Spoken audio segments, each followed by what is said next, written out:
Diablo, Daniel Thurman, Nimby, Sona, Outcast Steven, Winter, Zazu. I am still kind of tired. But it is what it is. Ooh, sorry to hear that, Winters. Now, what were we doing last... Now, what were we doing last time?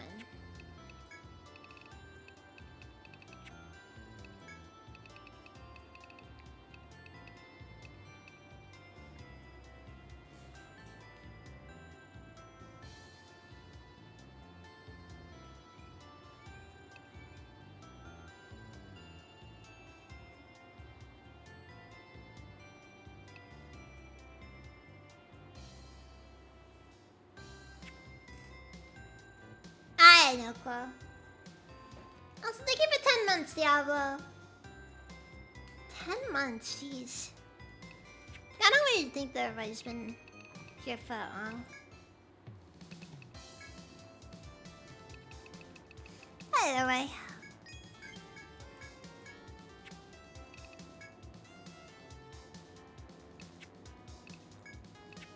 A sword named Struggle. Well, actually, it's a rapier named Struggle.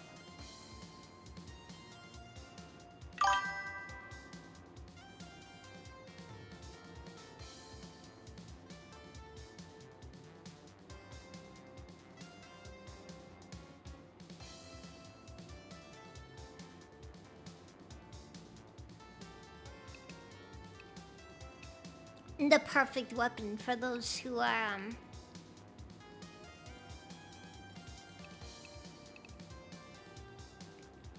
It basically, was champagne socialists. You know, talking about struggle. Meanwhile, they live in a nice house and don't have to worry about anything. Also, Gonzo, I get that one. Also, bah!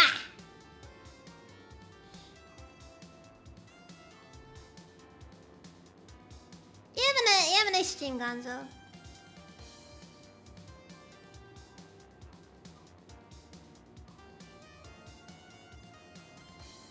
Okay, dude, so I want to actually upgrade her. I don't know if it's worth it as a problem.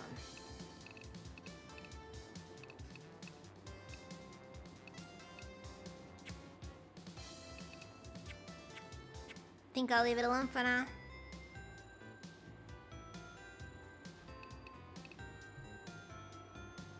I'll return with the right. We'll see, we'll see. Redeem karaoke practice steps. That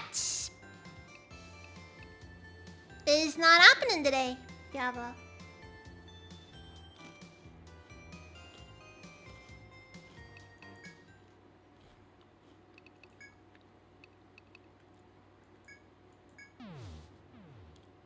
I've been at least a little bit depressed, you know.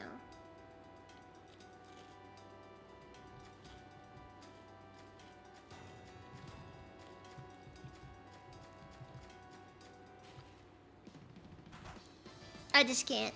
Not today.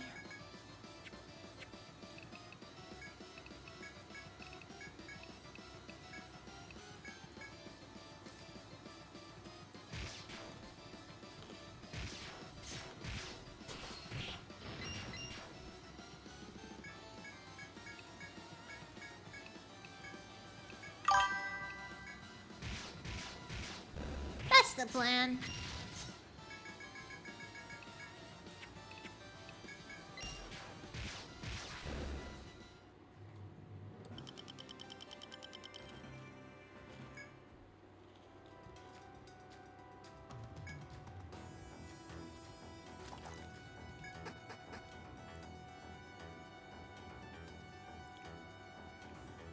Yeah, a whole lot going on right now. Just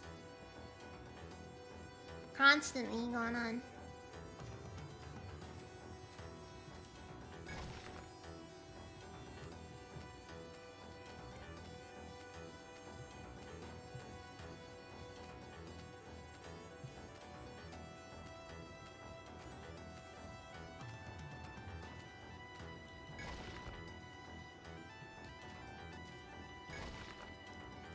I'm vaguely able to keep up.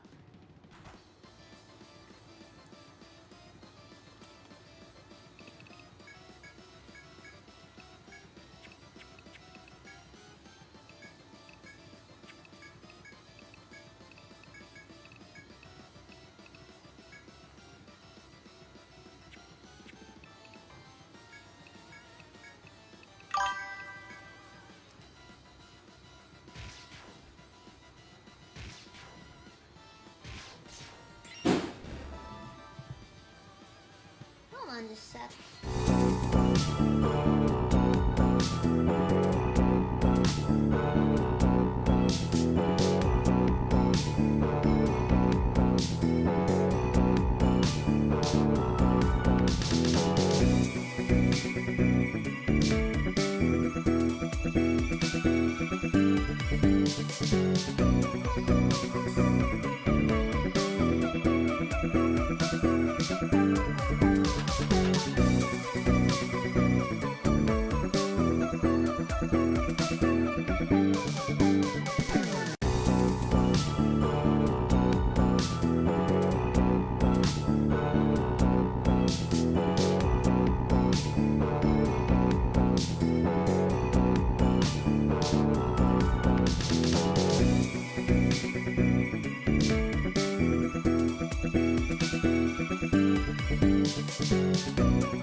I'm back.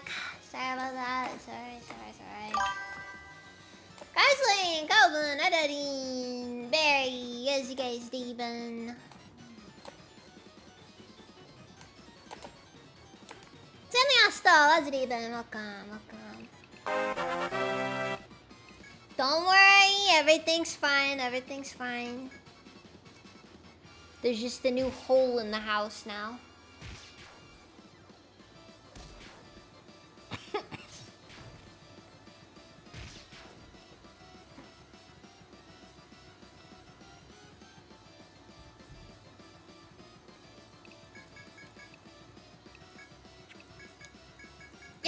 worry, don't worry. Somebody just punched a hole in the wall.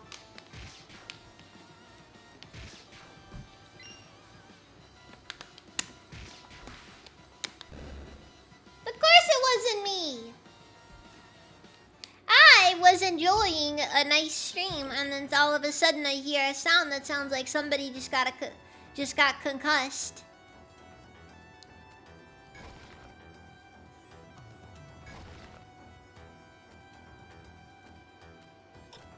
And I, being the good Samaritan that I am, had to go and do something about it.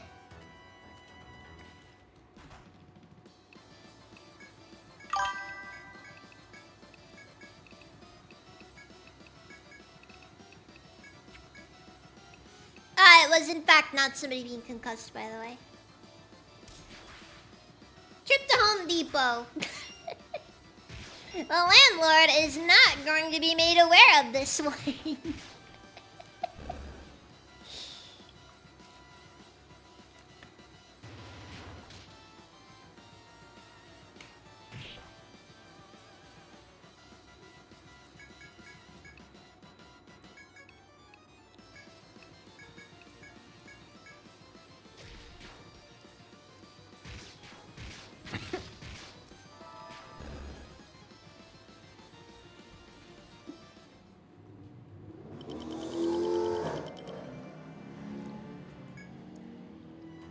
Darn neighbors, there are loud cars in there.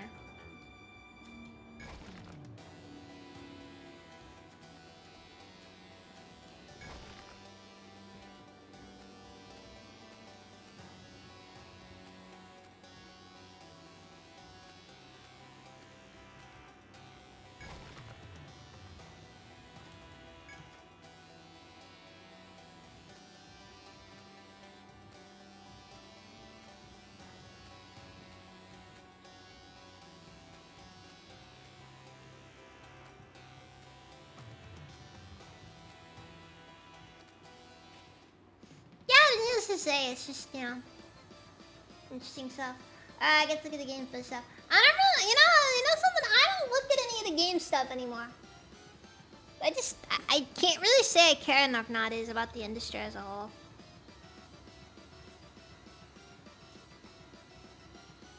Wave $20 outside Home Depot and get an unlicensed contractor to fix it. Nah, don't worry, something else. It's just a door.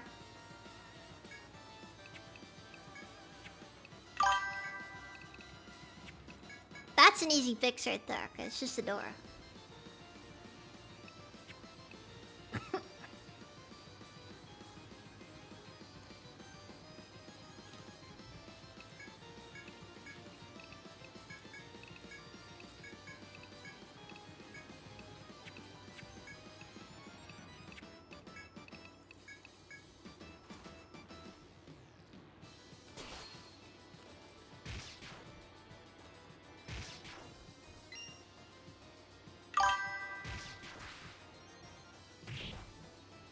Okay, one, it's not Star Wars XCOM, it's Star Wars Fire Emblem.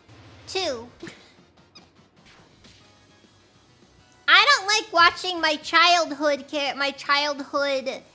characters get freaking violated like that by modern game developers.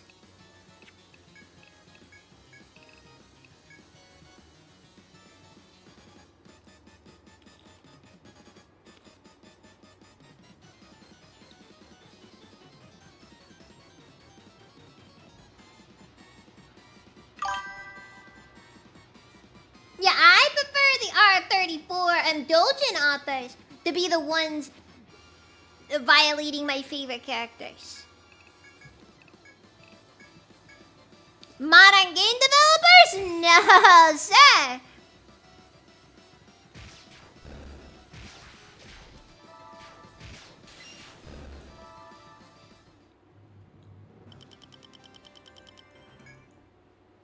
So Star Wars has to get Dojins.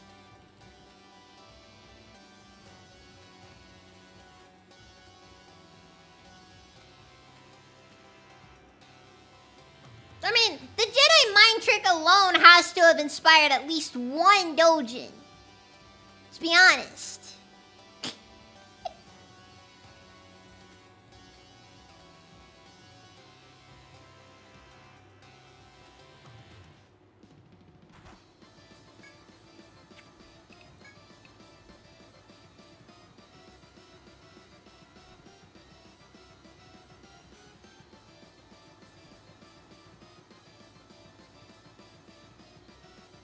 Star Wars Dojinshi scares me. It should scare you, frankly. I mean, I don't wanna see what a Celestine's little thing looks like. It's gotta be like all wrinkly like they are. Eesh. And also Boozy does. Look at him even.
But yeah, I agree with the sentiment. Star Wars Dojins are absolutely terrifying.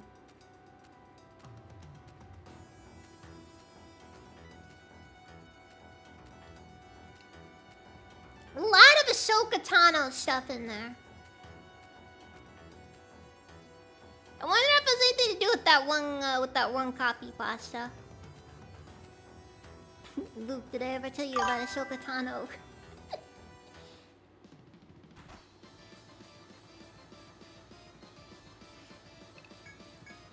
Did I ever tell you about Ahsoka Tano? Barely legal in some systems.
She was your father's exotic alien apprentice from a more civilized age.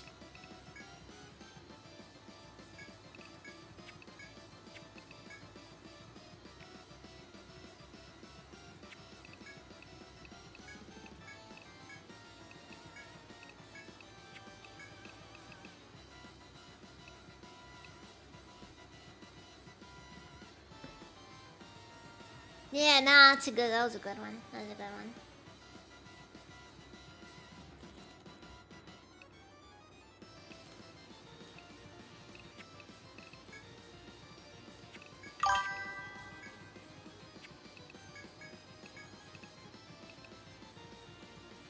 Exotic alien apprenticeship. They used to give those. Yeah, no, seriously, that used to be a free thing. Okay.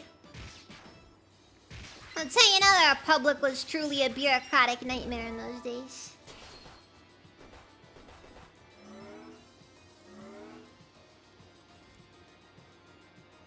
I wear robes, sure, but she preferred a tank top. For the better, some would say. Also, just kind of dawned on me, you know. Kind of only just recently dawned on me that, Jedi Knight 2, or sorry, wait, frick. The Jedi Knight 2 expansion, or no, the Dark Forces 2 expansion. It just just casually has Mara Jade as the main character throughout most of the game. It's just kind of wild to think about, you know?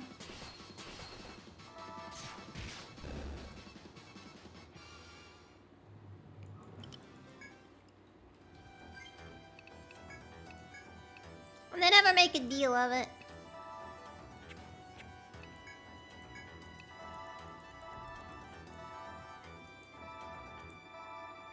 I really need to get to playing Jedi Outcast.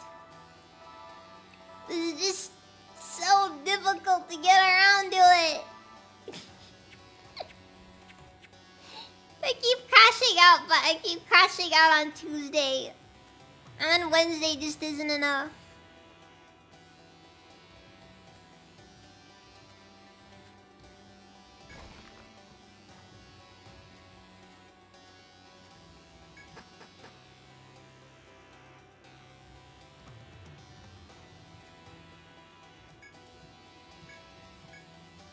Call it.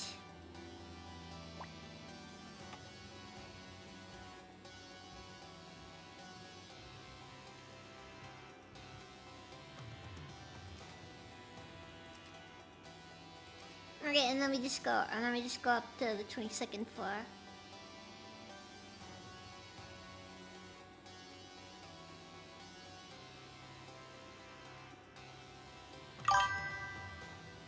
Yeah, I mean, in theory, you just go over here and then you can just drop down from there.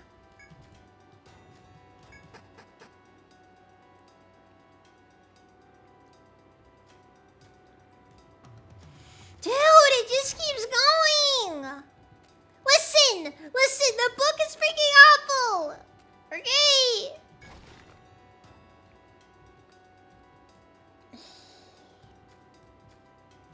Alright, it keeps going and it's tiring.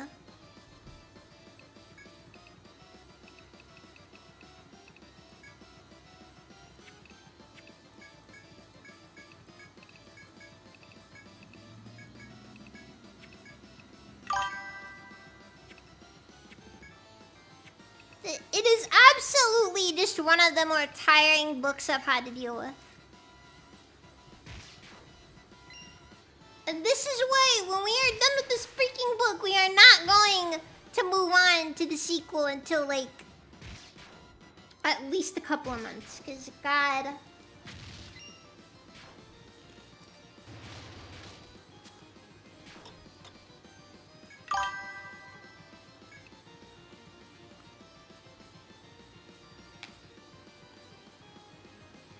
Yeah, no, my birthday is gonna be a long, long day. Gonna enjoy ourselves a lot.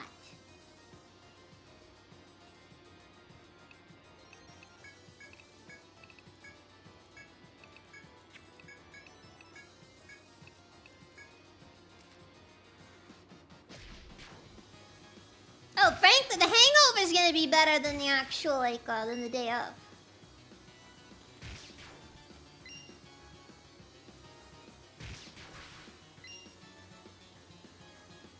Bah!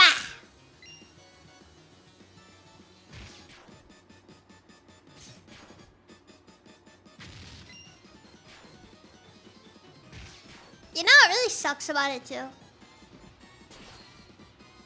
There's actually a half decent chance I'm not even gonna get that day off either.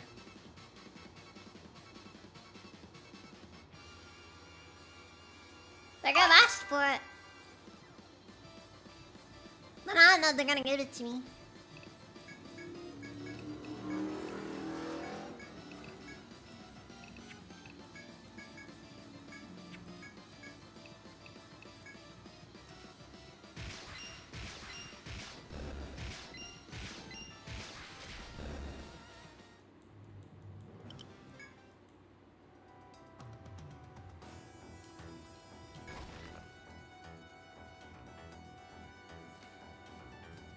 Like, I think I might just have to call it and just straight up be like, listen. I just need the 27th off. Come on!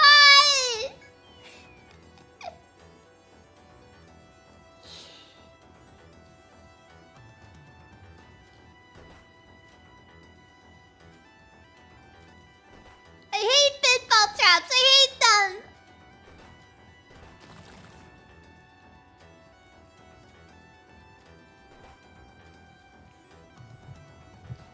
How's the team looking? Make it together. I think it's 20 months, 21 months. Jeez. I'm at least gonna need the 27th off.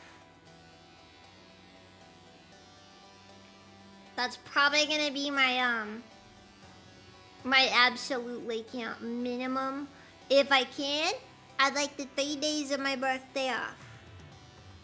The day before, the day of, and the day after. However, I don't think I'm gonna be so lucky, so the day after, please.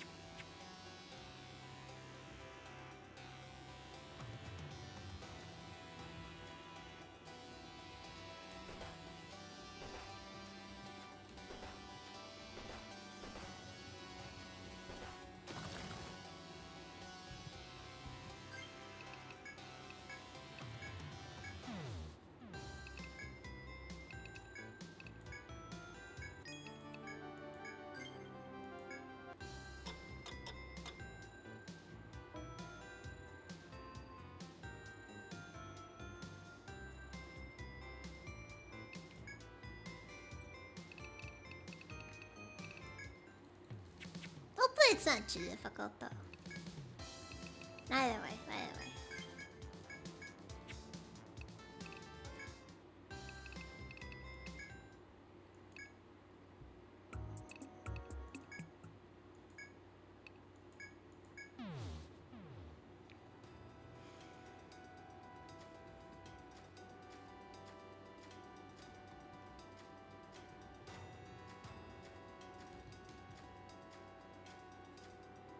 Ugh. But yeah, no, I've been kind of just been really tired lately. I feel like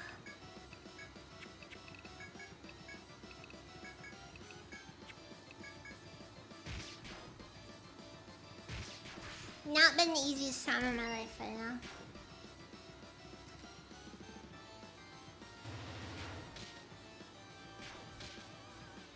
Hopefully it gets resolved soon though.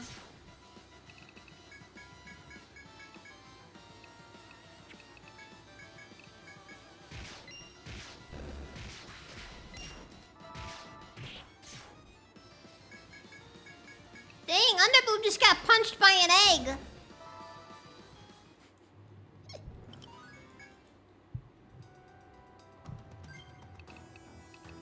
Wait, look out! The egg's got a knife!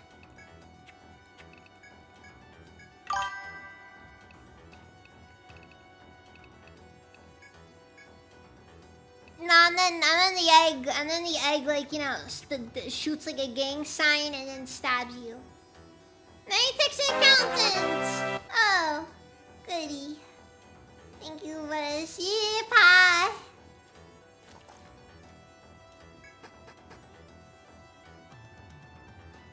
Thank you for the $99, Nitix Accountant.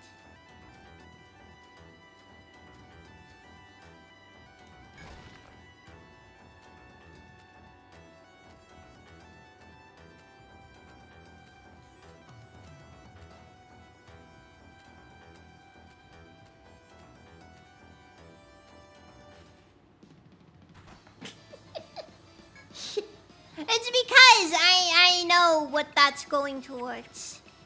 And I do not approve.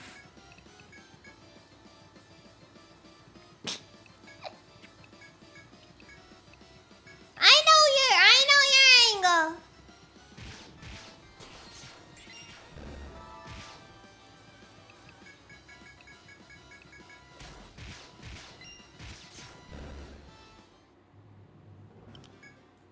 But yeah, how's it been, 96 Accountants?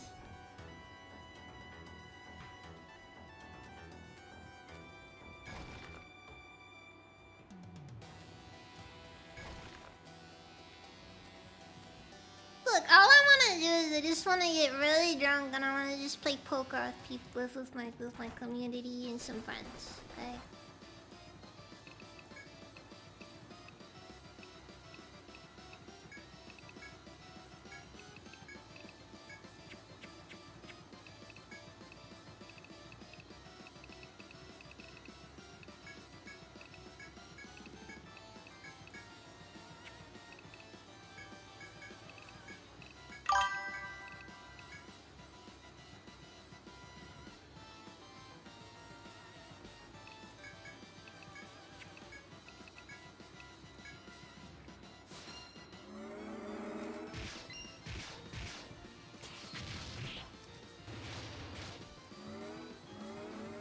Now, am I not allowed to enjoy myself?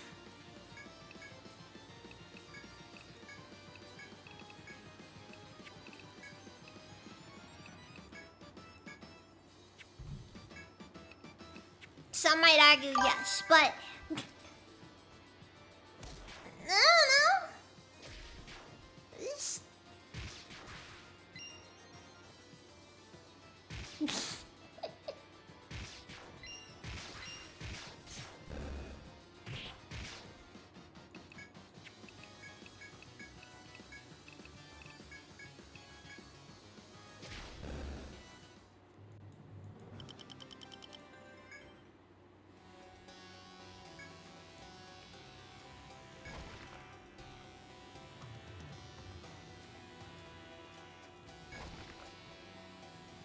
But you see, the problem isn't Sandy Hostel. I'm not suffering enough. No, that's a problem. I need to suffer more.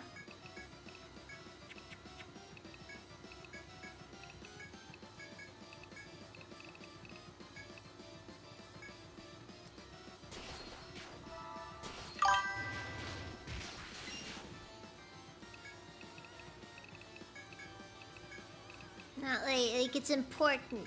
This is it's a thing. It's just gotta happen.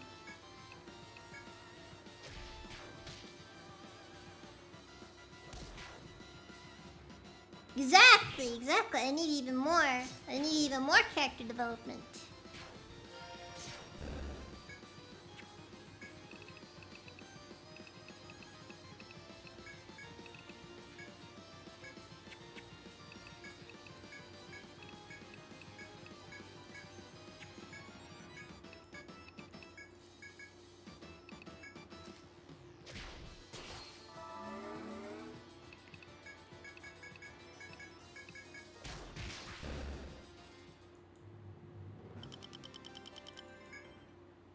I swear, some people.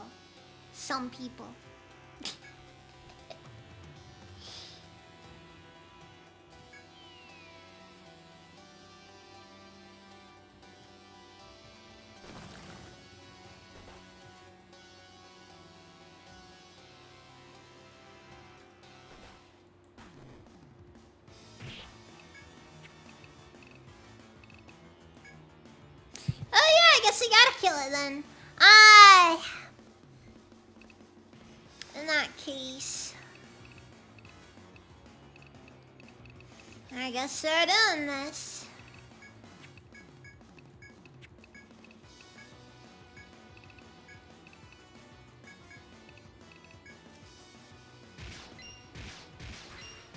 I actually pressed the wrong button there.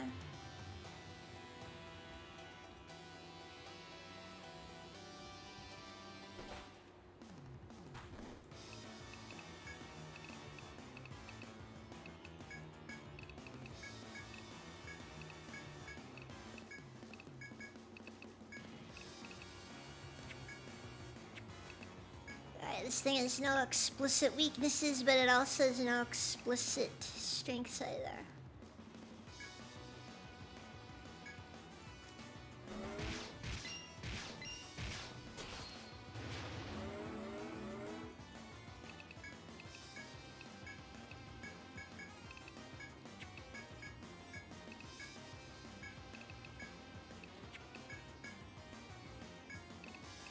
Now you do charge.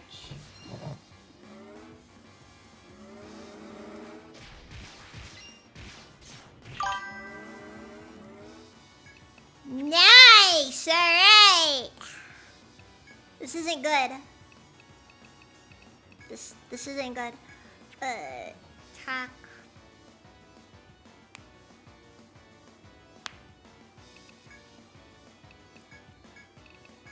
Bodyguard. Attack. Right, it's a meteor. And we hope that this is enough to make the difference. Probably isn't though. What up? Oh, it's a good thing you have a regroup tactic on.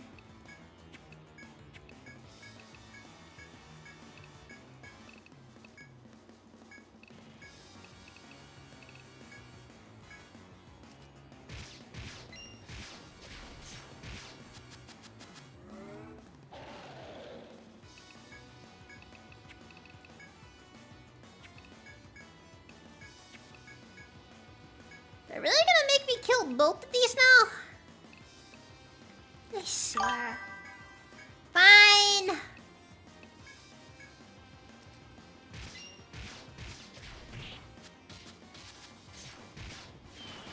Like a redundant third eye, as you can already see, 360 degrees.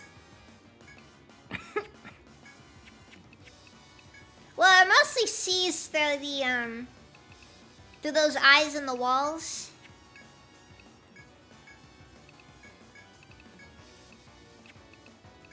No, so in a way, it doesn't really matter.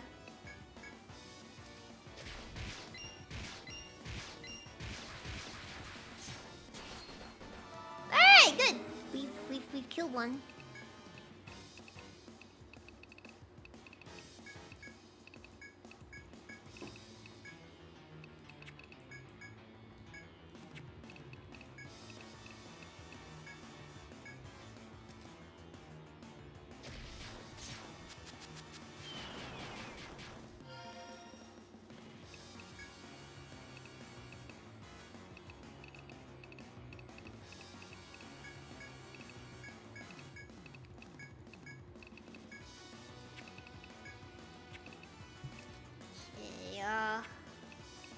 Oh frick, regroup part isn't gone. Or regroup tactics, sorry. It's not an order per se, it's just a tactical decision. I'm gonna be honest, Meteor Cheese is the only thing keeping this team going right now.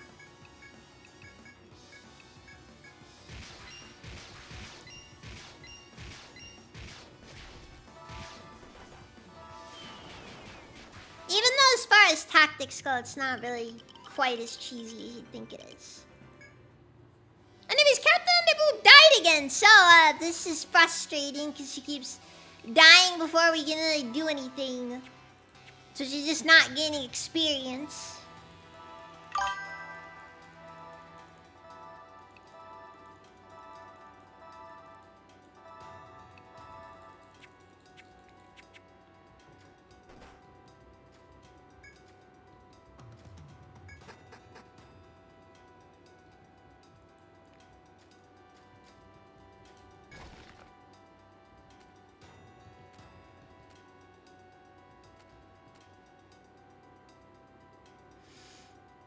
Wait a second.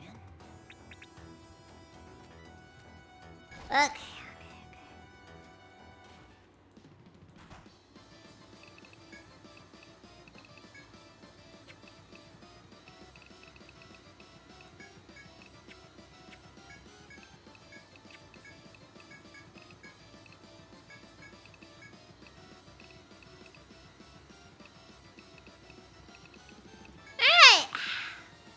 Alana is basically completely out of options. Which is whatever. It doesn't really affect us that badly, honestly.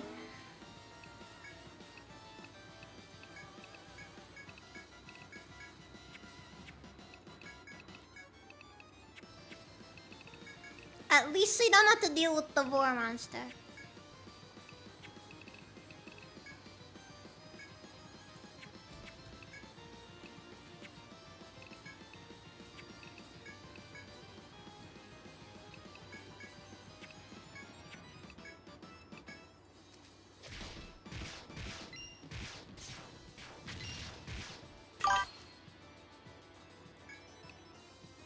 mean, he's got an attack called Swallow Whole. You know, it's really hard to have much imagination when you hear things like that, you know?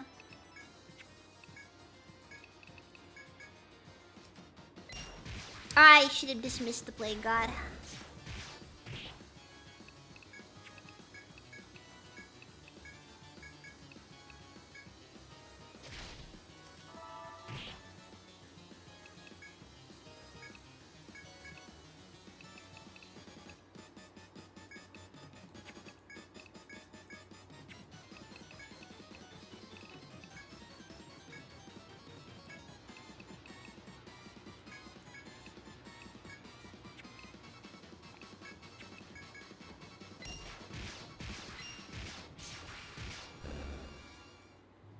You can get Lucky Hammer to go off.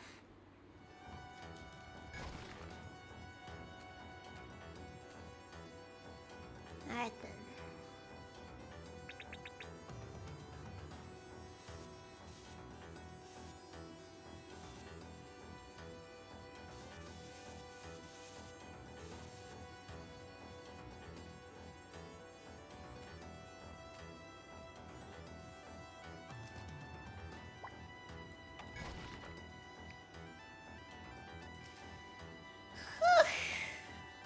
Alright then.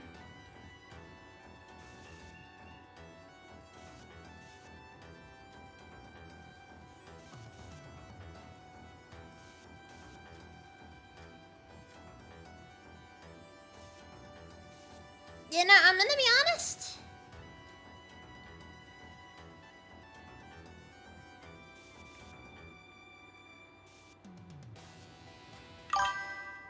This entire area kind of has me extremely nervous. Very interesting shaped doors, just very interesting. They don't look like normal eyes, that's for sure.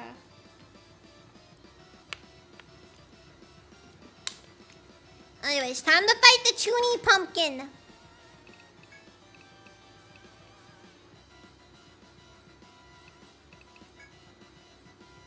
Of course they're supposed to be eyes. It's only hostile. What did you think they were? What did you think they were?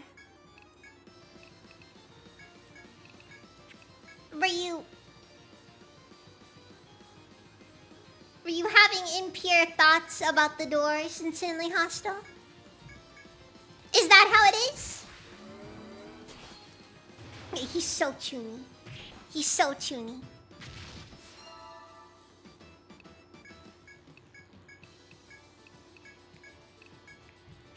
Also, would not be out of place in Shin Megami Tensei. Maybe. I haven't played any of that series.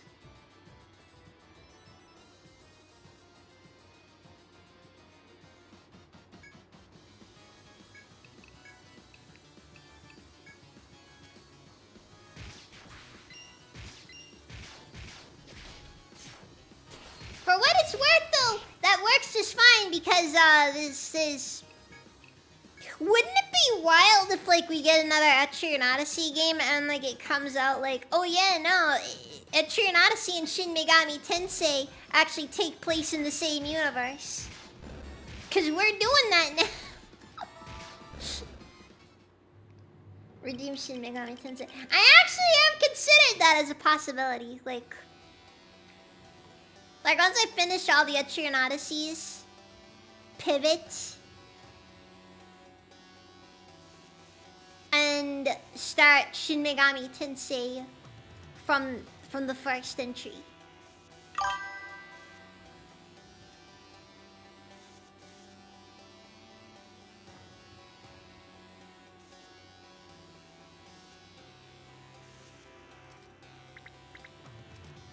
Thought I'd do Maiden Abyss.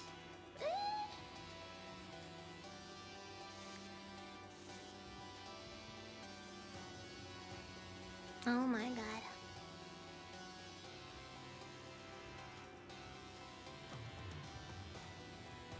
That is a possibility. Guys. We did it! We finally did it! It's freaking over! Let's go!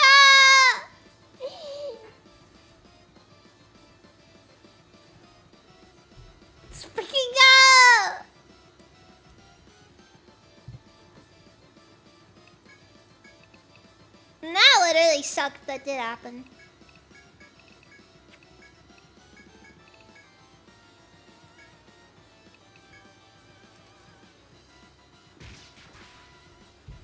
For what it's worth, when it comes to JRPGs, I am limiting myself to playing only one at a time because these can be pretty long games.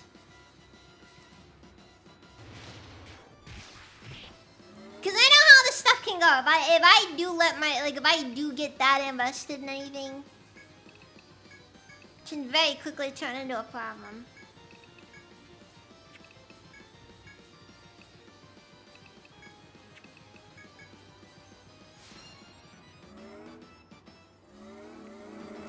Yeah, but my current rule regarding that is I will not touch Persona until I play at least every single Shin Megami Tensei game first. And no, not Shin Megami Tensei 4 or some other tourist garbage. We're going all the way back to the first one because I've never played any of them.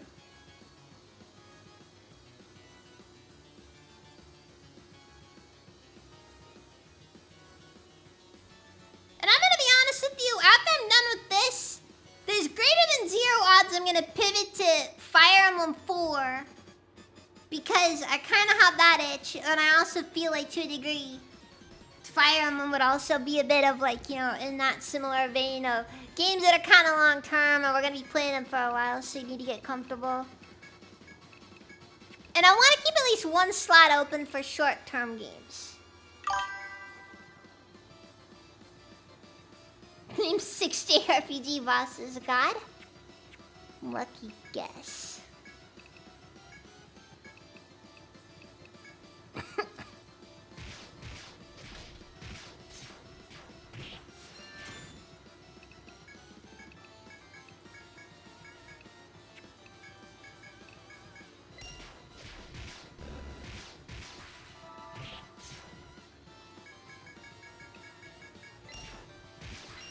SNT is a weird series. Honestly, everything I know about Shin Megami Tensei is it's a very weird series. I mean, I know, like Shin Megami Tensei 4. That was on like the that was on the freaking Nintendo 3DS for whatever reason.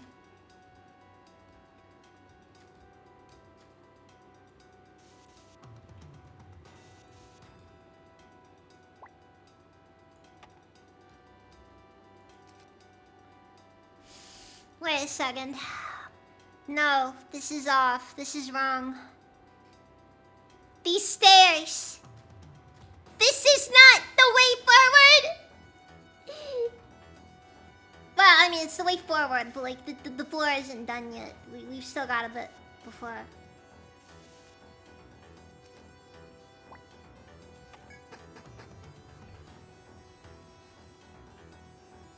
Yeah, like so based on my understanding of Shin Megami Tensei is it starts getting really weird with like a lot of different religions.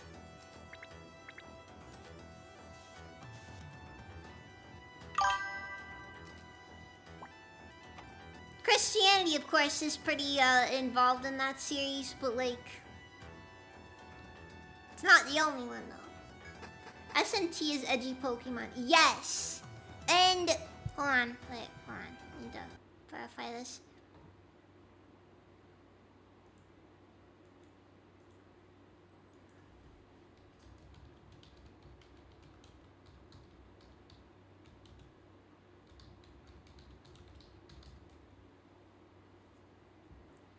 And it should be noted that the Megami Tensei series started before Pokemon did, so anytime people try to sit down and act like Pokemon is original, just remember, Megami Tensei did it first.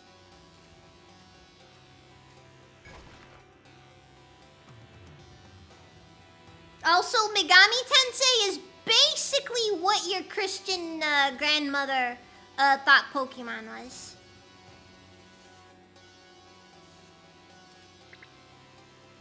If we're being brutally honest here.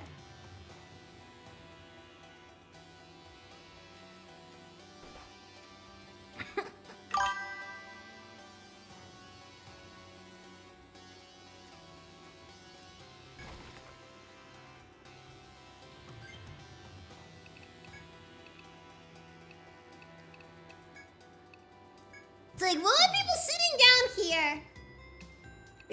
Yes, Pokemon stole from so many things in its earliest generation. Like, it's one of those things where it's just like people being all like, ah man, Pokemon rip-offs or whatever. Getting all mad at Power World for having a lot of Pokemon-like stuff in it. And you know what? They can be really on the nose sometimes, and I find defending Power World difficult, but...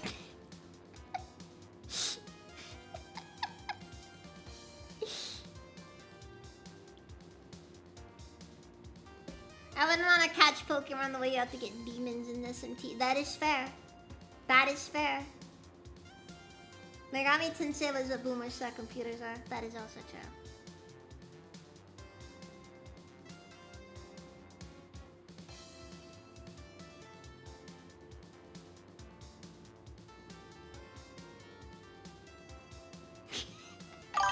You offer Espeon a berry, it scoffs at you and demands a bigger berry. You offer Espeon a bigger berry, it gets mad because you thought it could be bought with berries.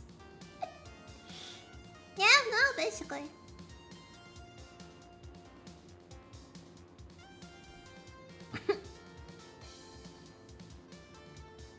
And they even stole from, like, the greatest media empire of all time, dogfighting.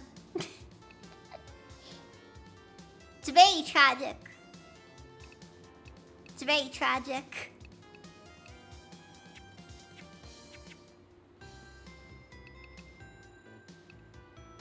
I mean, a lot of people spend money on that, you know. It's like, you know, frankly, I think they owe them restitution. Pokemon, you got to catch them that way you get demons in SMT. Yeah, basically.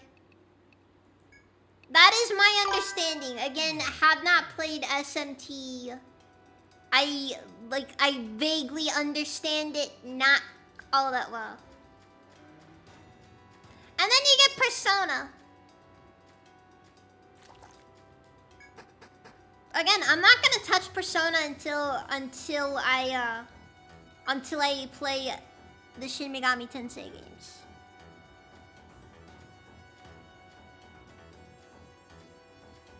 One, because I'm just built like that. I'm just built different.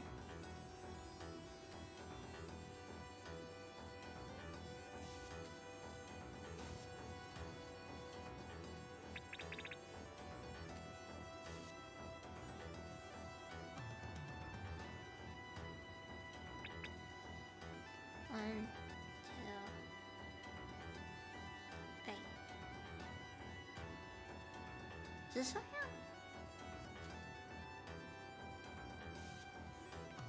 That was where I is.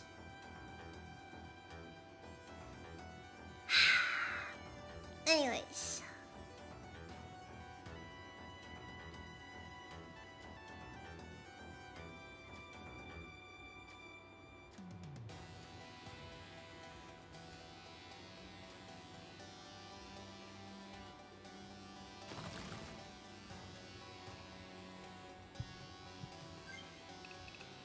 This is kind of a part of what makes this section kind of frustrating, because I gotta deal with all this one. Oh, okay. Persona 1 and 2 are more similar to SMT and later Personas. Persona, they changed the formula. That's fair.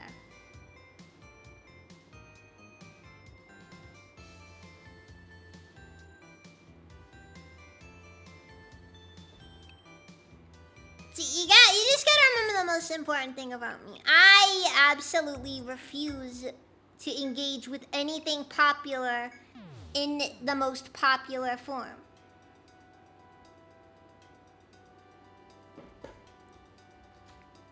Because I don't care about your flashy aesthetics.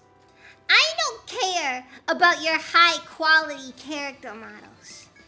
I'm here to play a game. And if I'm not satisfied with that game, I'm not going to enjoy myself.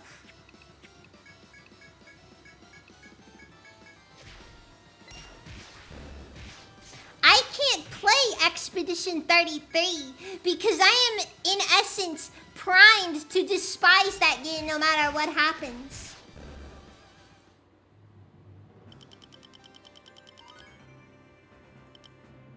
Did I kill the elemental dragons? No.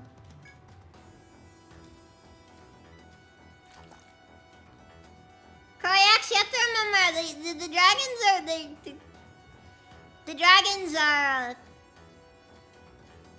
the damage that first attack is the hardest part to get through with them. Oh yeah, I should probably mark the areas that I fell, shouldn't I?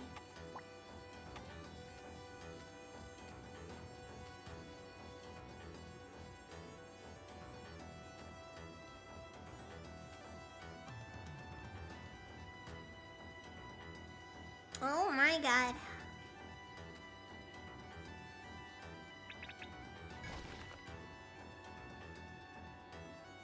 I swear to God, I will fake it!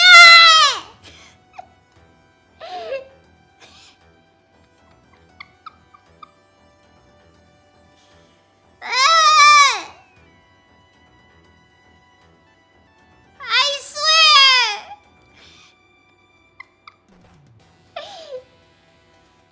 I hate Pitfall 4 so much!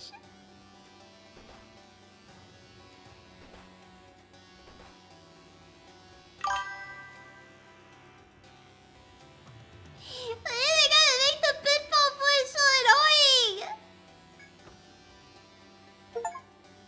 Oh hey, 10,000 in, and I got an achievement for that, cool. I'm gonna be honest, I actually wouldn't mind if the game just gave you money more often.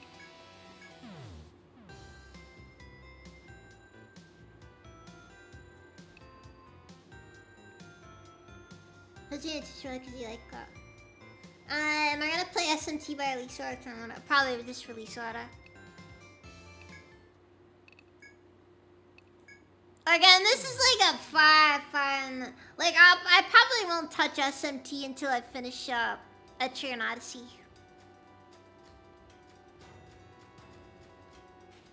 I got my thing, they got their thing, and my thing.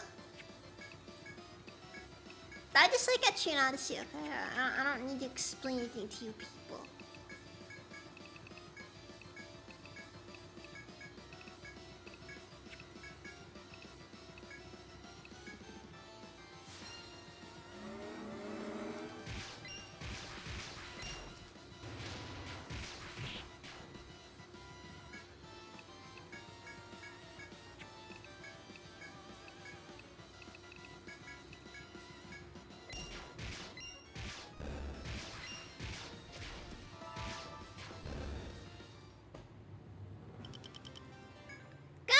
The egg can do more damage to itself than we can. Pretty effective for a guy with no arms or legs. We gotta give him like a sick bandana or something. Maybe a knife, you know. I can't believe that door was just a freaking trap though. That is so annoying.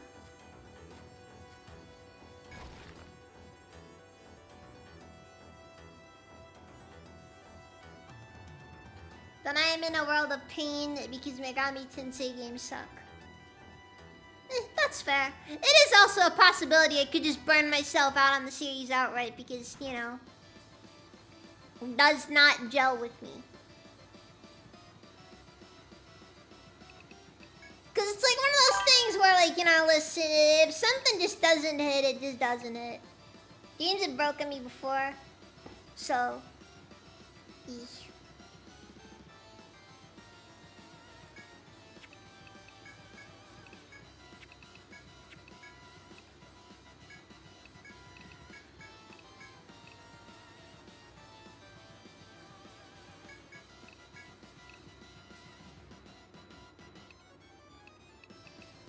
Like, you gotta remember, the first rule of dealing with me is very simple. I just really want Etrian Odyssey 6 to happen. Please Please give me a true out of C6. It's all I ask. It's all I ask.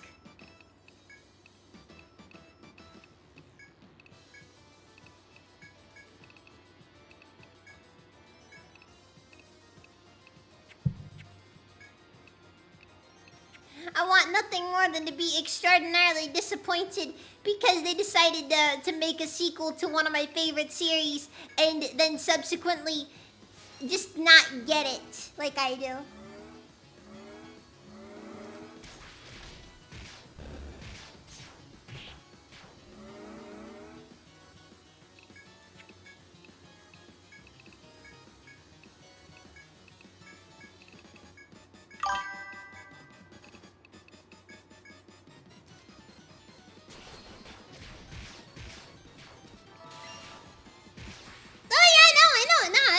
That's the thing. I know how this stuff goes. I unironically know how the game works. And frankly, I hate it. Because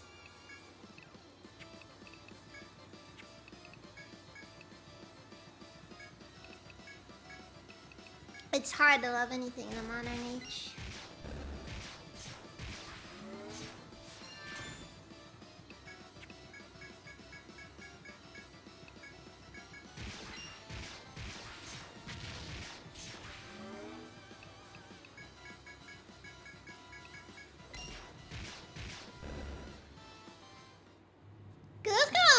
Thing, you know. Something that people don't really understand about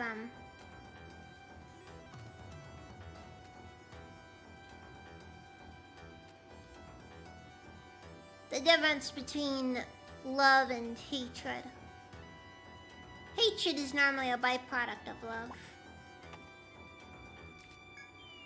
Truly the worst thing that anything can have to go through.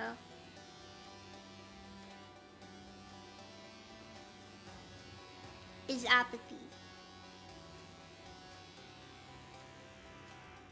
Because as we all know, those of us who've played the KOTOR games, apathy is death.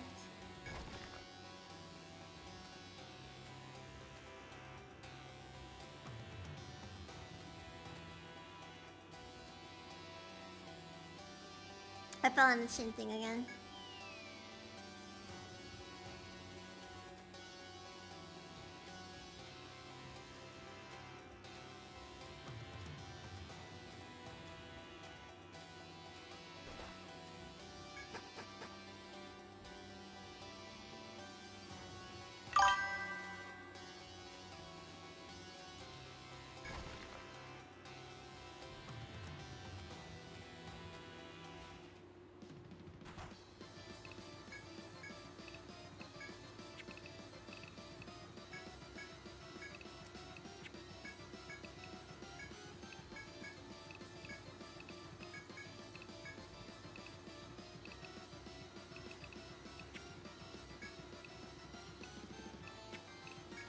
I still don't understand why they decided to have Fire Emblem crossover with Shin Megami Tensei though.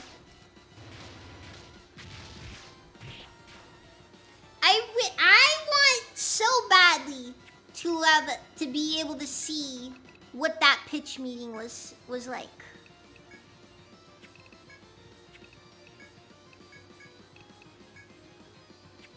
Like I just want to see like some guy from Intelligent Systems going up to Atlas and just a guy just inhales for as hard as he can from a joint. And just being like, all right guys, hear me out.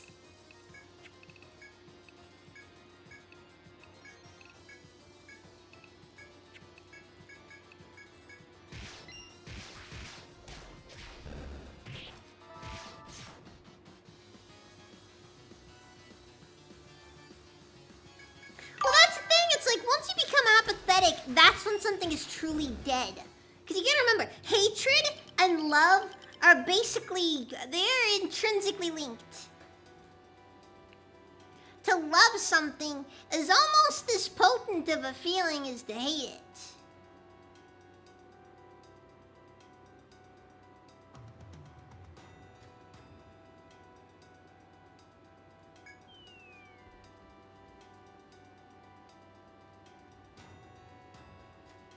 Do they? I had no clue. Look, my main point is, I find the existence of Tokyo Mirage Sessions to be the absolute weirdest thing ever. And I feel like they might have gotten more mileage out of an Etrian Odyssey crossover.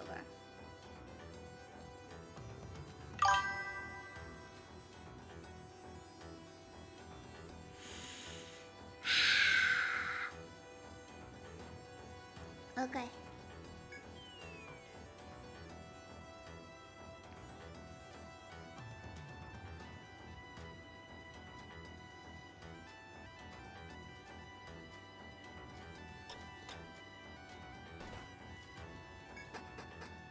I want to leave him alone.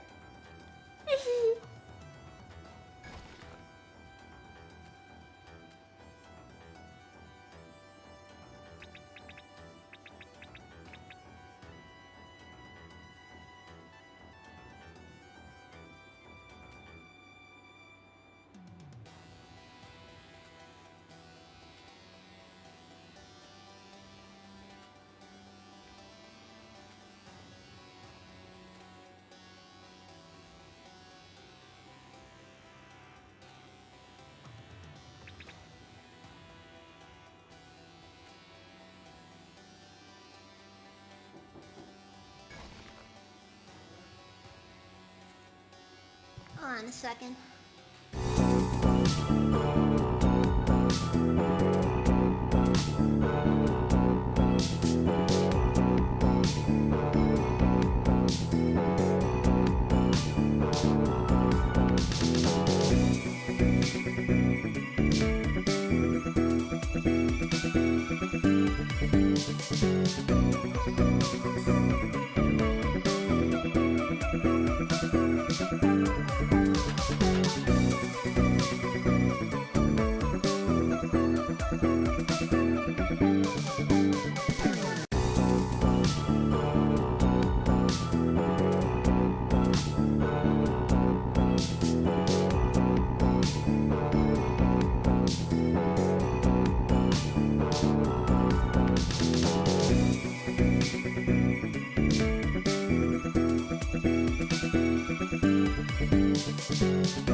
Sorry about that. I'm back.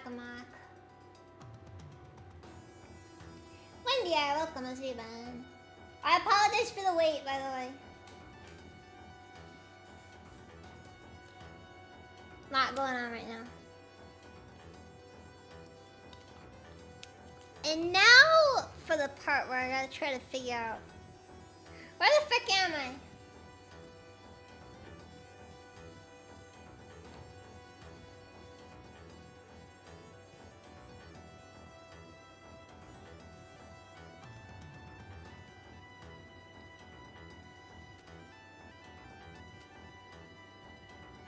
And you know what the best part about this is, by the way?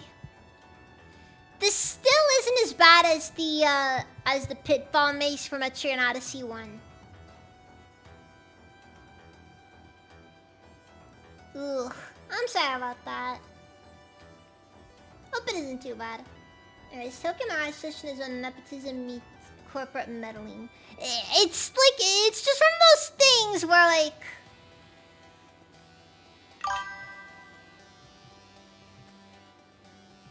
I don't get it. I just don't get it.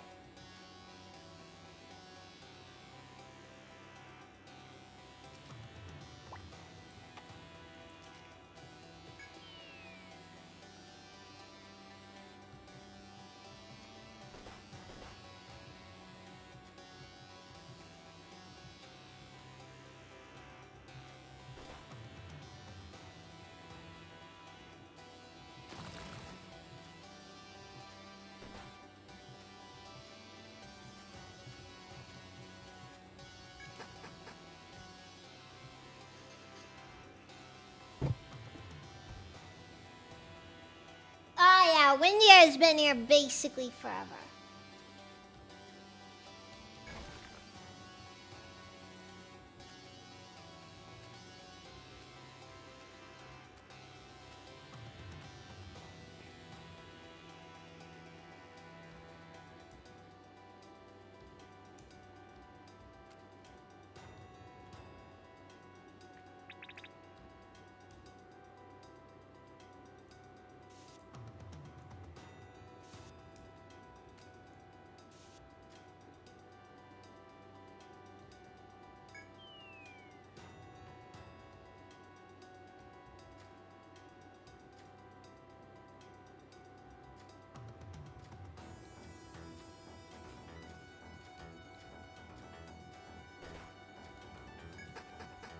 Yeah, not my first time playing KOTOR 2. Not my second time, my first time playing KOTOR 2. Back when I was just starting out.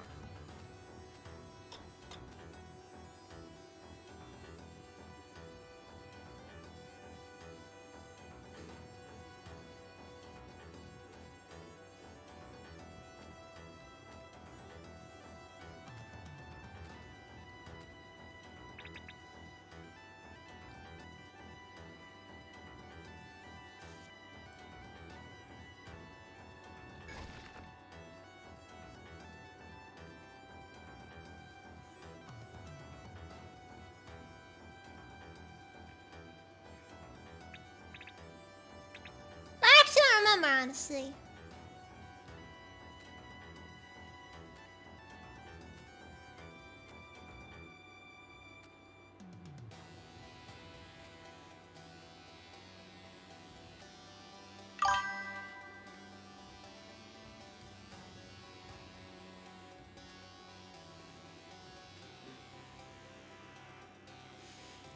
Okay, got two options here.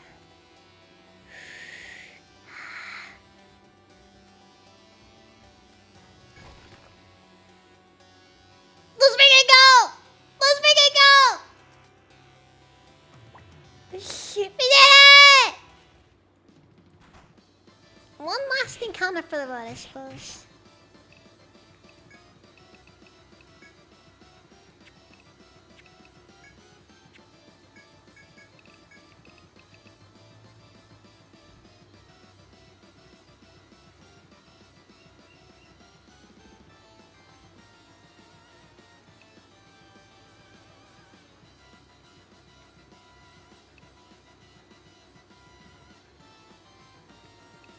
Not as bad in there.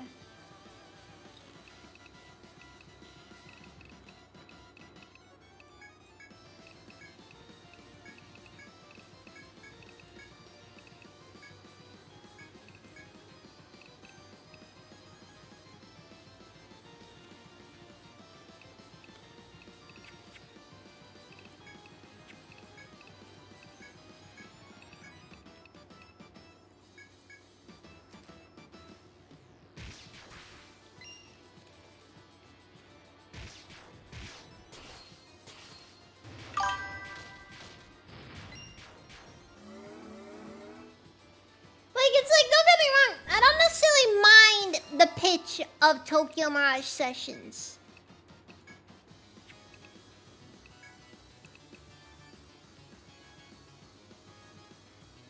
You know, like, I like Idol Shito as much as anybody else does.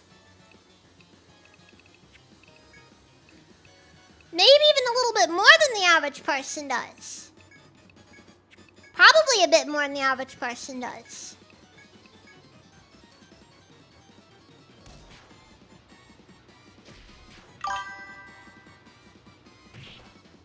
Yeah, no, I appreciate it for being unapologetically weeby, but then they had to censor it, and I'm not happy. I'd have actually checked the game out if they didn't censor it. Again, there's parts of the game that were definitely up my alley.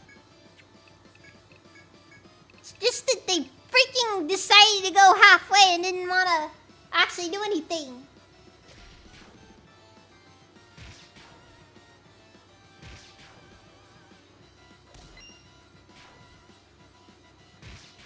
Yes, that is the very same one, Mindir. Also, I find that term to be kind of funny because guys have those too. Like,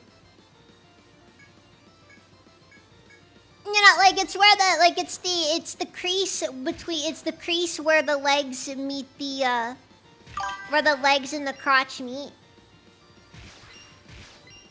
And they just removed that from a design of a character because I guess it was just too much for our little Western for our innocent Western eyes.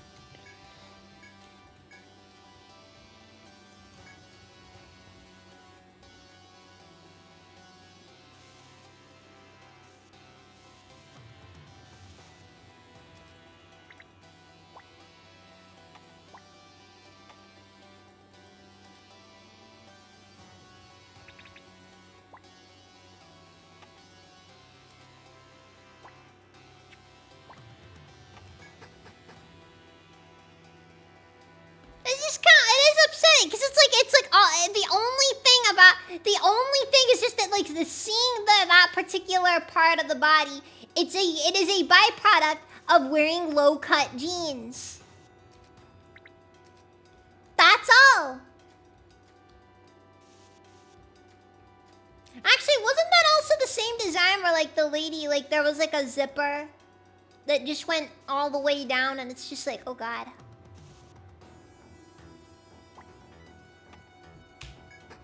I'm sure she's wearing underwear with it, but like...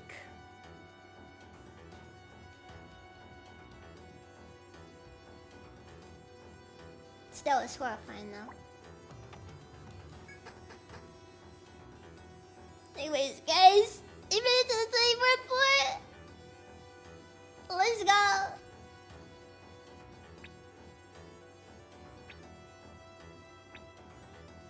So now comes the big question.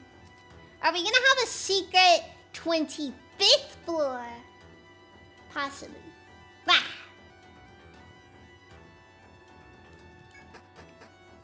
But yeah, it's just kind of frustrating because I can't end up with like all this frankly stupid junk.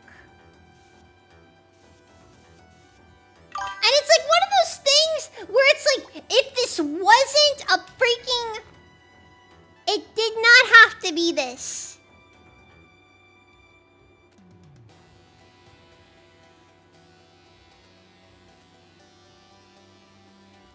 Oh no.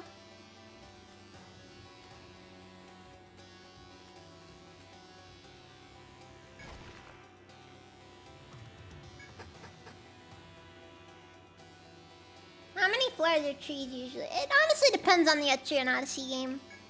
Some of them have more nature, others have more like you get like Etrian and Odyssey 1 where eventually you're just in Japan.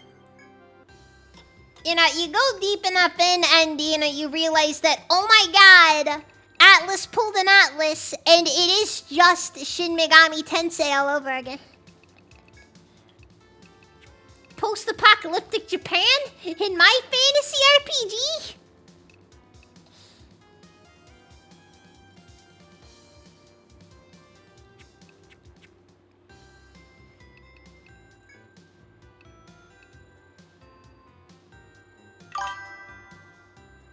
Never been done before, I swear. Yeah, no, never been done before. Totally original concept. Totally original.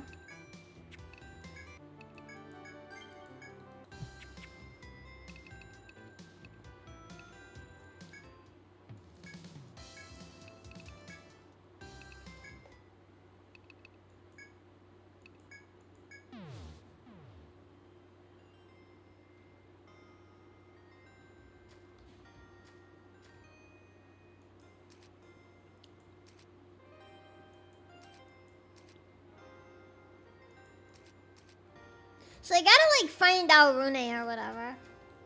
But I genuinely don't know where on earth she could possibly be. She's supposed to be in the 4th stratum. Or sorry, the 5th stratum. Or Alron, however you pronounce it.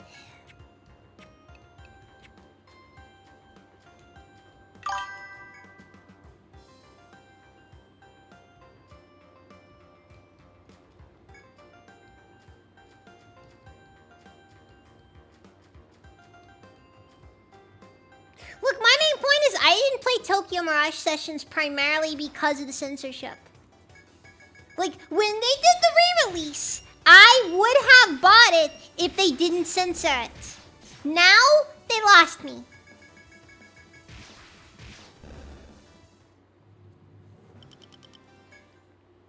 I don't like when I see the freaking censored Western releases of games.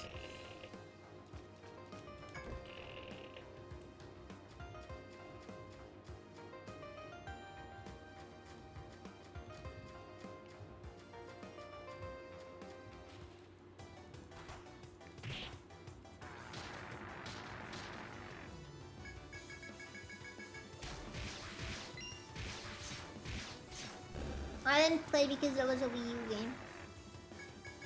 Though the best part is, I had a Wii U. Dude, I remember when Three Houses was like being. I remember when like Fire Emblem for Wii U was being rumored.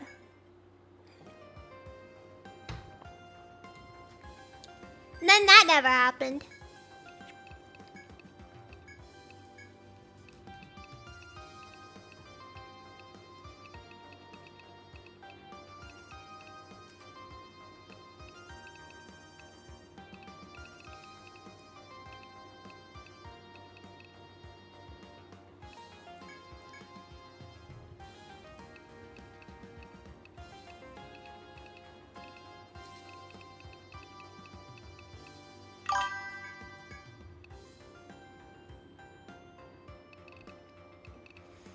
Man, the Wii U was that was a difficult time to be a Fire Emblem fan.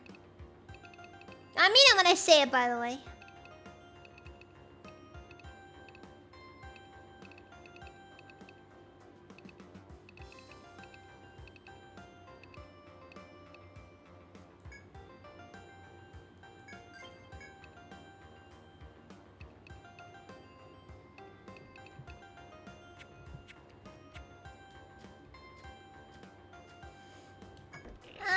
Right time, welcome, Azeben.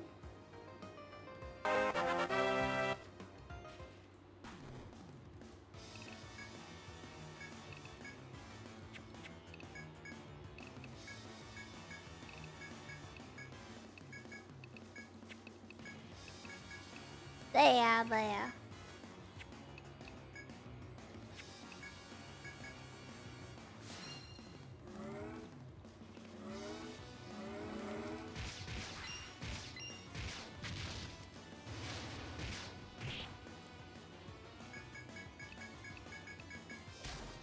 I just need to consistently remind my audience.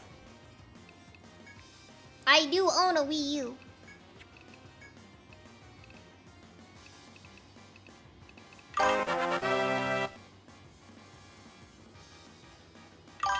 Diamo, thank you for the 102 bits. I don't have Uno, Ultraman. I don't have Uno.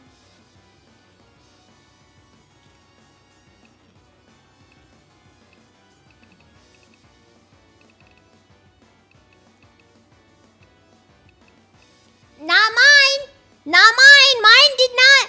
Mine, I had like the original, it was the earliest version. Earliest version did not come with Uno. I do not have Uno.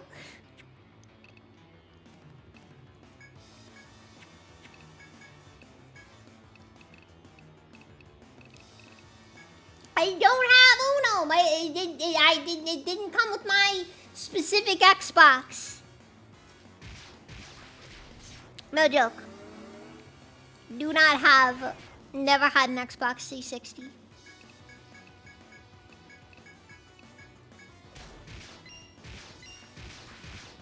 Did not have an Xbox 360.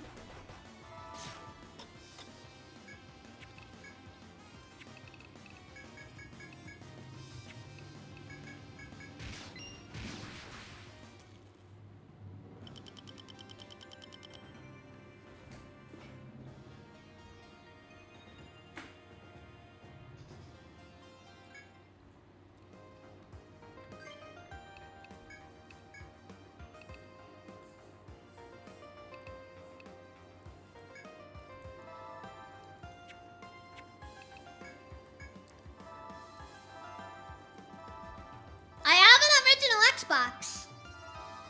It's here. It's just sitting there in a random storage crate that I haven't, that I have not cleared out, cause,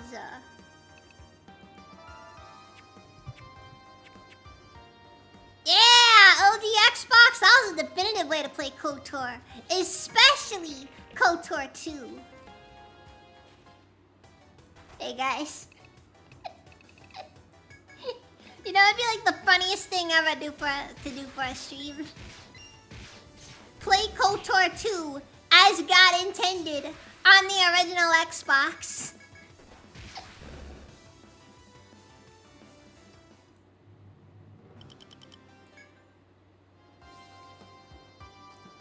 I do not have Morrowind, no.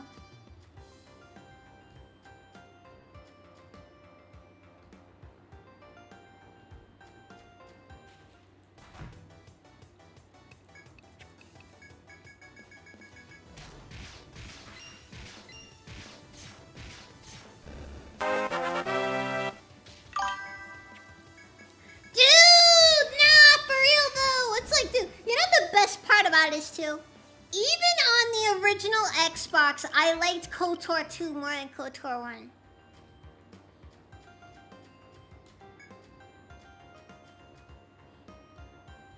That was like the greatest thing ever. Even back in those days.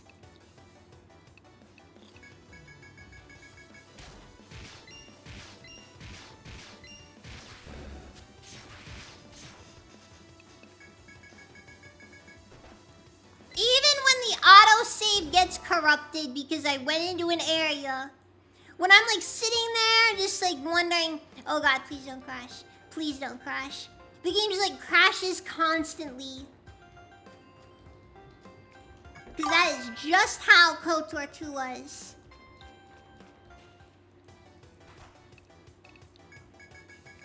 God, KOTOR 2 on the original Xbox was a vibe. No, you wanna know what? You wanna know? God, you welcome, David. You wanna know why I prefer KOTOR 2? It really is just fundamentally, mechanically, KOTOR 2 is just a more interesting game.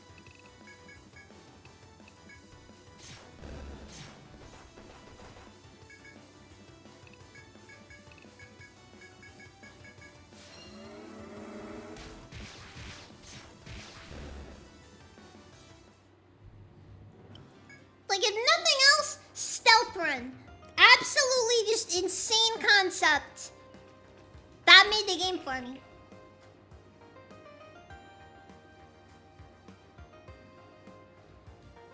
Like, if you went up to me and said, KOTOR 2 has Stealth Run in it, instantly sold.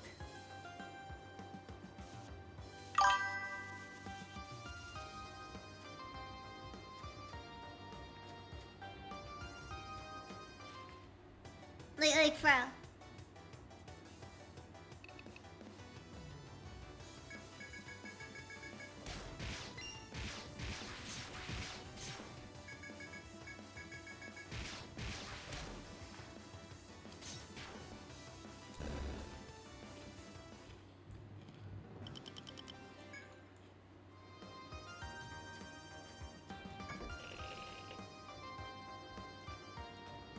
BioWare is the single most overrated company that makes games. This is not a hot take, this is a hot fact.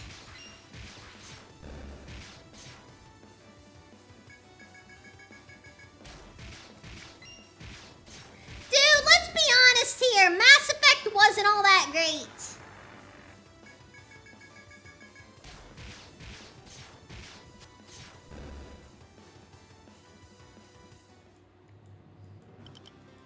Mass Effect was like, do you want some shit? Do you want some RPG to go with your shooter?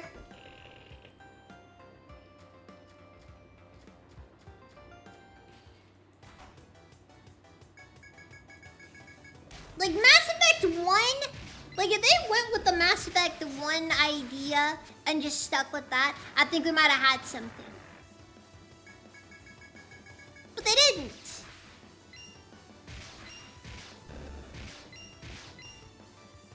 Does KOTOR game just play like Dragon Age? I had no clue. Not to mention the fact that, I'm gonna be honest, Mass Effect 2, frankly, was kind of a Last Jedi situation. Like, you end the game and, honestly, you're kind of just left with, I don't know what we're supposed to do with this now.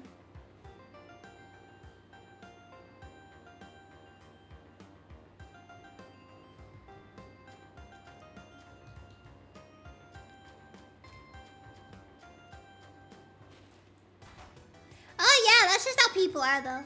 Because they see company names because like the companies are the ones that they make themselves more known.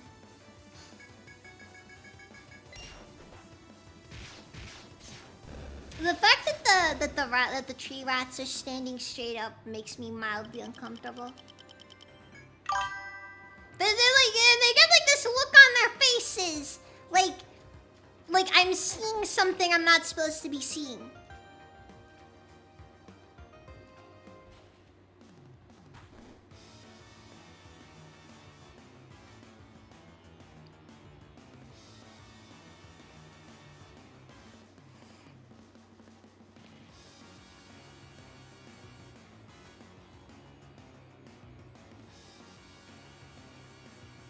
Like, one thing that frustrates me the most about RPGs, especially in, like, the modern, like, nowadays,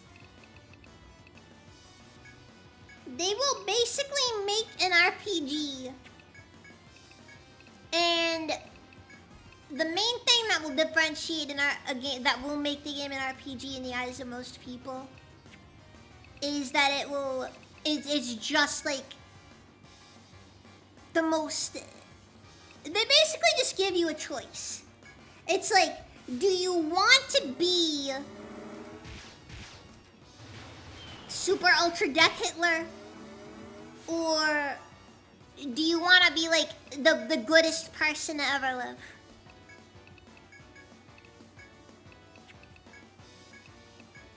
No in between, no nothing. Just...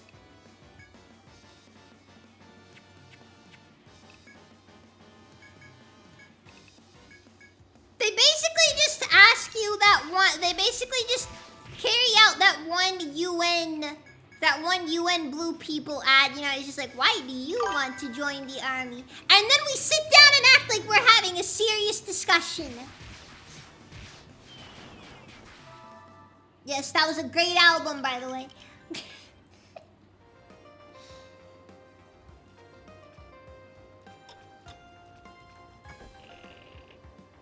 Yes, that as well. It just freaking skill. Look, I like skill trees, but I don't like when they're just tacked on to stuff.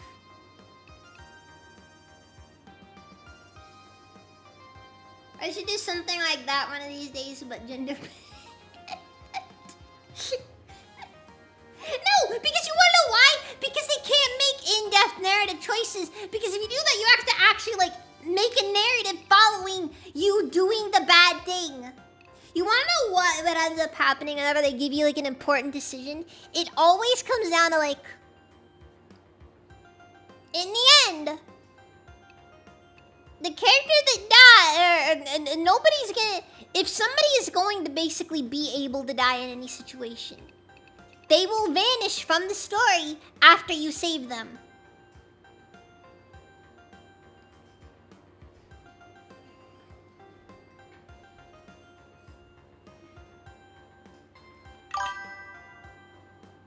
Yeah, it's not gonna be like a, wow, if only this person was around, maybe we could have made a difference. Wouldn't it be crazy if Mordin died in Mass Effect 2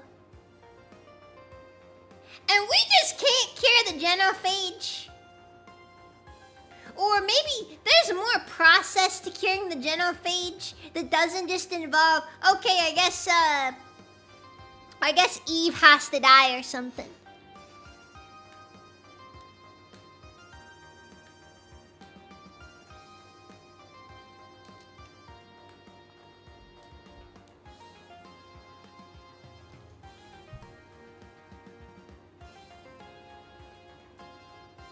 Doesn't matter if it's for self-interest or not. Like, you know, dude, then you end up with freaking Bethesda garbage, where they'll sit down and be all like, you're not able to freaking, like Bethesda's gonna sit down and they're not even gonna let you kill somebody in the game. Because if you kill this person, that's gonna mess up the plot, the story. And we can't have people dying. We can't give you a pop-up and tell you, hey, you should probably reload an old save because that guy's not supposed to die.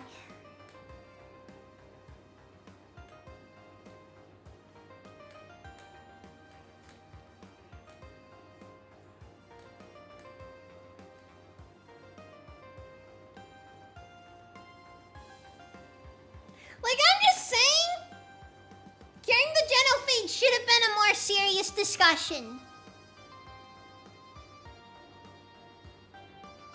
Like, why can't we just why does Mordin have to suddenly have an off-screen character moment of, oh my god, what have I done? Rather than just keep going with, no, listen, I just think the genophage was honestly a good idea, you know?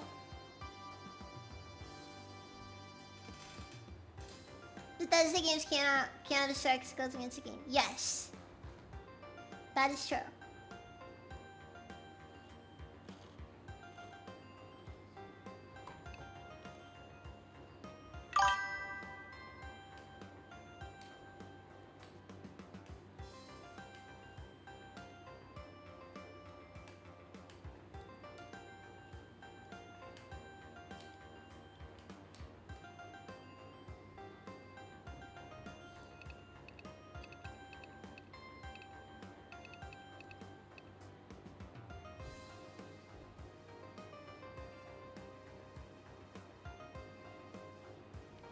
None of the characters in Starfield matters because all of them can die.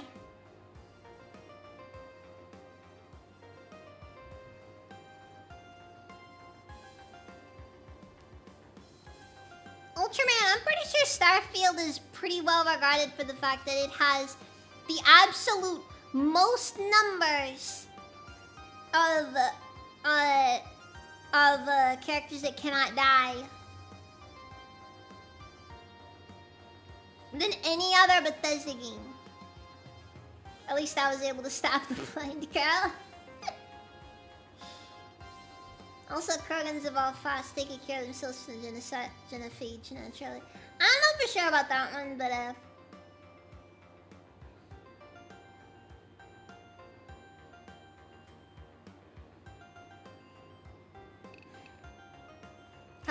mean for the MSQ.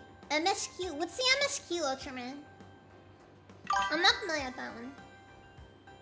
Oh, the genophage is such a cool plot element up until the point where it turns into like we have to cure the genophage.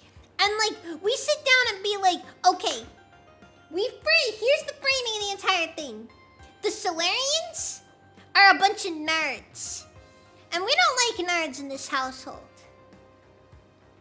The Krogans are cool bros, and every single Krogan you meet is a cool guy. And every single Solarian you meet is, frankly, I hate him. Every single one of them.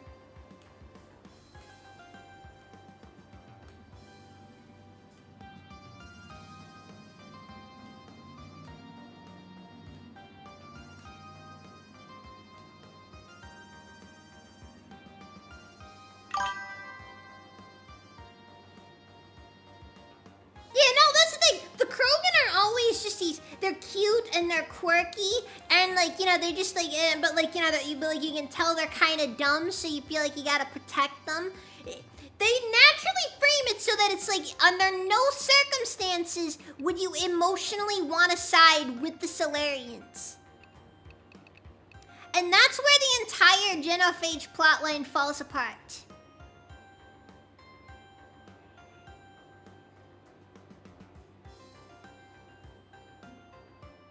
And I'm gonna be honest, the Dark Energy plotline would have been so much cooler, but it would have been way too highbrow for the average person. Also, I'm pretty sure it was also caused by creating a lot of Mass Effect fields, which actually isn't just biotics, but also, like they use Mass Effect fields, but also, the, FTL drives, those also use Mass Effect fields. And I'm gonna be honest, it actually would have made more sense for the name of the series, you know. Like, wouldn't it have been crazy if in Mass Effect 3 you just have a point where it turns into a... Are you telling me that Mass Effect is destroying the universe? That would have been a freaking peak. Like, a peak moment. Like, for the entire thing there.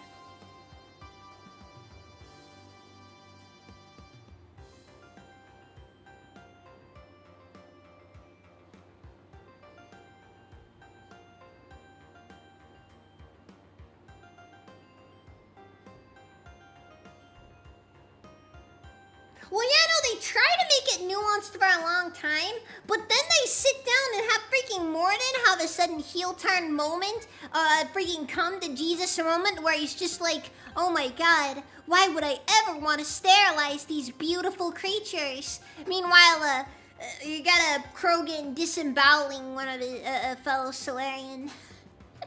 in the back. And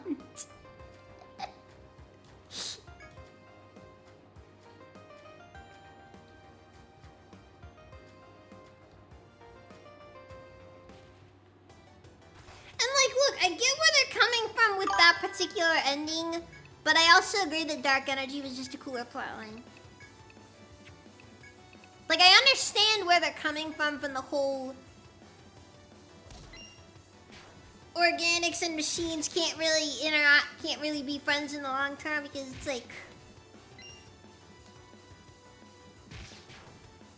let's be honest, racism always prevails. Never actually played Mass Effect? Don't. It is a waste of intellectual effort.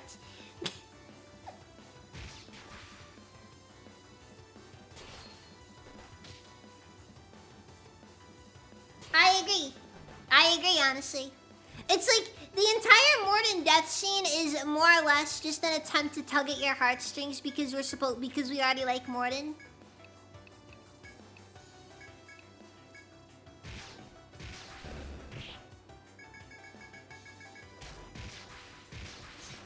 I mean, yeah, it was the last half-decent thing.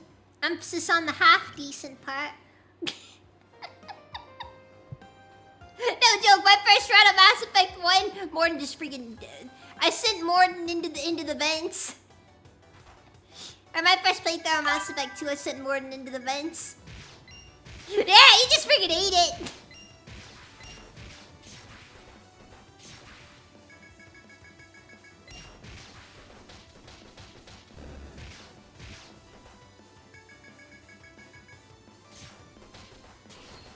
Also, again, I'm gonna stress the Revan reveal in KOTOR 2 and KOTOR 1 is extremely overrated in my opinion.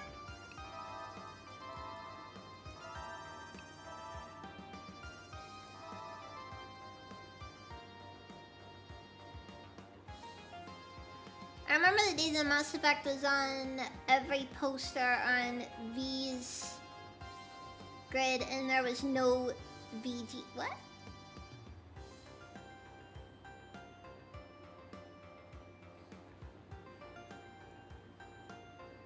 Imagine spending so much money to get a ship sent over to Andromeda, only for Andromeda just to become a part of the Milky Way anyways in the end. Like dude, just wait. I mean, Mordin, hold the line! Based, anyways. Based.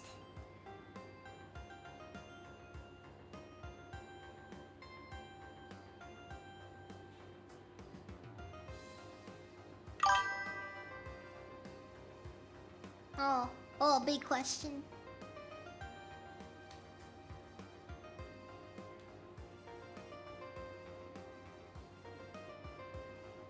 Oh yeah, no, frankly, there's greater than 0 odds Earth will just be destroyed during the merger.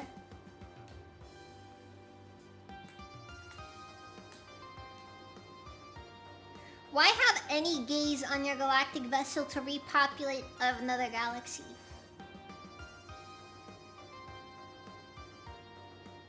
Ultraman, why are we sending gaze to Andromeda? Dang it, are you telling me that we had to be so inclusive. We had to add a biological dead end to our Andromeda Galaxy mission? I'm not trying to be mean or anything, it's just kind of how it is.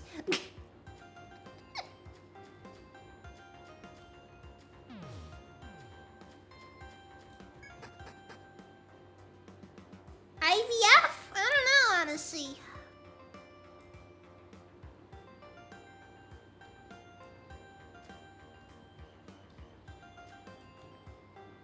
You kinda got me there. I actually don't know.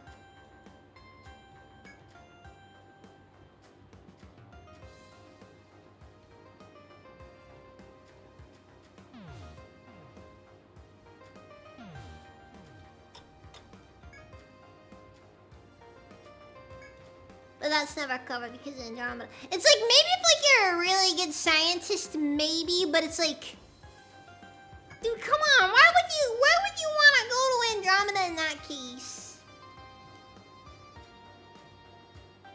Like, I feel like that just turned into a bit of like a, ugh.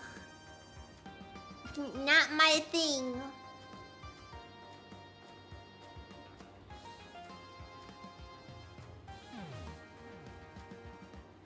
It's like a part of me that's been tempted.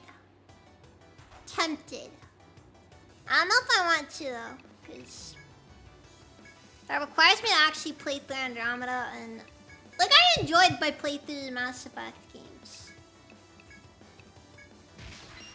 I also will not disregard the fact that Mass Effect is a deeply flawed series. Like, Mass Effect 3 was going to be bad. People will sit down and be like, oh man, Mass Effect 3, it should have been better. But like, the truth, Mass Effect 3 was probably never going to be good under any circumstances.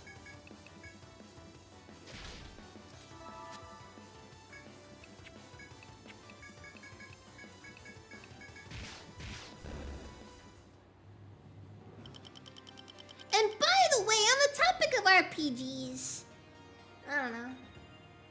Will the solar system survive? I actually don't know. I don't know. It's like I mean, we got a lot of math on that one, so maybe we have an answer of like.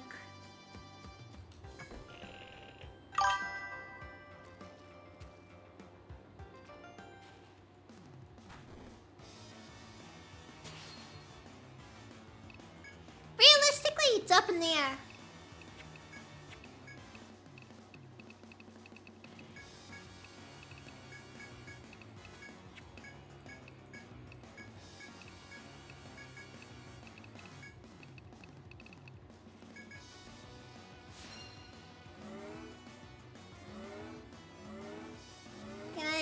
Can you just make that 3x3?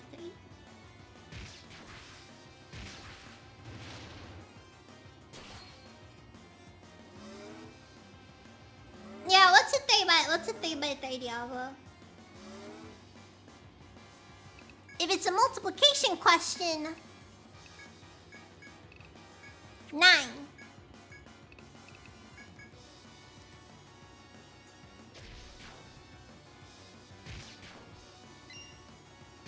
You're one of your favorite games, that could actually make sense.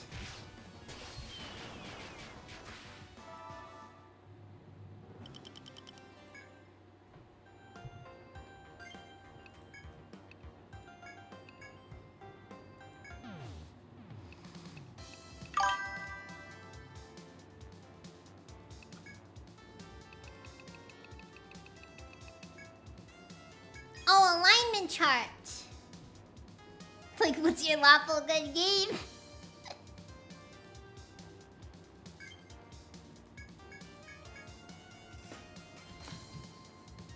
Oh, good on my favorite games. Okay. Honestly, I don't even know if I can even give you an answer for that one.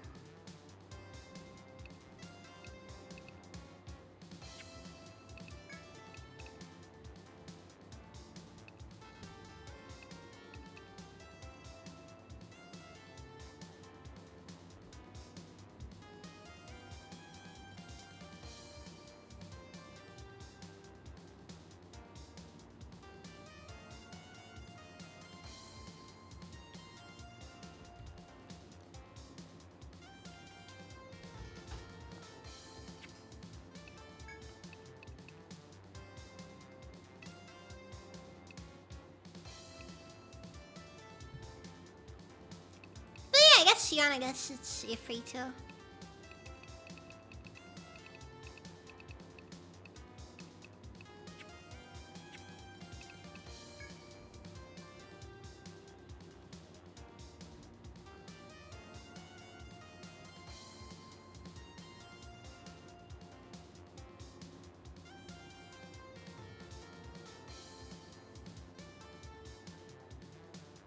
Which Metal Gear is my favorite? That is a very good question, Diablo. You know, I'm gonna be honest. I actually don't know. I actually don't know which Metal Gear is my favorite.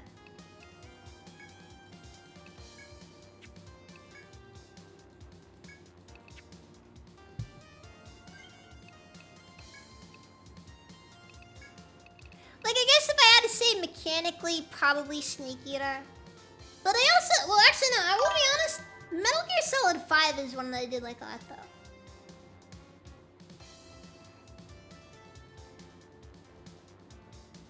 My favorite Etrian Odyssey. Diablo. You're asking these questions like, which is your favorite child?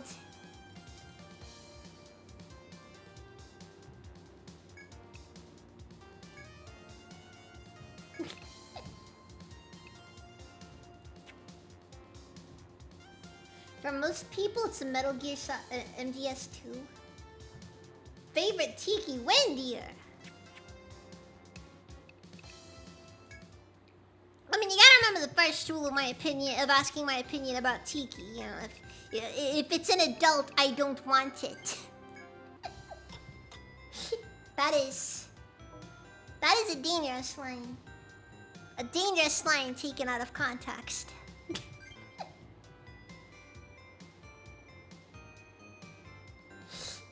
I think maybe 5, honestly, as far as my favorite Etrian Odyssey goes. But then again, I never finished 5, so maybe that is me being a little bit too, me being a little bit too, a little bit too presumptuous there.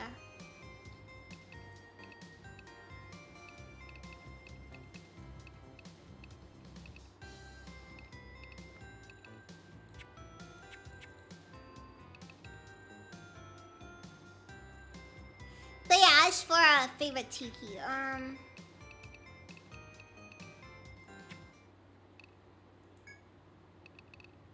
gonna be honest, when it comes to my favorite design for Tiki, that probably would end up coming down to the legendary variant she had in Fire Emblem Heroes.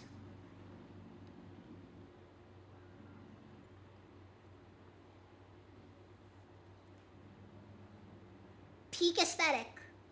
Peak aesthetic, okay?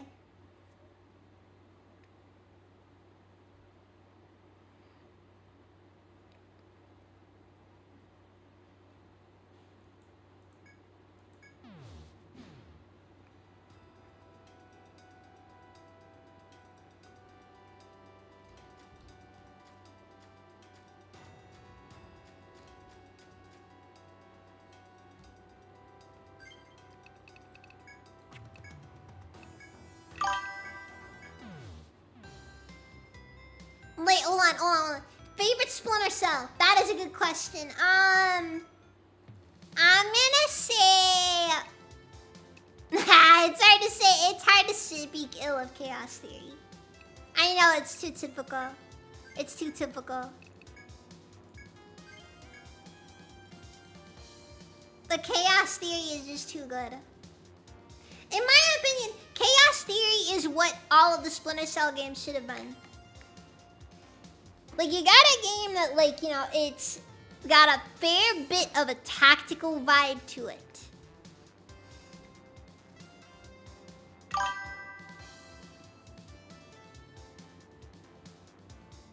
Dude, Pandora Tomorrow was trash. What are you talking about? Ultraman, what are you smoking? Pandora Tomorrow was unironically terrible.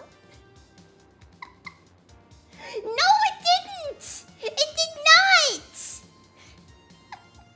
Dude, Pandora Tomorrow was the game where, like, the detection was freaking off the entire game. The map design is pretty trash across the board. And that ending was just, like, the wildest, just most absurd ending I have ever seen in a game. Possibly ever.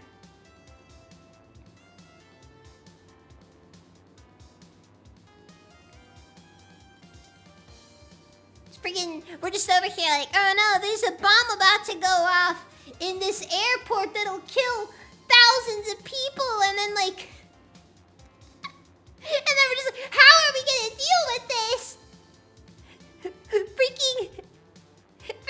Freaking takes his suit off. We call the LAPD in.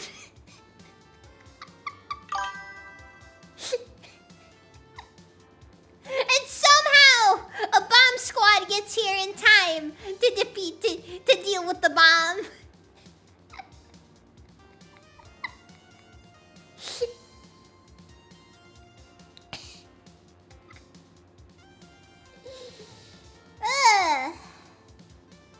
You know what? No, Pandora Tomorrow was great. Pandora Tomorrow was great. It's like as far as like Chinese garbage games, Pandora Tomorrow is just peak. Oh, Dragalia lost.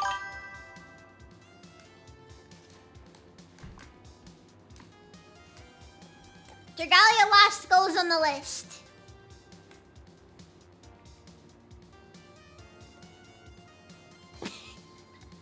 I remember when I finished Pandora Tomorrow, I couldn't help but just start laughing. Not dissing Chaos Theory, it's on that pedestal for a reason. No, it is. It's genuinely on that pedestal for a reason. Like, in my opinion, the reason why Double Agent console version,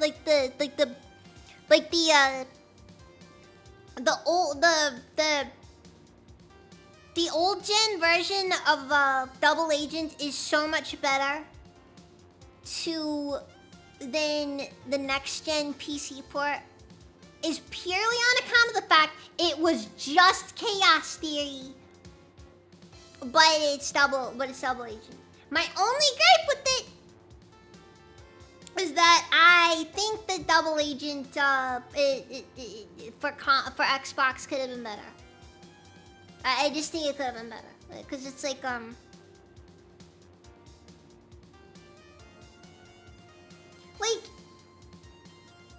it wasn't bad. It had good systems. It felt good as a game. That's Pandora Tomorrow, India. That's Pandora Tomorrow.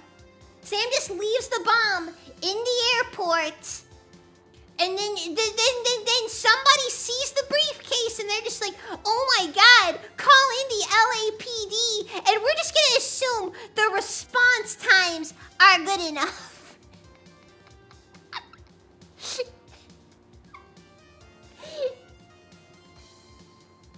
They give us the most just pulled out of nowhere endings. What are my thoughts on the Thief series? I need to play the Thief series.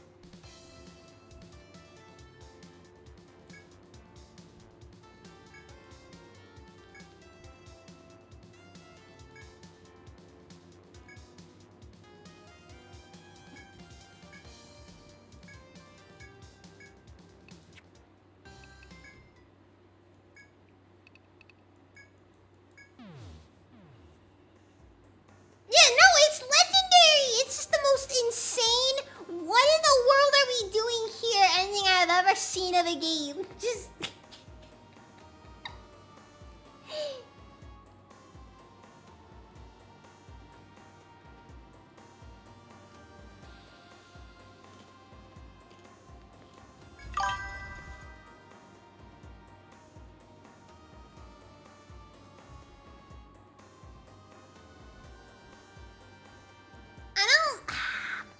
I'm not really very good at thinking of specifics.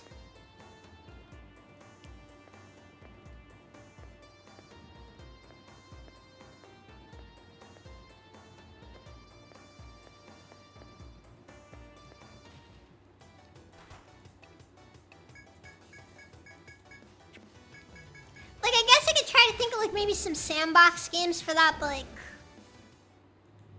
even then it's kind of awkward to say because like sandbox games are kind of like, it's less of a game and more of a platform. So I don't know there.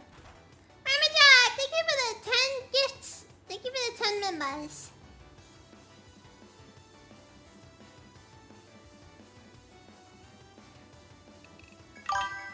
Like, can I mention Bethesda?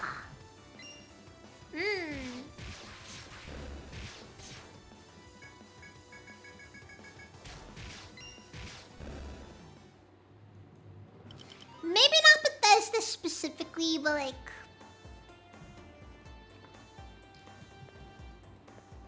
I feel like that is is not a bad place to go to. This is not a bad place for us to go. Arcanum! Arcanum. That's it, Arcanum.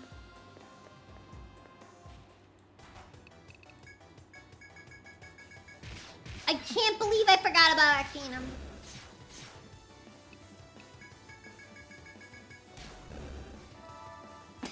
I just say dang it, Todd on reflex now.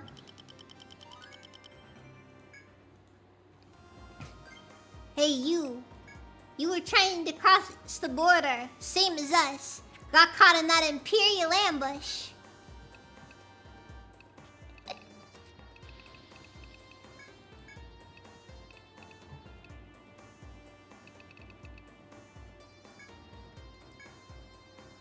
One of my favorite versions of that, I think, was when, like... I think it was, like, a guy who was on, like... For some reason, they were... I think they were in, like, a, like, an APC or something.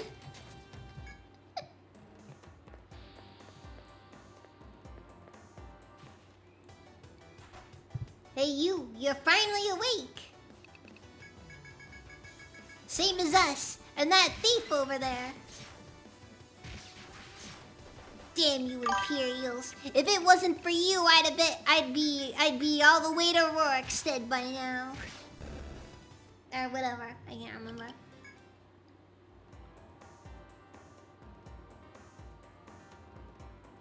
Dude, the lore is like 80% of why I like Arcanum so much. In my opinion, Arcanum is honestly like a Tolkien-esque fantasy world done right. Like, I'm gonna be honest, I'm not a big fan of Tolkien-esque worlds. Arcanum is my exception to that rule.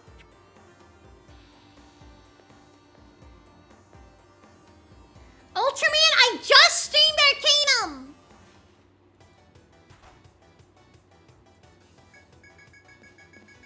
You missed it! Hit the Lord!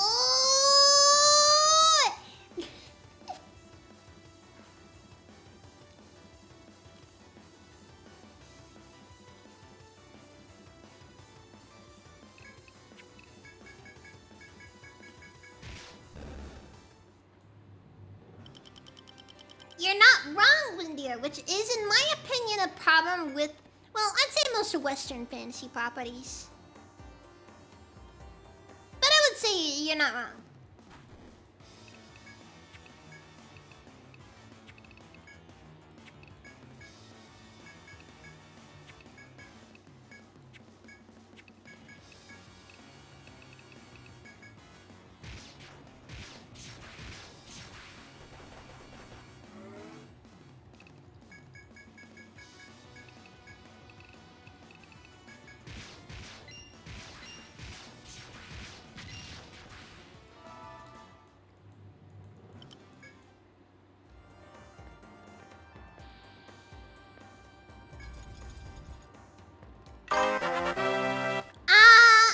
I wouldn't say Tolkien ruined fantasy.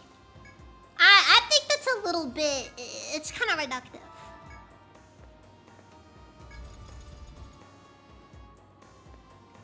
Tolkien didn't really do anything past make something good. Because, I'll be honest, I have a lot of respect for The Lord of the Rings. I genuinely do.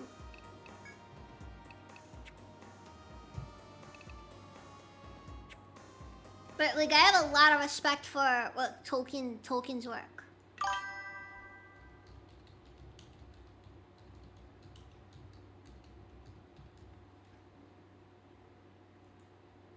Okay, I gotta figure out where to find this stupid Kraken.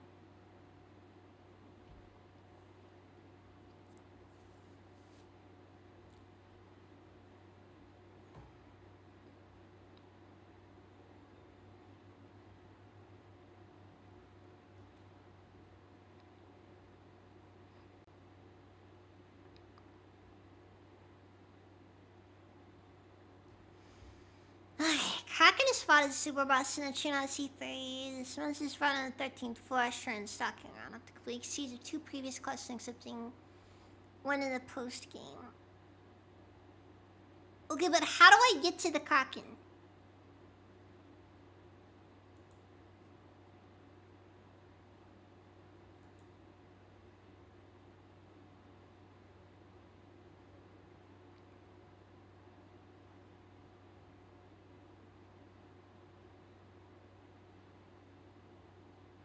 Oh, it's some weird thing I gotta do. I guess it's fair, but it's like not well explained.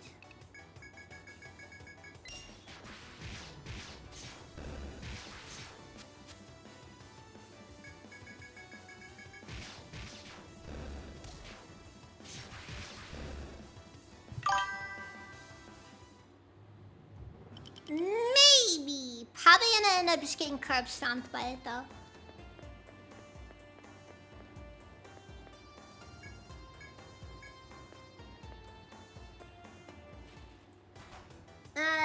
Wait, Pride of Fantasy, there are fairy stories which are fantasy-esque, but it's a Tolkien did for the genre is normally self-consistent world building. Well, yeah, like, that's kind of the thing. Like, you end up with stuff that actually tries to be a bit more than just, like, that's kind of what Tolkien did.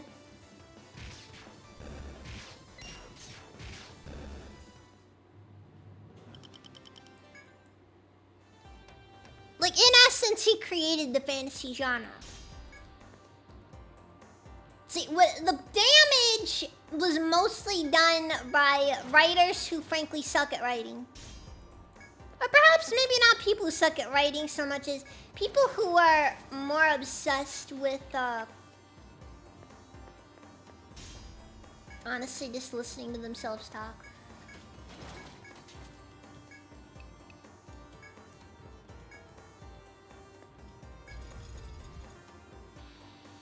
Evil Bear, welcome, Steven.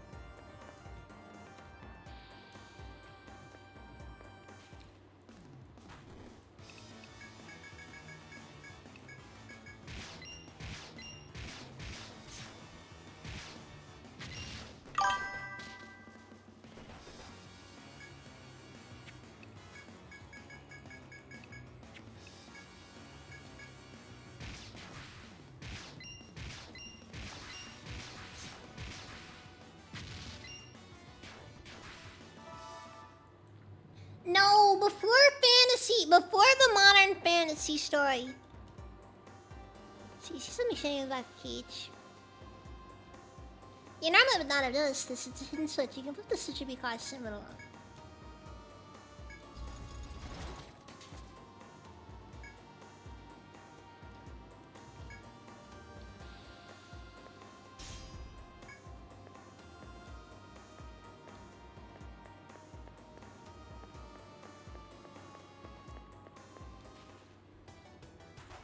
But yeah, before then it was basically just our ancestors telling each other about that time they got probed by an alien. Frankly, it was a renaissance in a way of speaking.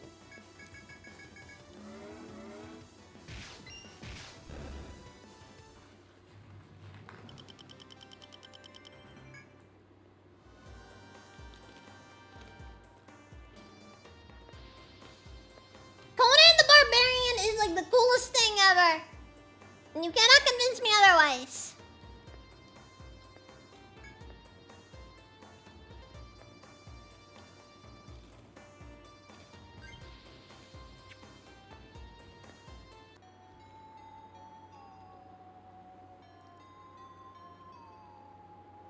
When you enter the hall where you feel the sound came from, you are struck by a foul sense. A dreadful monster writhes its countless suckered tentacles in anticipation of your arrival. I am scared! Judging by the pieces of metal scattered about, that switch released the cage sealing it. This monster must be the Kraken that the client and his friend could not defeat in the past. The time is now. Draw your weapons and challenge it to fulfill a man's dying wish.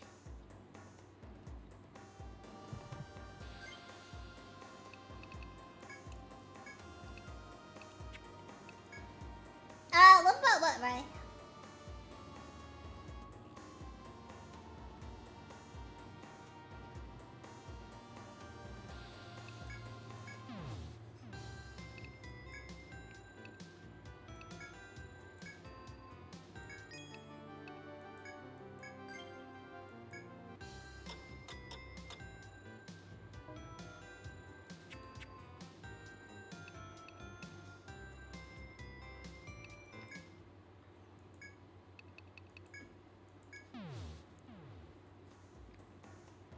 Honestly, the thing I like about Conan is mostly the fact that a lot of it is a commentary on the failings of modern civilization.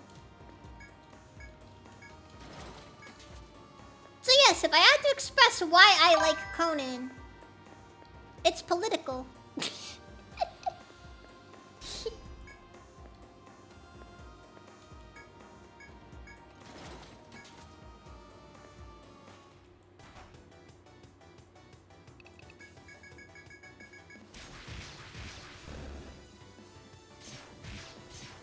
It's also just kind of neat as far as low fantasy settings go.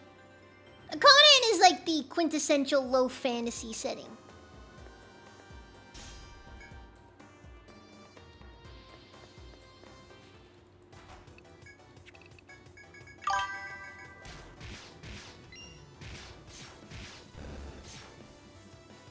Nah, man, Conan was a warrior poet. He freaking understood stuff.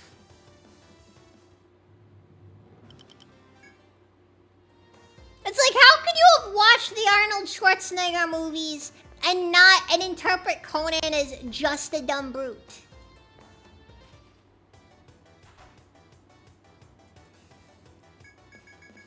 Like, yeah, the what is best in life thing, that's freaking early on in the movie. Back when, like, the guy who made Conan what he was. Like, when he made, the guy who made Conan that pit fighter. That's back when that guy was like that was the line that made that guy horrified, like, oh my god, what have I created?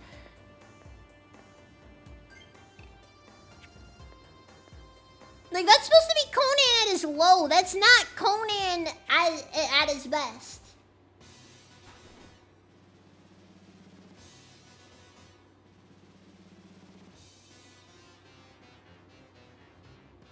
Anyways, I do not know how to properly look at this thing. I can't see where this thing begins or ends.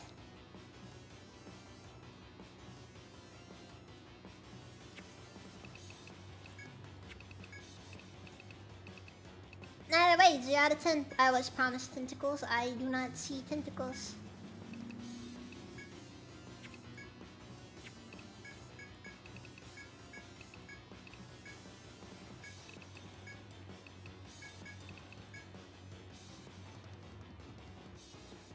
Hey, my eyes are up here. Tentacles point in multiple directions.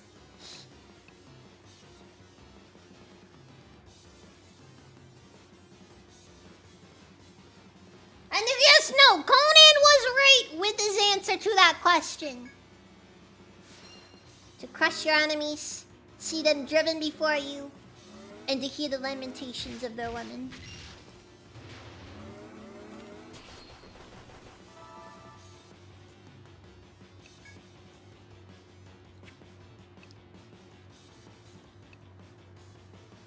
Alright, Mr. Kraken.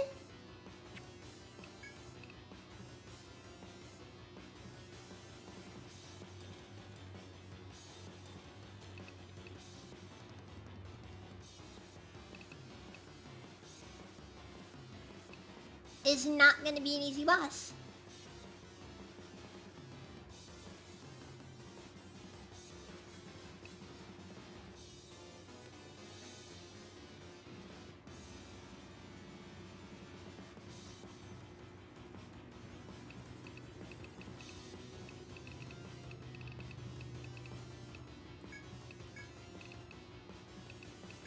And I was just like, what? You don't feel extreme pleasure as, you know, you violently slit a man's throat? Like, come on, are you even human? Like, seriously.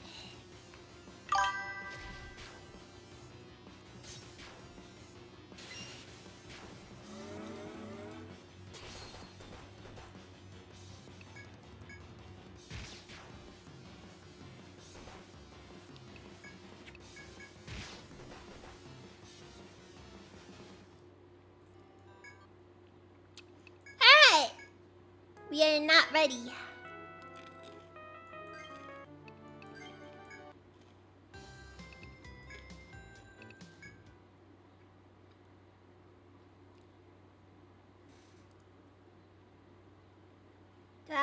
Hypothetical.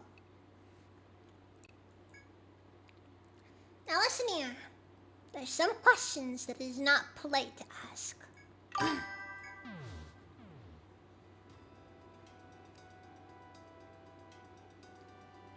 I think 70 should be enough.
No, but like, yeah, people sit down and be like, "Oh, the guy wears like fur underwear. He can only be so smart, you know."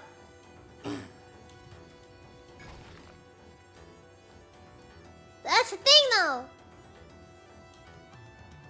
Conan does not subscribe to such basic and trivial concepts as cloth.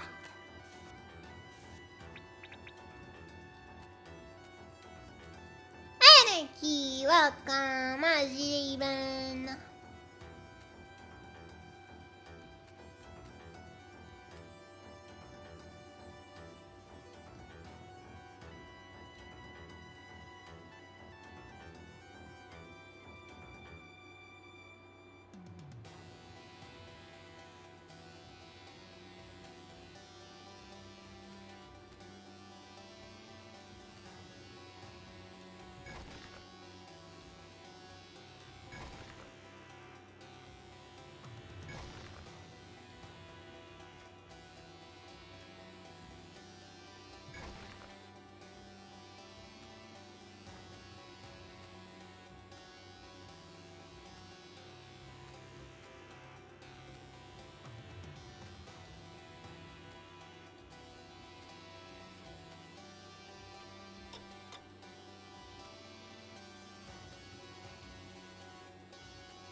Alright then.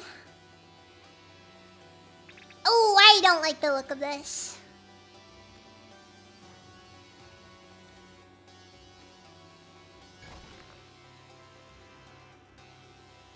I feel like that is supposed to be like a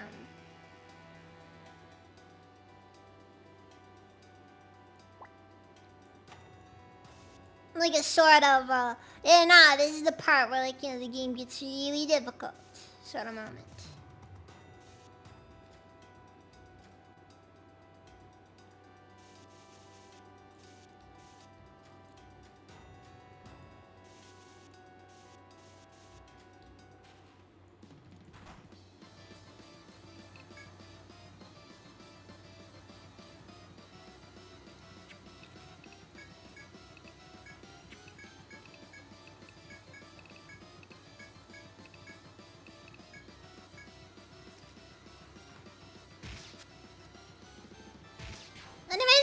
Anarchy, look, I'm saving.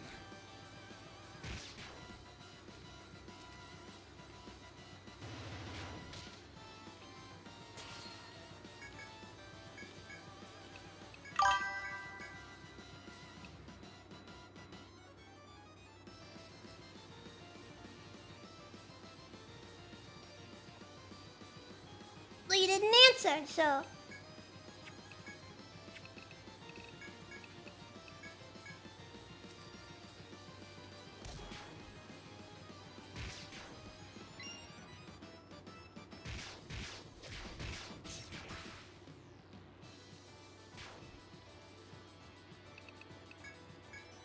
I think an important thing to remember is that self-inserts aren't necessarily bad in and of themselves. The problem is that half the time people just don't make good stuff out of them.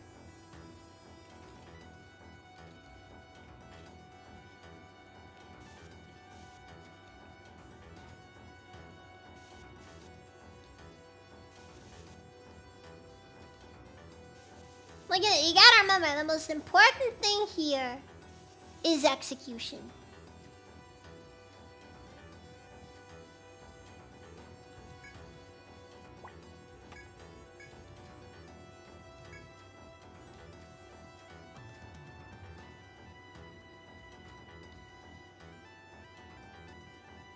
Oh, I thought you were making a comment to me dying to the tentacle monster.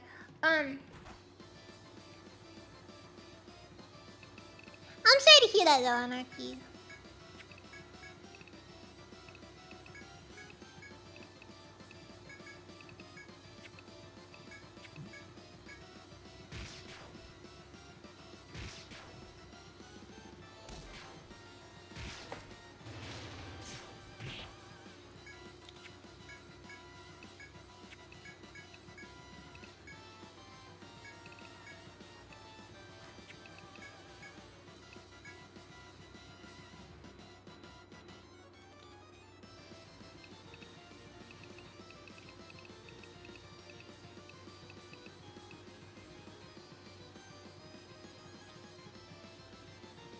I prefer something cruel and unusual. So here's what we do. We kill the person in secret.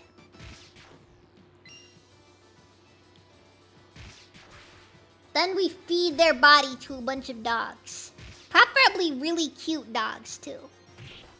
Then we kill the dogs and we make a pie out of them. And then we feed that pie to the person's parents.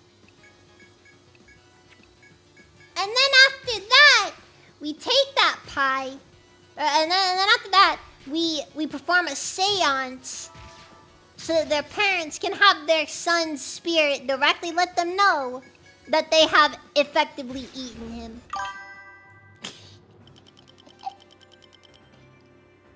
It's foolproof execution method. I thought he was going on a business trip. What the frick is this?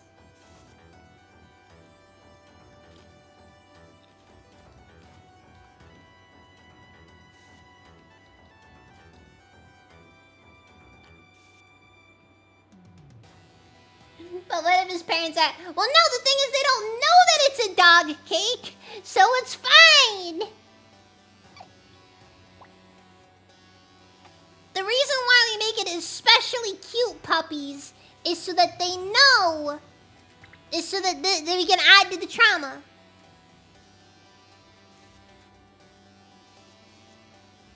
Not only did they eat their own child, they also ate dog.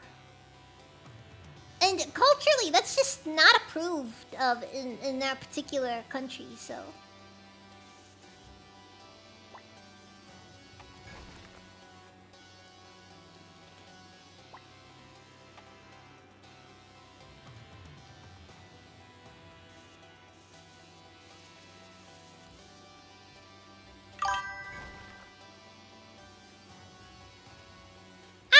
Man, you have a nice night. That Nautilus makes me very uncomfortable.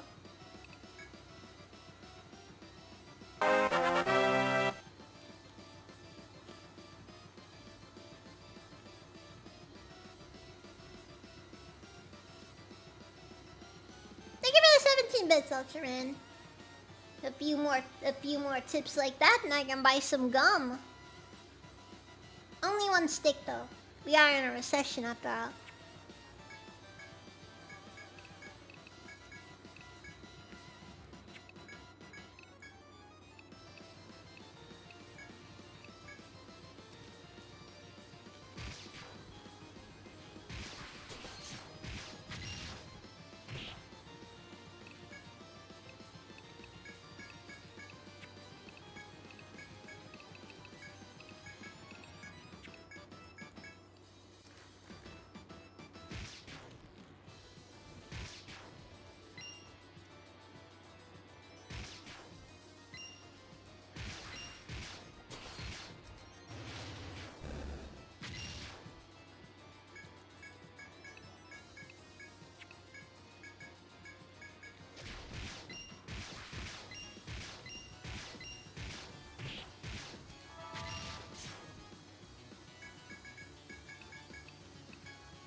I guess she just go for some of these.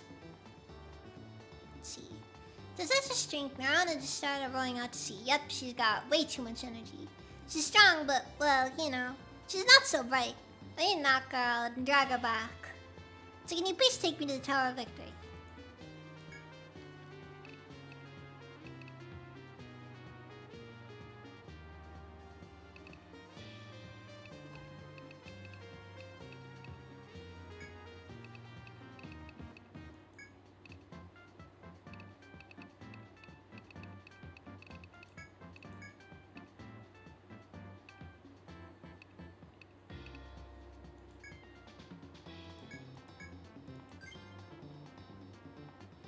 Let's hope that this works.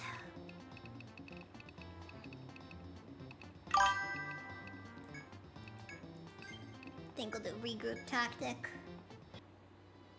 I'm sorry, Streaky said is our shot. Rip. Enter Lion Zodiac climb to your party. Climb to the Tower of Victory to its highest point.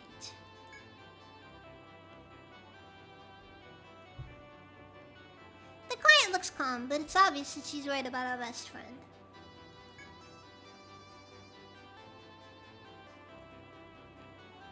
Suddenly, a loud roar echoes from above you. There's no mistaking it, a battle has ensued. The client rushes up the final set of stairs, beginning the incantation of a spell. You hurry after her, but you arrive to find that the battle has already begun.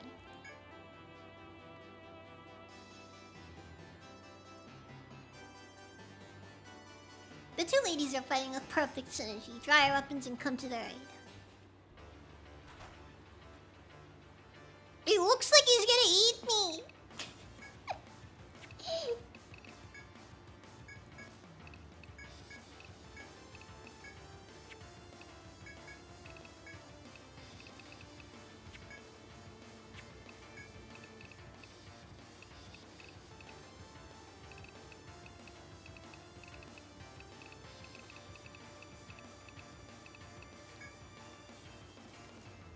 No, it's just like you know, and you're at like a buffet or something, and like you get the last chicken wing, and you just have some guy. You get this one guy who's right behind you, and he just gives you this look. He's giving you this look. Oh, it's Movie Bob! Oh no!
Oh yeah, we just have infinite regroup tactic.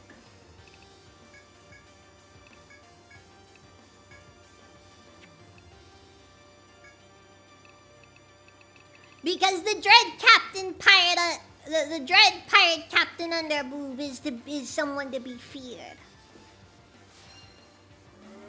You need to join into this absolute unit, greedy me.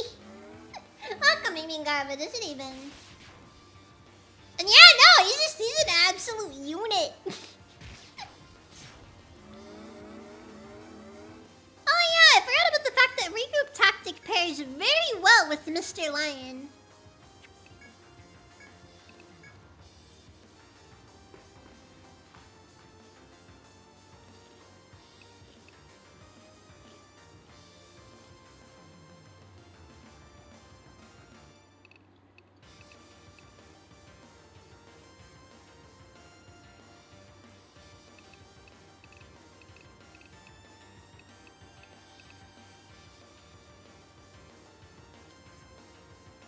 This is the guy in that one picture of the Queen of England.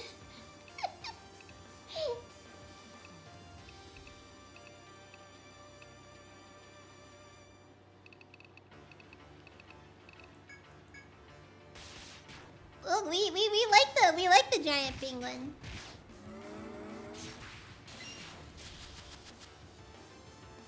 He is in fact an absolute unit.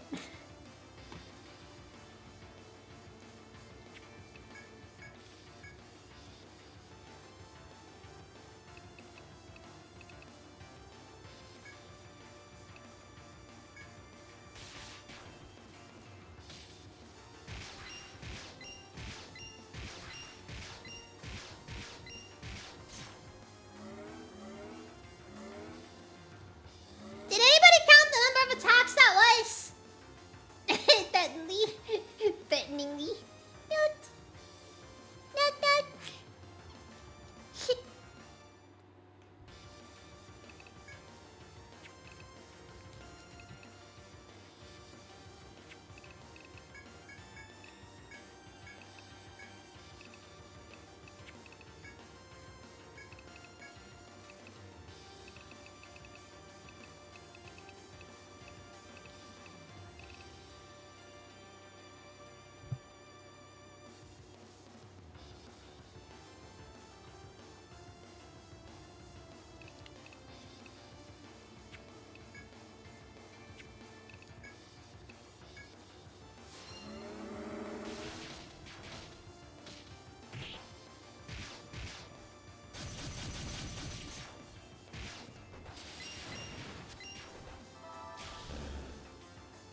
Ah, wonderful.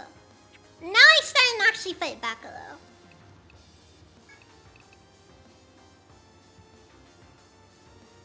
These kids do not know this obsolescence. They are not, no.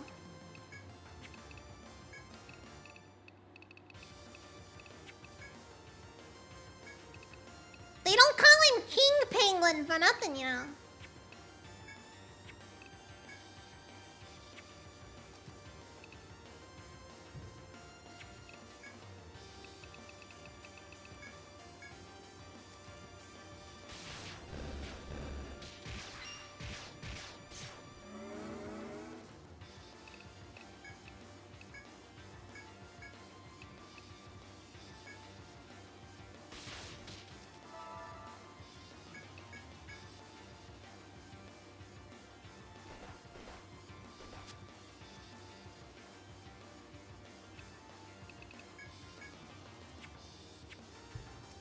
Okay, let's go regular tactic.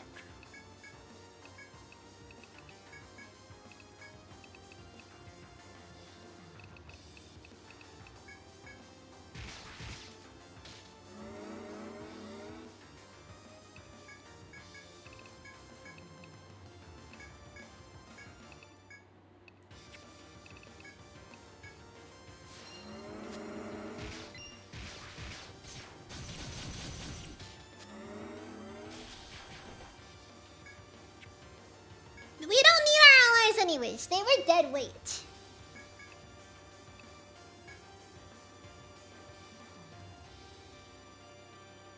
Rick Ross and his sons, Cartman 1, 2, and 3.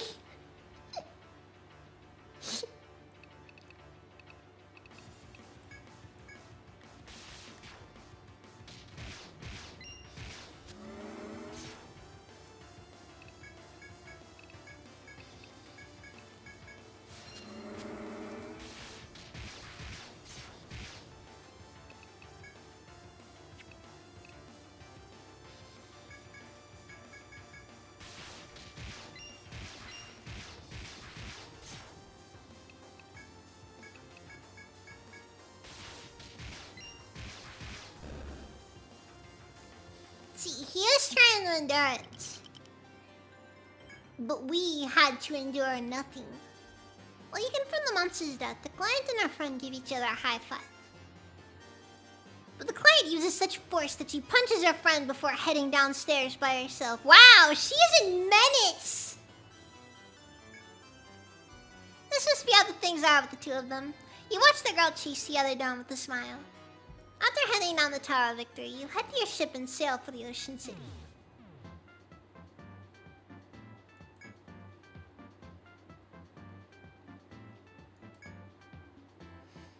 Strength and blame they work well together because one's weakness is the other's strength.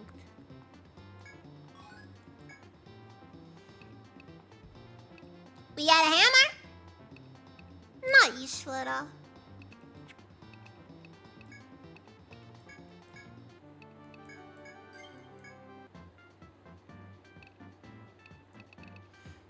No joke, that's kind of what makes fighting the penguin kind of funny, because he simply does not care. You need to remember this. He's not even fighting back much. He is a literal wall of HP that you have to fight. That is it.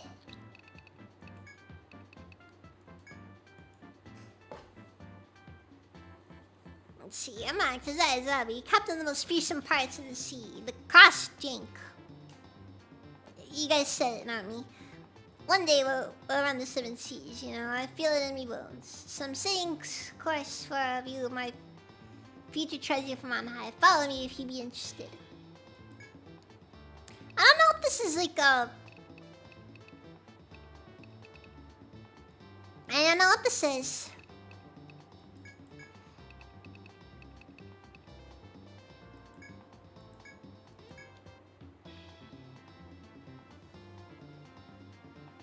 No, this party's a bad idea. I think what I'll do is I'll bring Underboob and Shinana. And I gotta think what to give him, because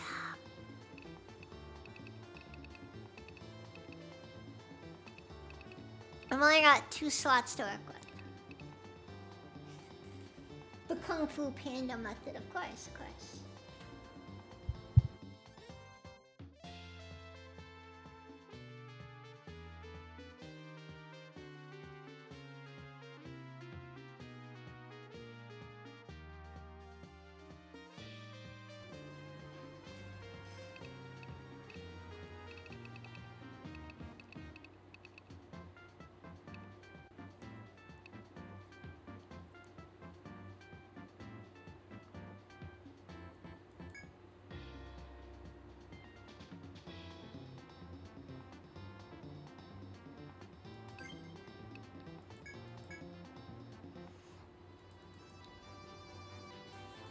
Not adding unruly pirates to our party, begin climbing the Tower of Victory's endless stairs. As the lady captain kicks a man complaining about the stairs, you hear a presence from downstairs. You instinctively look down only to find a gigantic monster climbing the stairs at a frightening pace. If it catches you on the stairs, you won't stand a chance. You must reach the highest floor. Suddenly, the pirates start double timing it up the stairs with an amazing burst of energy. Just as you and the captain reach the room on the highest floor, the monster bursts through the wall.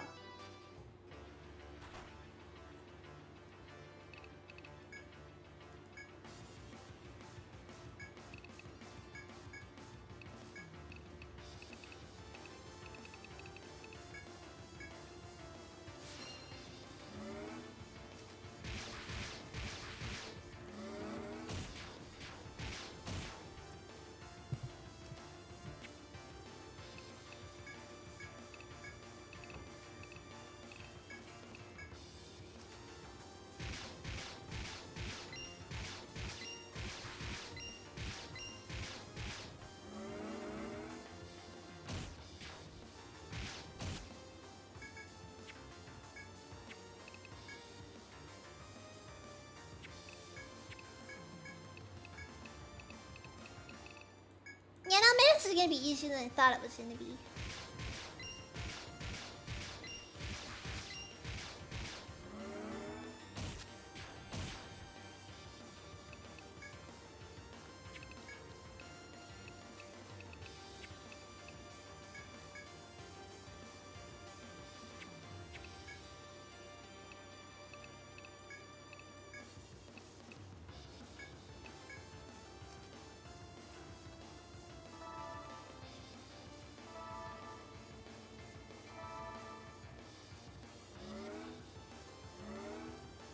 That's a bit scary. Right, Dunks?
Oh no!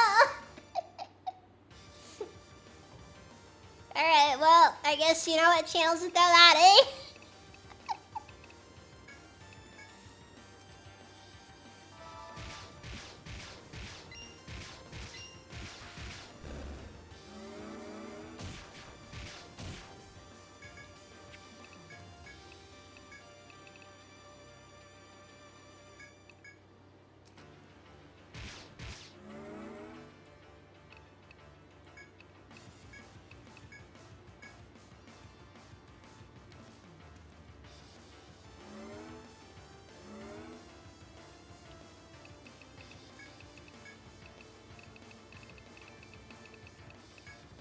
in the Discord, of course.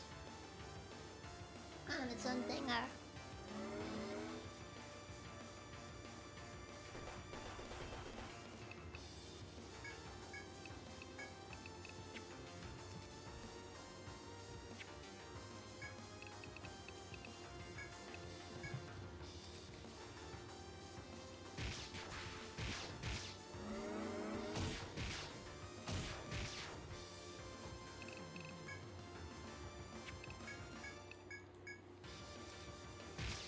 At least it's still managing despite it all.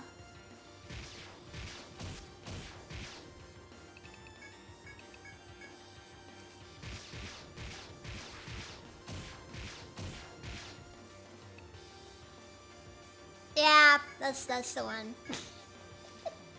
That's the one. Yeah! An absolute unit over here.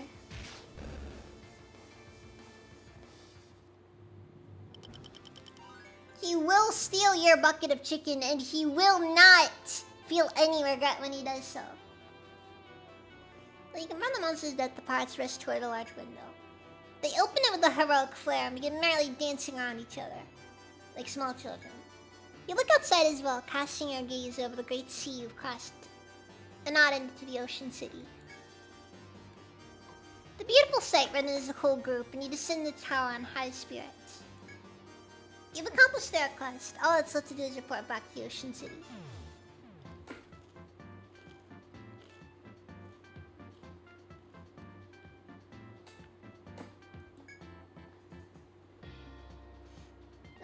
Conquering the sea's dream, man, but I'd sooner swab the deck than fight you. Care to join?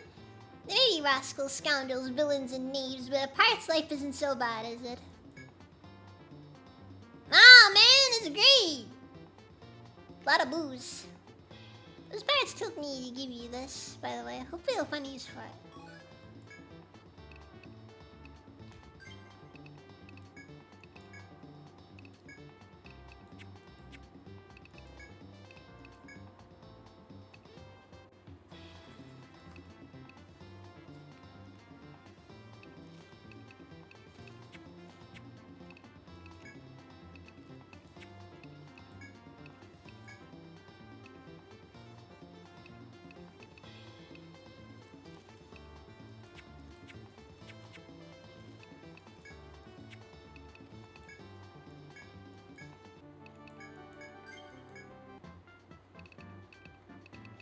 My only concern is just the fact that there's a lot of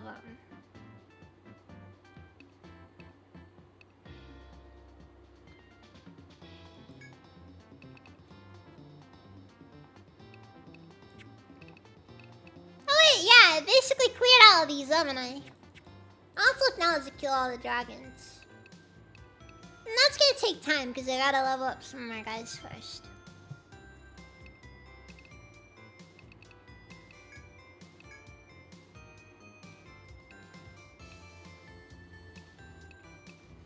No, that will take time, because people die.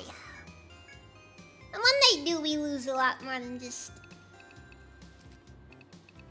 well, just a party member for the moment.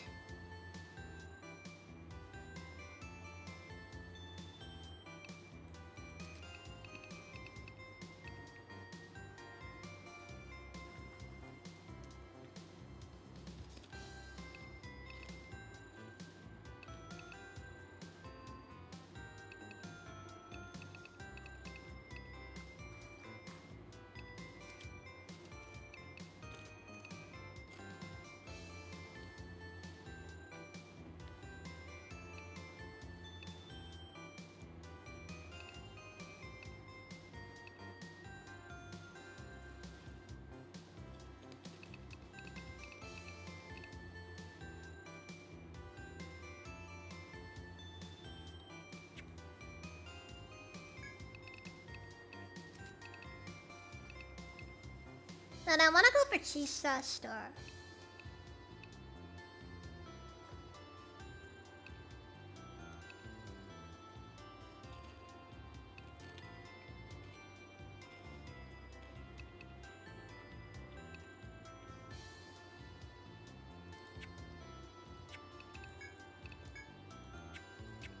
hold on.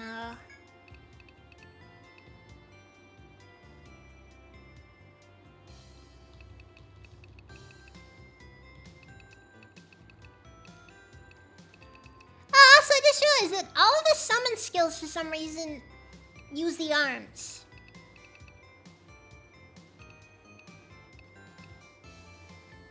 I guess it makes sense. Like, I guess the idea there is like, you know, they like use a whistle or something to call them.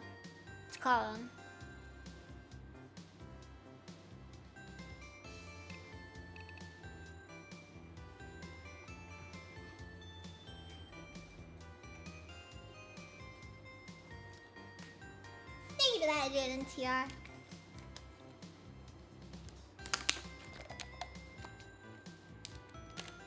Also, a lot of people like the gold Kini art.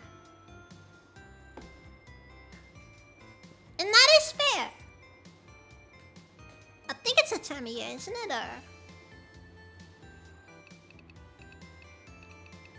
Or does that pop up another time? Can't really remember.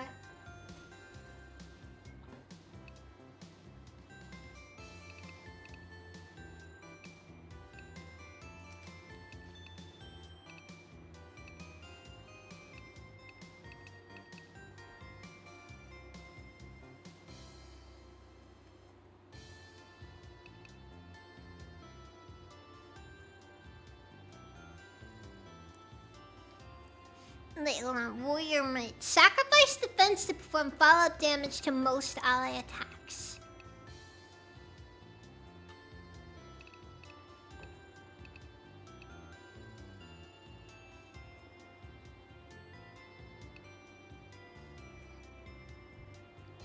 Concentrate for 3 turns, nullify bind effects.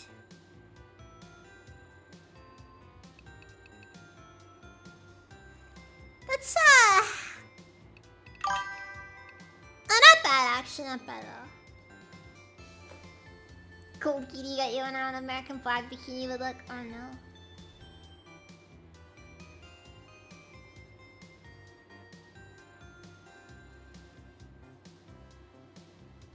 Now what do you mean by that, human garbage?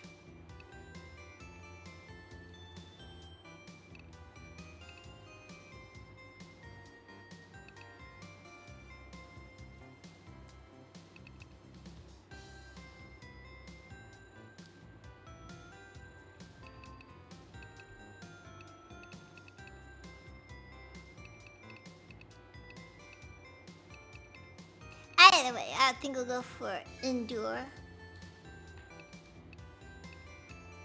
I'm a little bit disappointed though, because it seems like Tiny Feet's not gonna be able to make much of get much out of a Shogun subclass.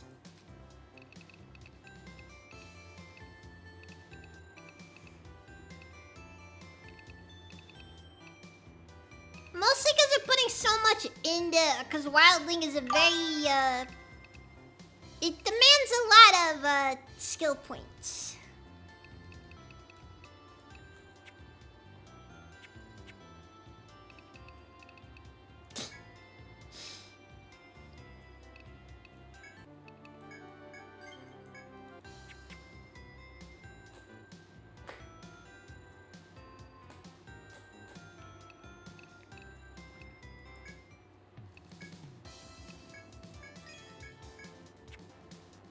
Arrival, you say.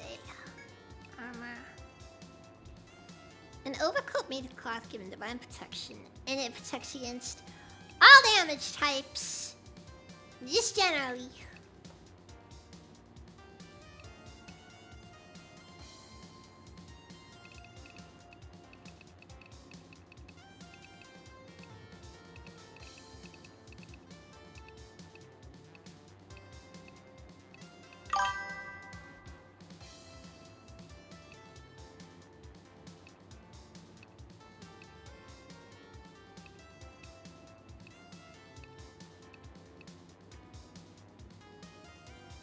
Redeem second Ahoge.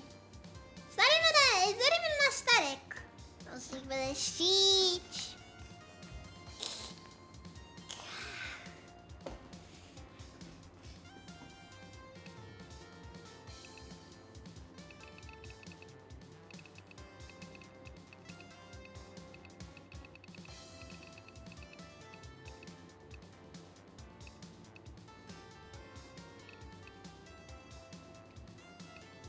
No, the beast chain actually is just generally a better option to go for. I'll keep it in mind. Keep it in mind.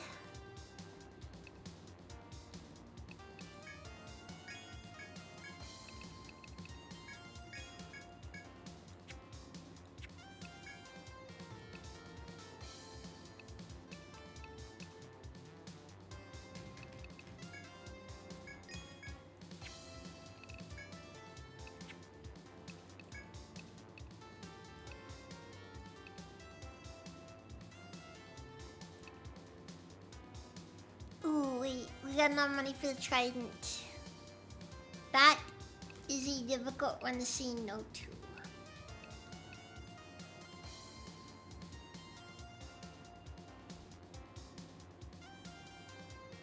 Boost HP, TP, and vitality.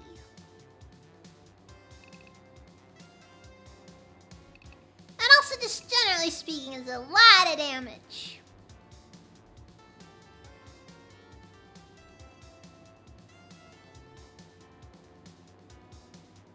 Kinda hard to say no to, honestly. And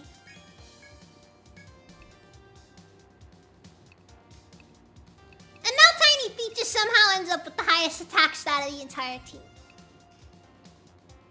As you do.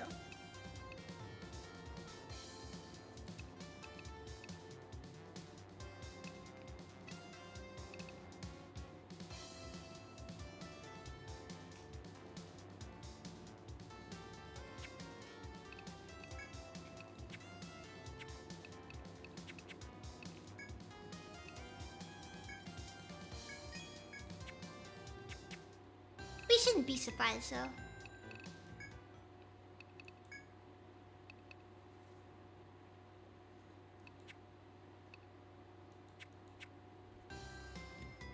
The glorious! It makes it aerodynamic! Those tiny feet are like needles, man. It makes sense.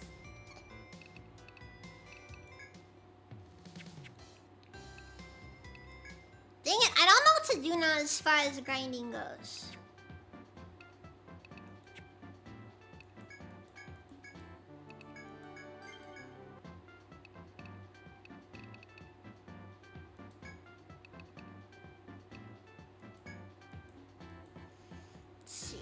Hit speculate sickness. I'm not as a horse, but if it's a rarity, I need to get my hands on it. Last time didn't go quite as planned. Well, I'm sure this time will be different. So, a second Houge has hit the emoto.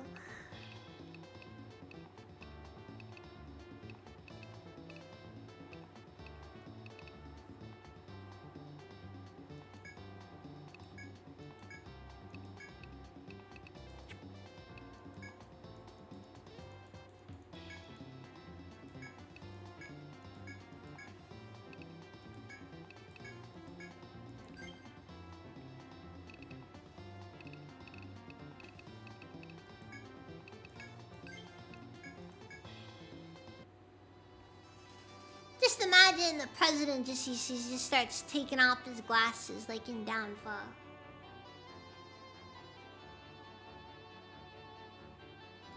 But I don't know what it is. That specific image of just, you just got Hitler taking off his glasses like his hands are shaking. I don't know why that specific image just is weirdly funny to me.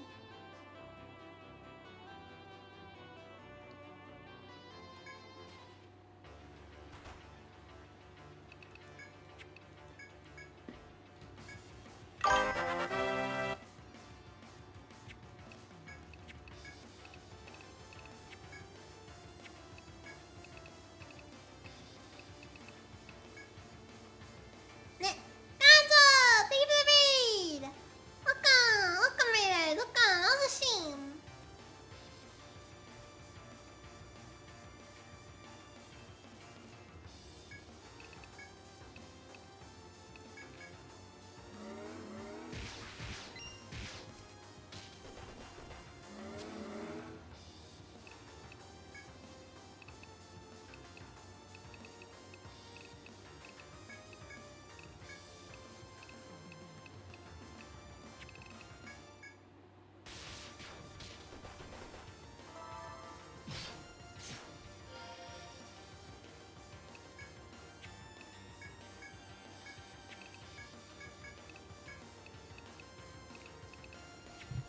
our protector. Gotta put another protector on the front line, because they need it.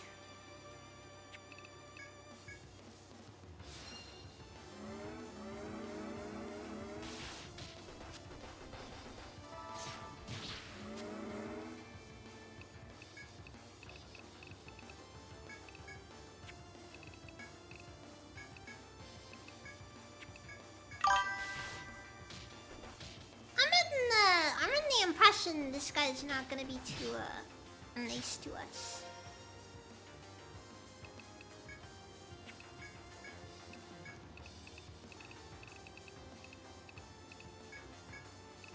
Just get that impression, you know?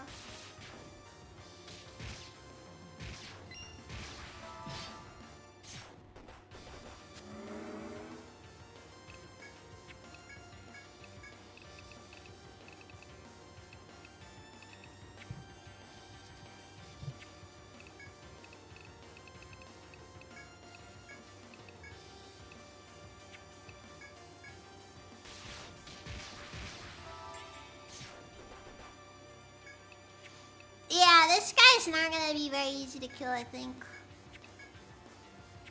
Ironically, though, it seems like Mr. Lion might be putting in a lot of work here, though.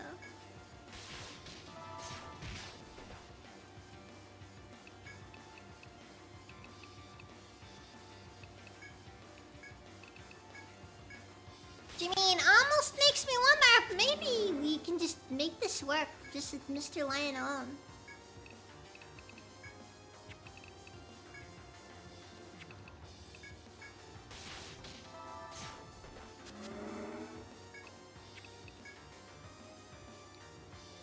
Especially due to the fact that Mr. Sea Serpent isn't really doing much either.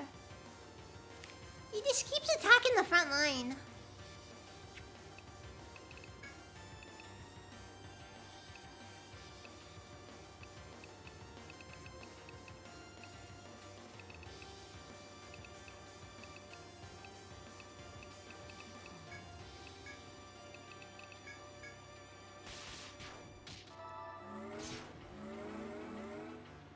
I'm guessing this guy's... Oh, he's immune to basically everything.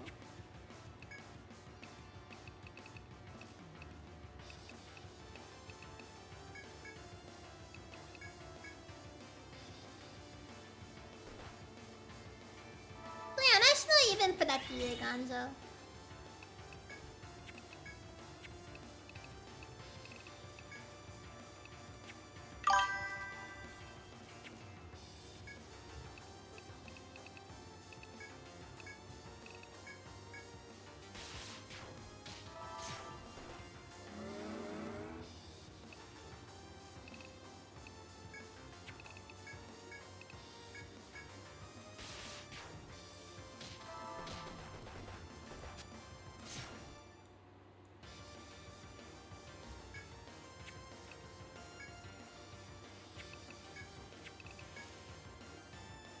But yeah, I don't know if this is gonna work.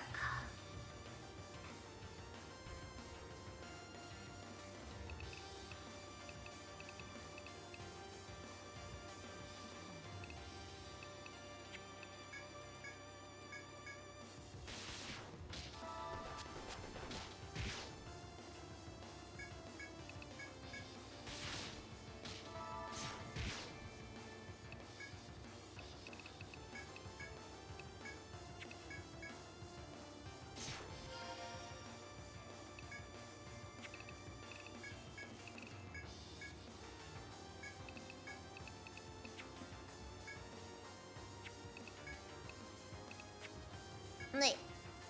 Oh, I'm missing an item they dropped.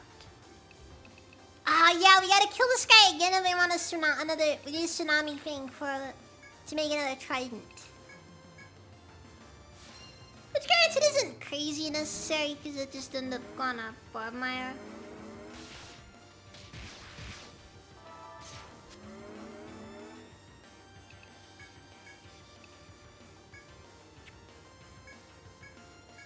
This is, you know, not like a crazy option, but like, it still is an option. Dude's mouth is probably so dry for keeping it open 24/7. can I say?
When did I do Preventora? I seriously don't remember putting Preventora up.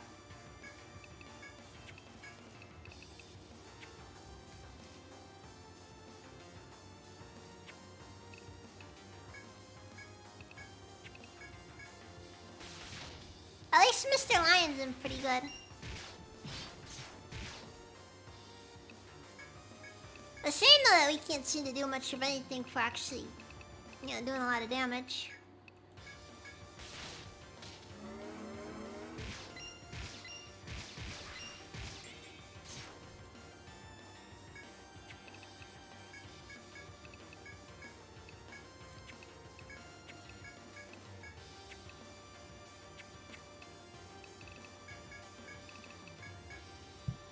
Okay, and then we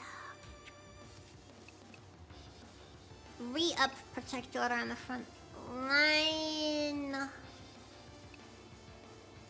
Okay, so it looks like Toma keeps giving everyone Preventora.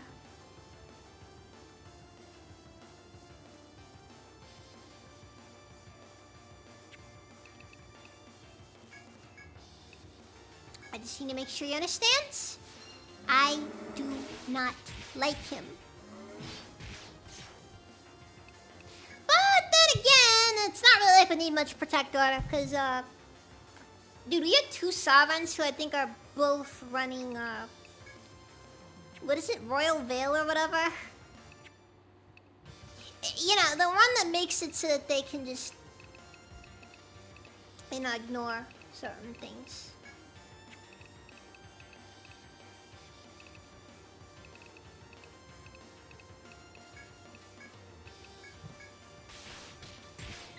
No, the one that boosts your HP every time. So long as HP is maxed out, of course.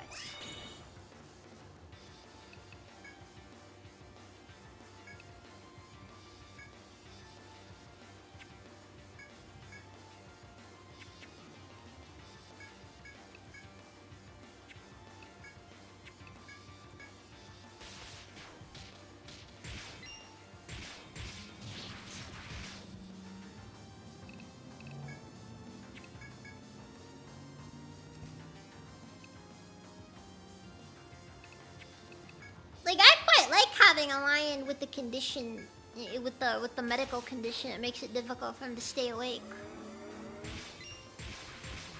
Because it makes it very entertaining when we just force him to stay up all the time. His opinions don't matter.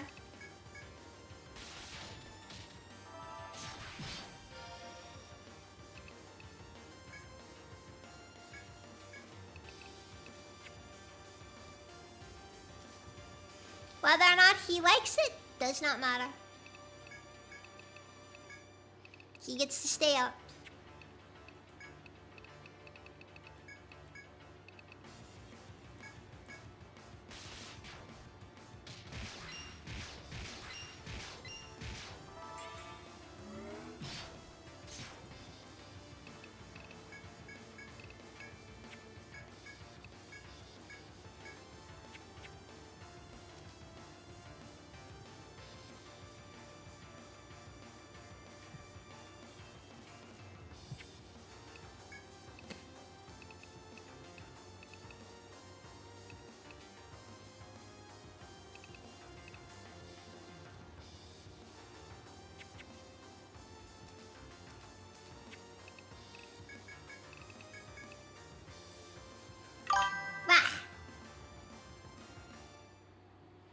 He's Sandy in sleep deprivation, and I'm forced into work.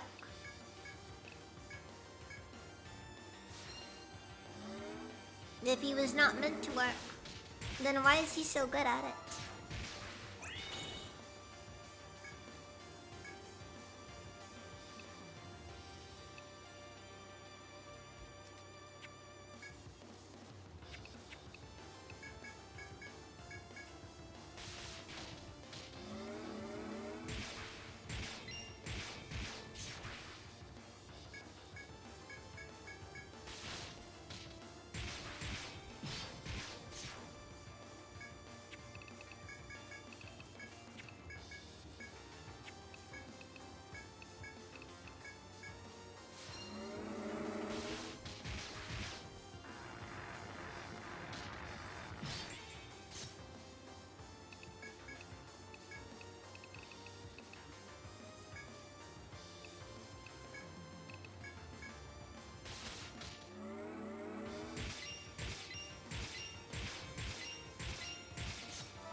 Until after we like do the thing where they basically max him out. And it's so annoying.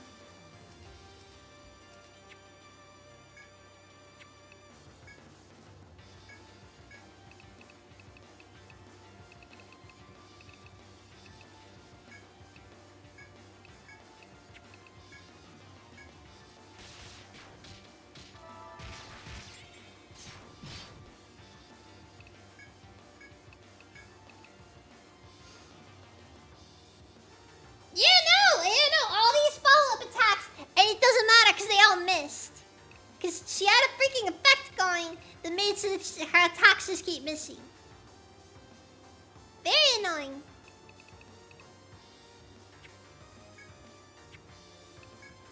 But I'm gonna be honest, I'm kind of surprised they're actually winning this. Like, you ever have a moment like that in a JRPG where you're just like, oh, we have no business winning?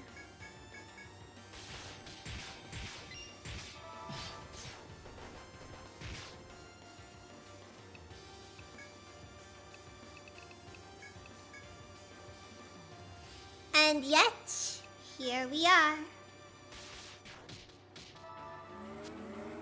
Still winning.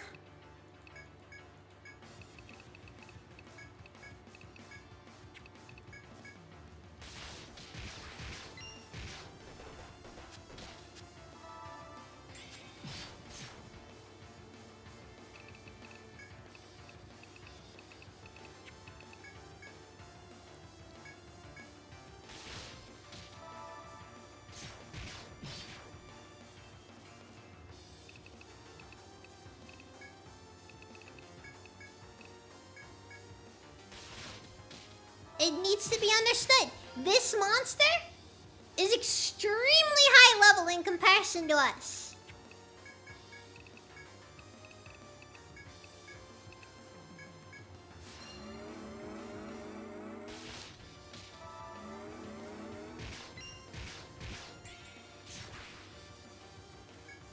Like, that is another part that cannot be disregarded.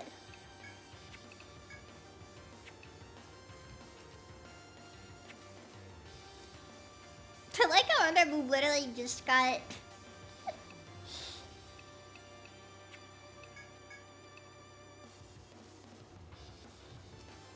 Wait. Prevent...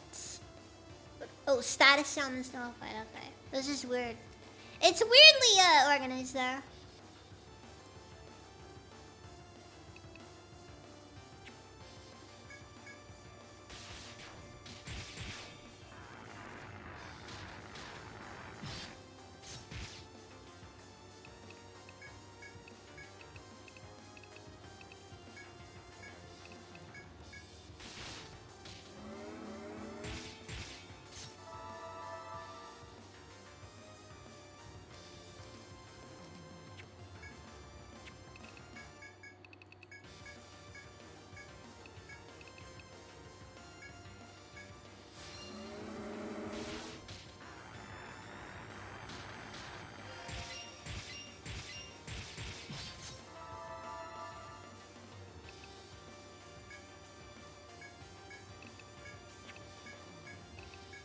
So you get to do that twice?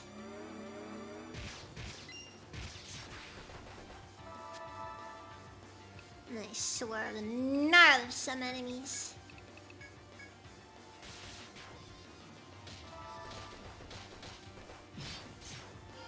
Sit down here, acting like they deserve to actually be treated as anything. Acting like these people. They ain't people.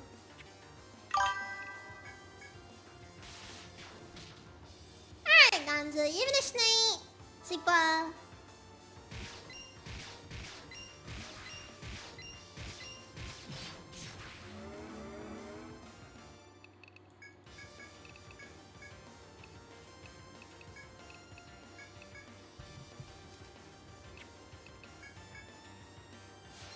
Ah!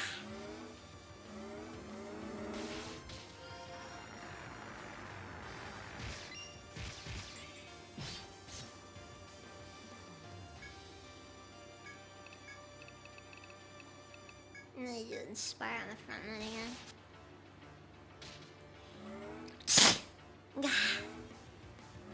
Yeesh.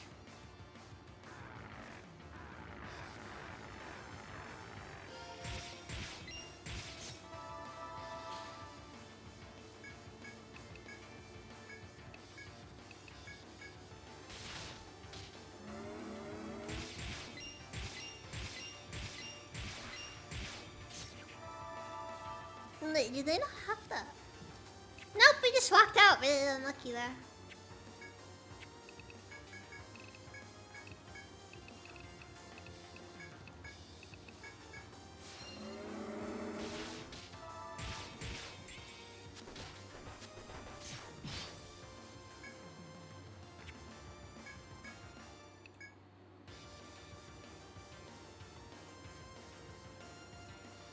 Huh.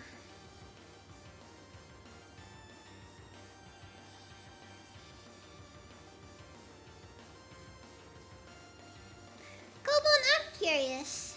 So, you just said bless you on there. But, so did YouTube add an auto-translate feature to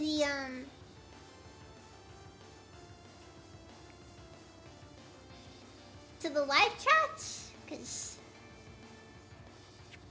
that's a little bit annoying, gonna be honest. And it says injured on there.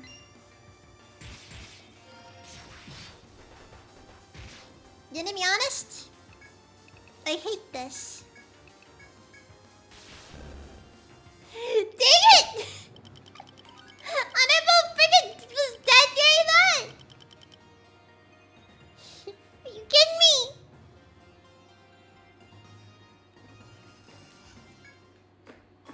Anyways, we got the dragon's weave, so you know.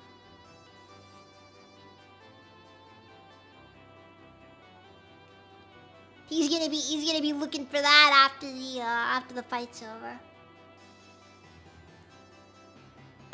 Thanks to the client's precise backup, you succeeded in defeating the sea dragon. The client steps forward to collect some of the sea dragon's blood. It seems they got what they came for. You set sail for the Ocean Sea to report your victory and return to the client's port. I'm glad to see you're all safe. The client told me to really defeat the sea dragon. That blood is said to be a cure for any disease, and it is. It's completely cured my cavity. Are you kidding me?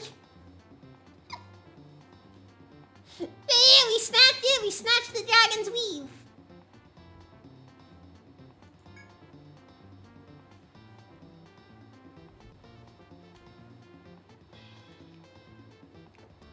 Suppose his greed is one thing.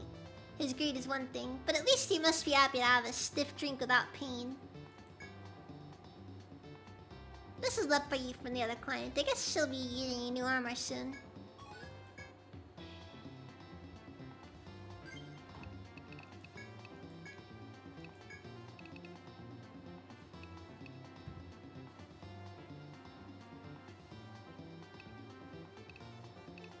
It's like I'm wondering I can boost that defense, but on the other hand, the cloth armor makes it...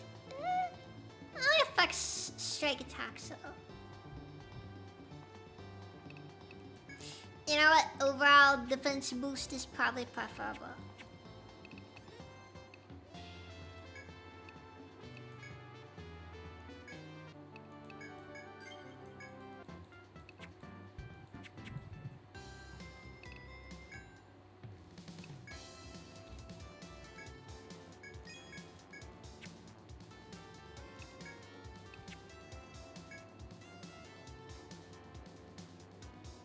A katana made of sea dragon bone that floats like the dragon itself.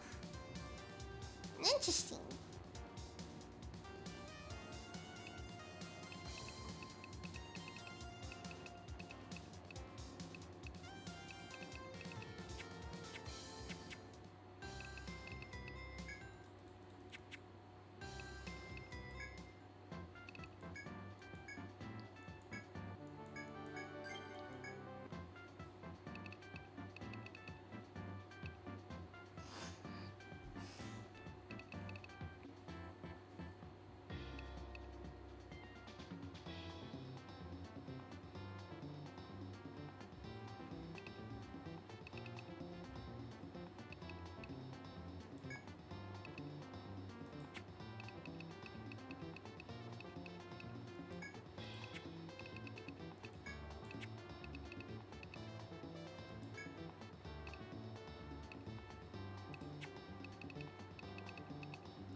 Thanks to dull the pain, but the sugar content of the alcohol makes its pain worse. Oof. Seeking monster subjugation request is the Ocean City Marine 7th Platoon. We recently sent 2 of our finest to defeat a monster wreaking havoc in the western seas. However, it seems we underestimated the beast. We request the aid of any seasoned adventurers. Actually, to verify, do we have any skill points? We do. Let's go. I don't want to buff. I'm thinking maybe Mr. Lion. Buffing him might make a pretty big difference.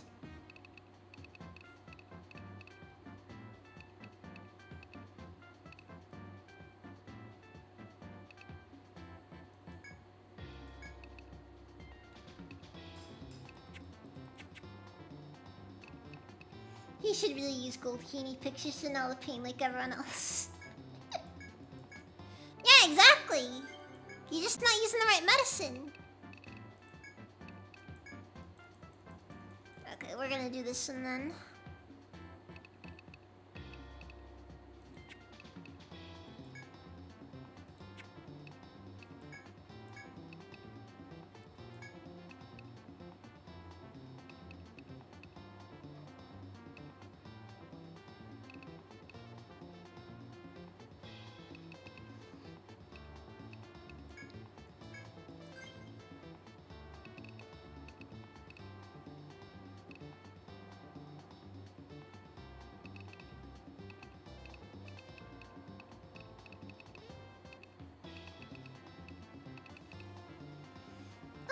Options here are going to be a little bit more limited.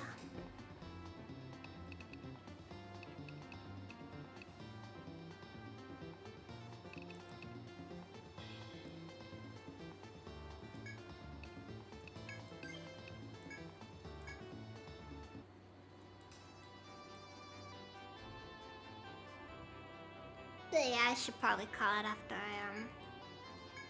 I'll see how this goes. I'm a little bit nervous though, because our current team is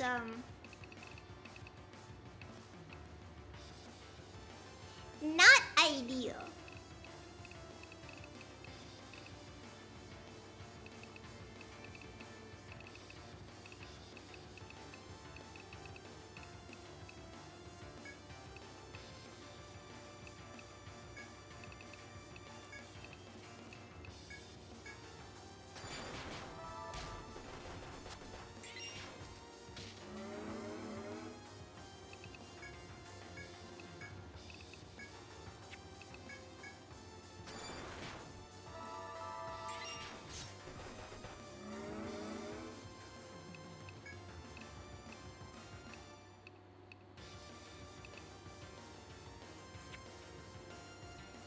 boy. This might be a little bit scarier than expected.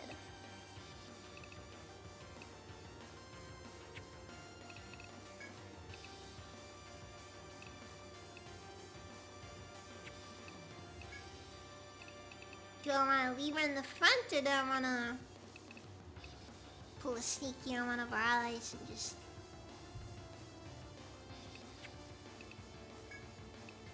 run sneaky?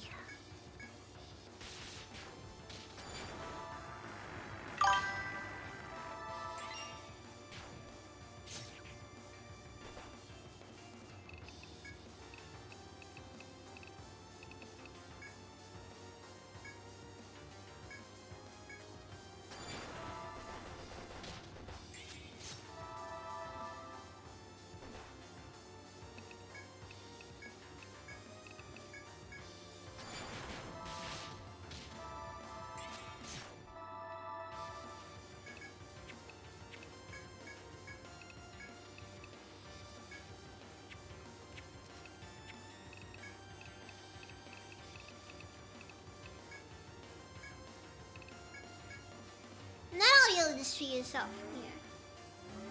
I don't know what the best solution is though. I'm kind of nervous about this particular one because we don't really have our usual DPS.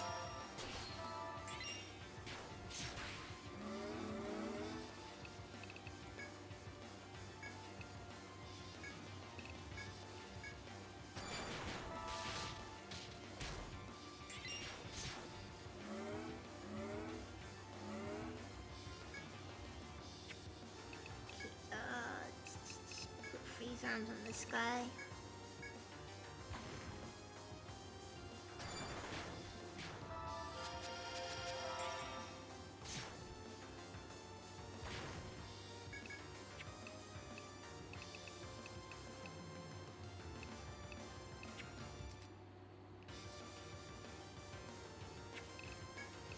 Gotta be up, Protectora.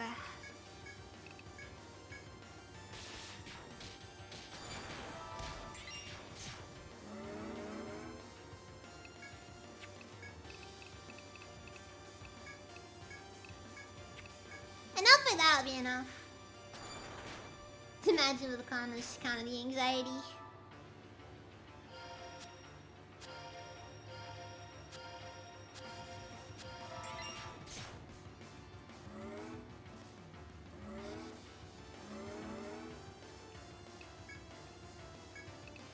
So far, we're not doing too bad though.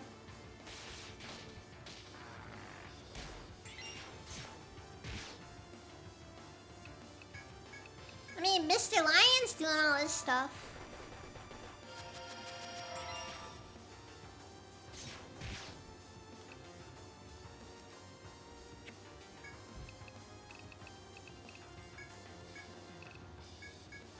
You know, he's not doing too bad.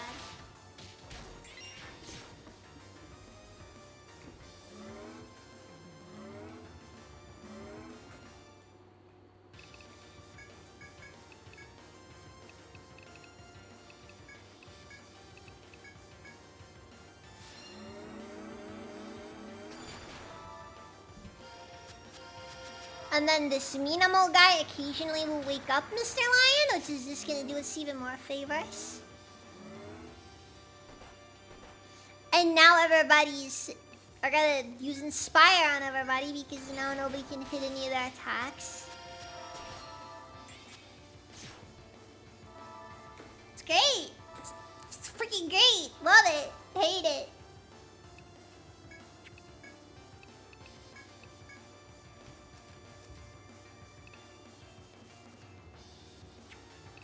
Either way.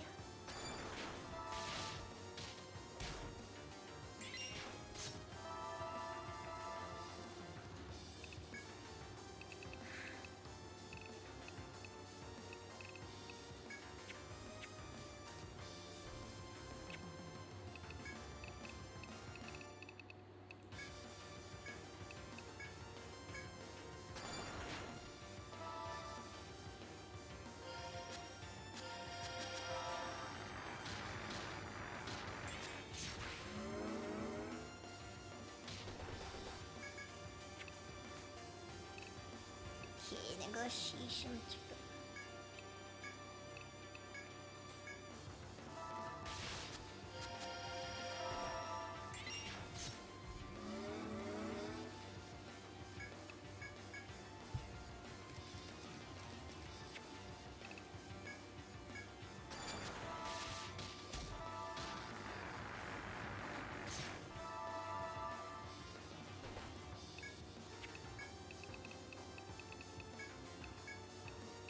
Just gotta keep up that inspiration. Now you just say some mildly inspiring words. Suddenly people just eat it up. And I'm just like, oh. I know what I have to do. And then they die. Horribly. Stupidly even. They do good. They do what you need them to do.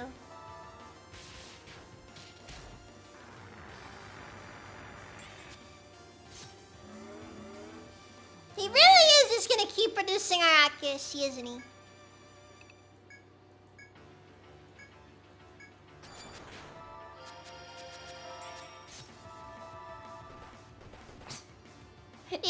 You just say some really inspiring words for a minute, and then the person on the receiving end is just like, huh? I guess I really do just have to get good.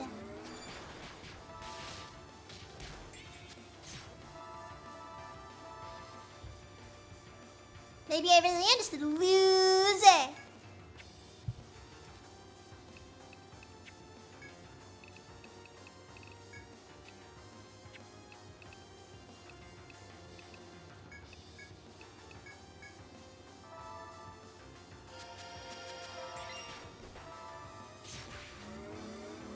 Reverse vicious mockery.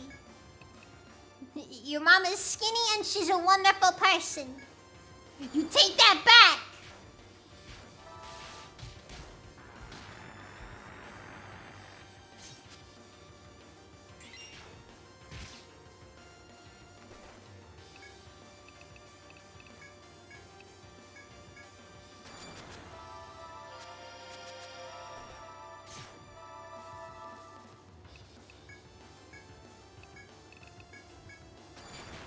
Nobody talks about my mom like that! Hey, tsunami thing, let's freaking go. I didn't technically need it, but it's cool we got one. Fierce attacks of the pirates and the steady marines have managed to subdue the sea dragon. The pirates returned their ship after thanking you.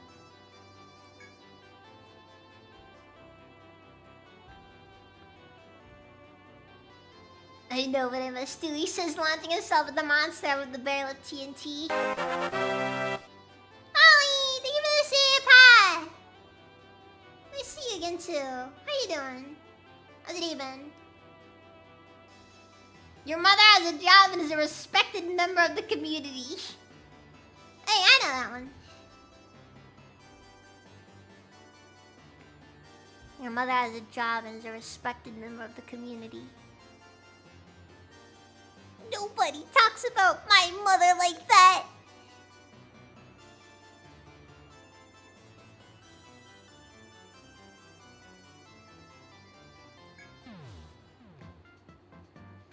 I'm glad to see you all safe. The Marines told me you really defeated the sea dragon. I understand that you pirates have valuable skills. You must be all the more diligent.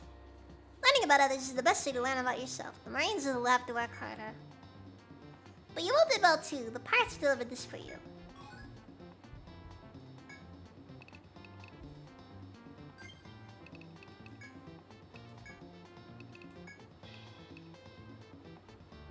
Grants bind resistance. That's actually a bit of a let's freaking go option. But unironically, that's actually good.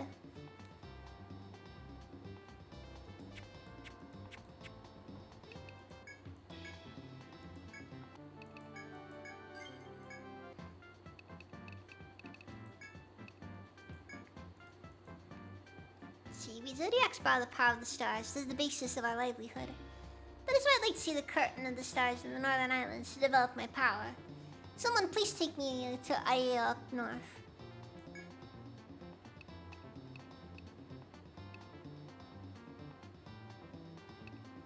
so I got a healer and an astrologist.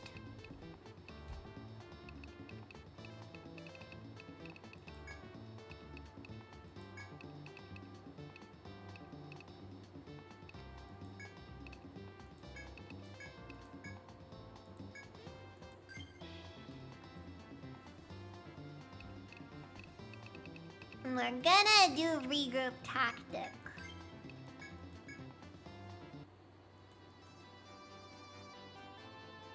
After meeting up with the brothers, your ship comes across a shadow in the water near Io.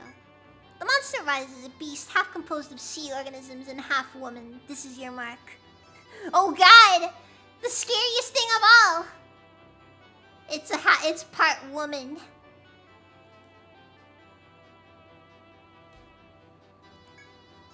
Defeating her is the only way to pass to the northern lands.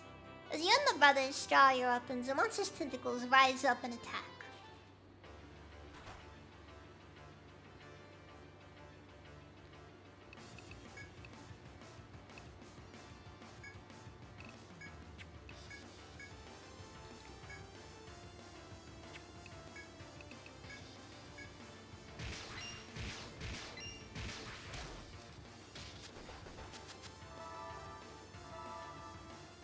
Okay?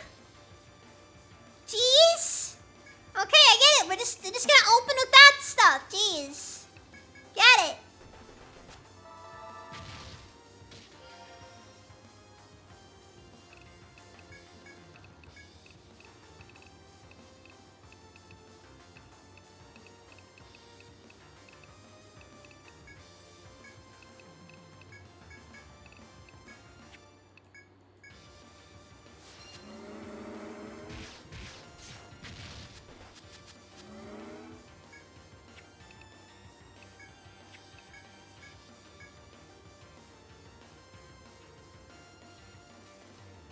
You know, now I think about it, actually, yeah, no, it's probably not gonna work for it. The land's not gonna work because Christ's soul is, very good against, those who sleep. It doesn't work as, it's less effective against woke individuals, after all.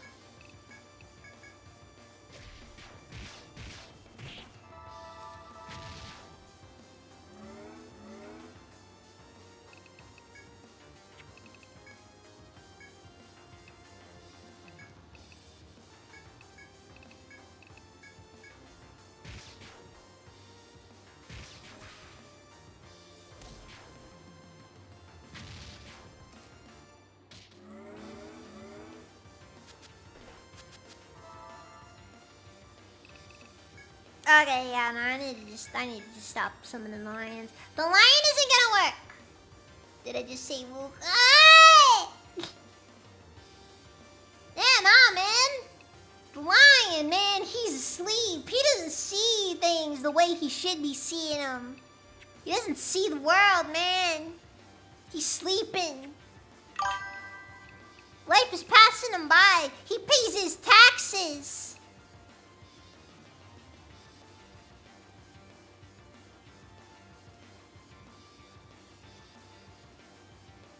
Isn't pretty good. That's good to hear.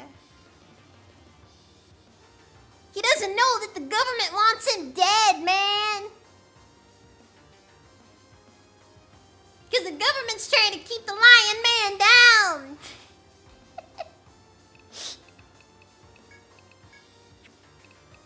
Man. I apologize for nothing.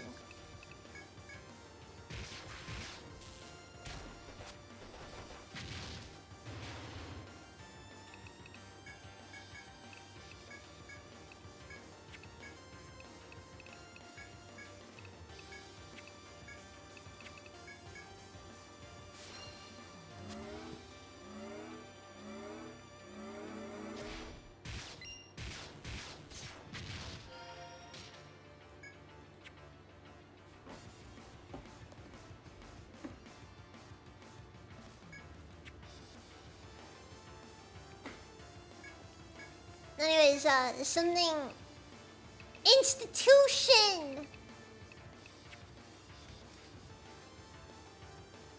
Gorbachev, tear down this wall! Even though it was a very beautiful wall, and we like walls in this country, so... They can't charge their taxes to sleep under their floorboards.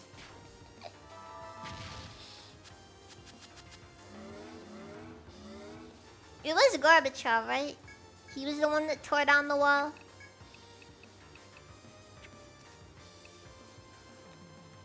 My nephew's slightly autistic. I got him a piece of the Berlin Wall for Christmas one year.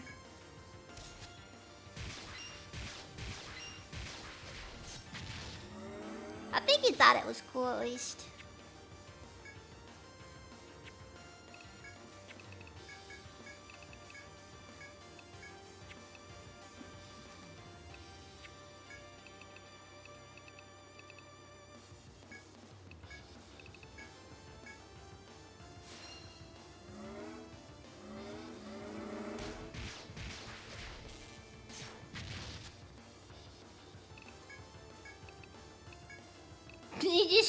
You start looking at the piece of the Berlin Wall in your hand, and you're just like, man, I miss Lenin.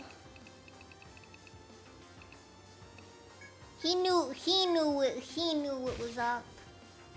He understood. Inspired him to build another one. Look, man, we did like 7 Berlin Walls, okay?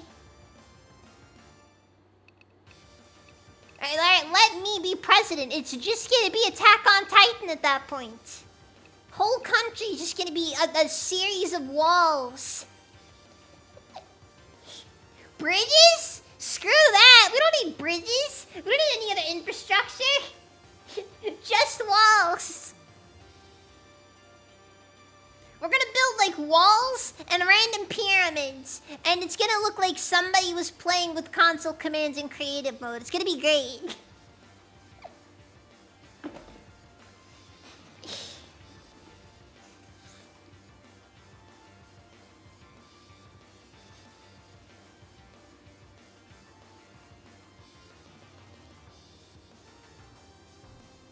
We're gonna make like various great works projects that exist only to ensure that everybody just looks back on it and is just like, I wonder what they meant by this. And the answer is we meant nothing. It didn't mean anything. Every citizen deserves their own omnidirectional movement gear.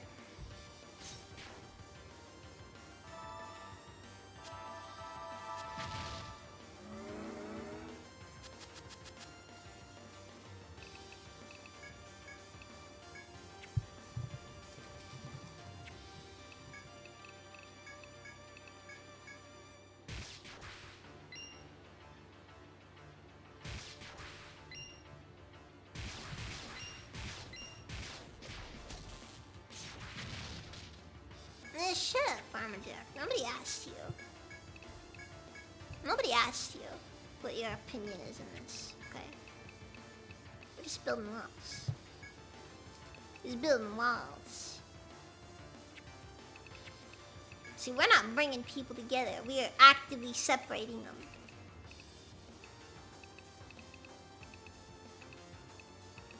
We're gonna ask every child in America, do you wanna jump 1 block for the cooked chicken, or do you wanna do a diagonal 1 block up jump for the beef?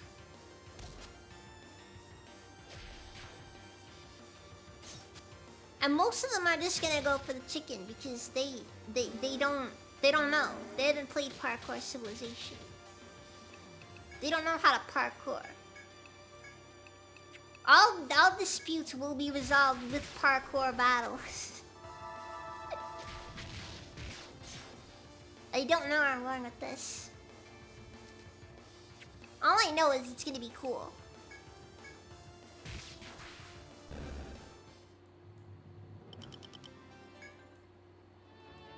After a long and arduous battle, you finally succeed in defeating the sea monster. He watched the scene completely before cheering in victory and setting sail for the Ocean City. Talking about segregation and cooked chicken. Uh-oh.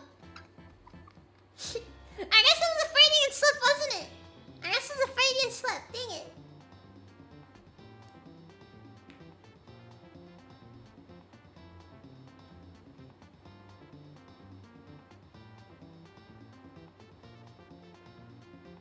Dang it. I guess this is why I want a relationship with my big brother.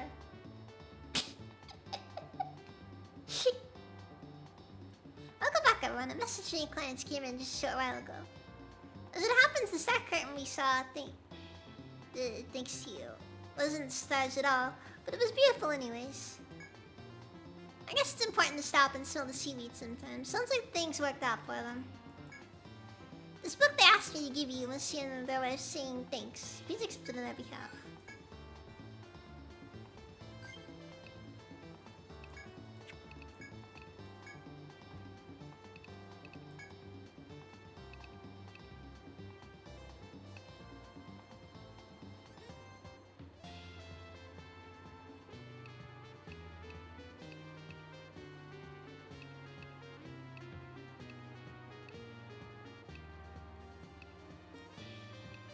Yeah, no, I don't think I'm just good with this. Oh, Shama, thank you for the raid. Look on me, look on.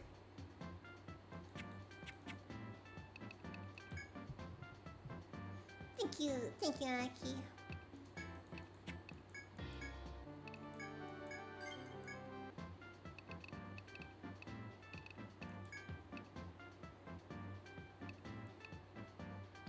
Let's see, the Pale Horses are a guild famous for their cautious style of exploration. They have accepted a request from Aeo to defeat a sea monster.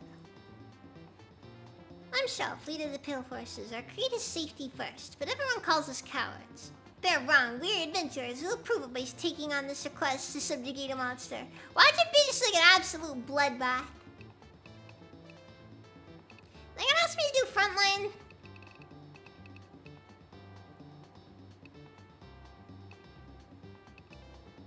They're all farmers! Nah!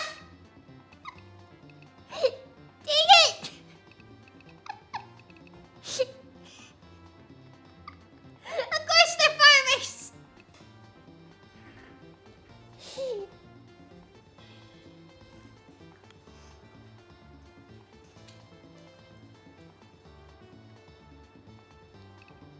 Alright, let's do this then!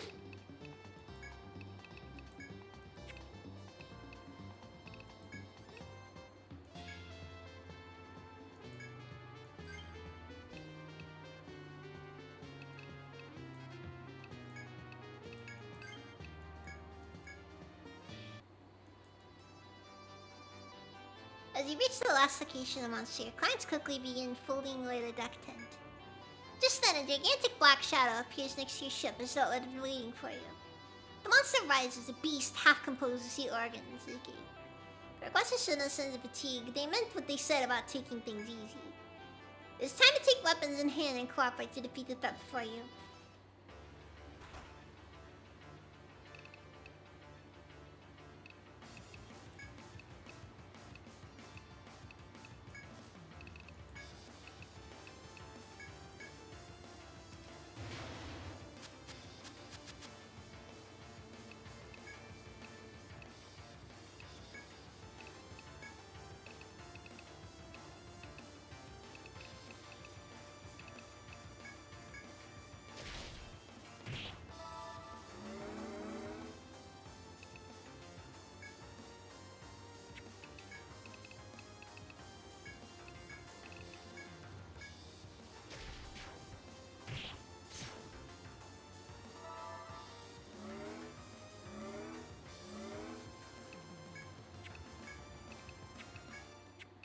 I have a very bad feeling about the effectiveness of these guys.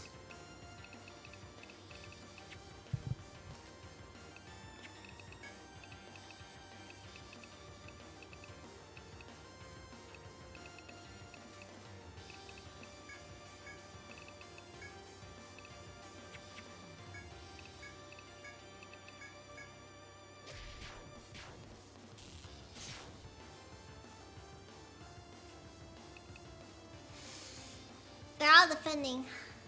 Why are they all defending?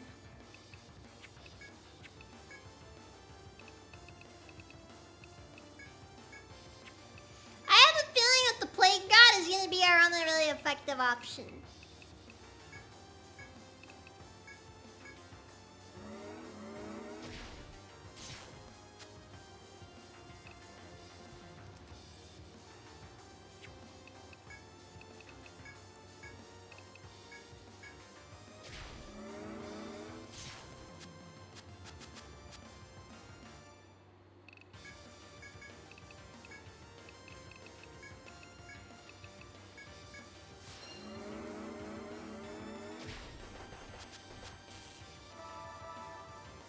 Imagine being near an immortal being getting for eternity by adventurers trying to get a slightly shinier pair of boots. That's just how it goes.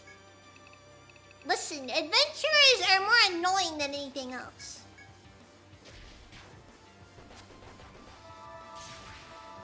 Right. They're here to get that bag and make that money, okay?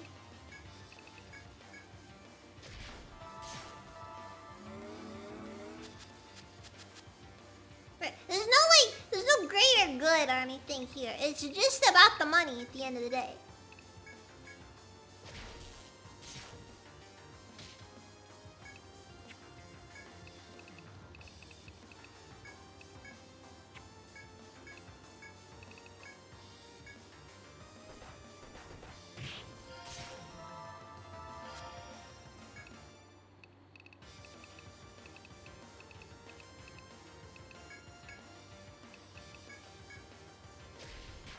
It's drip or drown, my brother. I am floating. Yep, that is just how things are.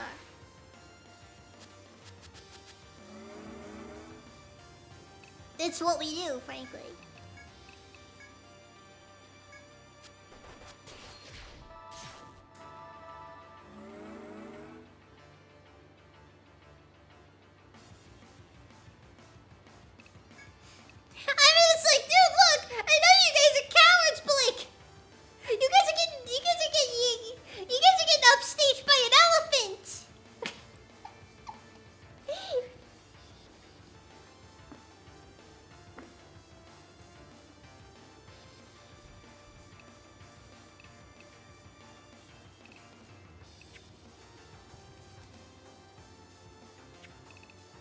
It's like, God, these guys walk in here like, you know, oh man, we got something to prove. And then what do they start doing? Defend. Every time, defend.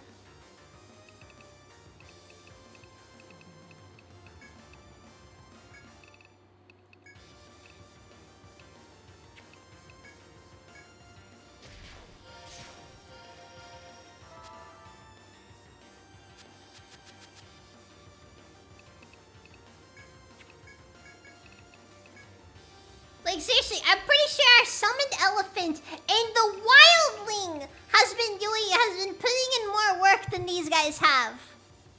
You guys are supposed to be farmers. Isn't it like your religion or something?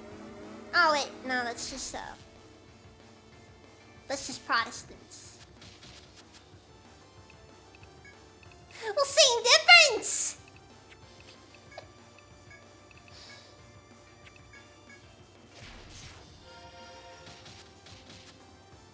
Oh, fuck.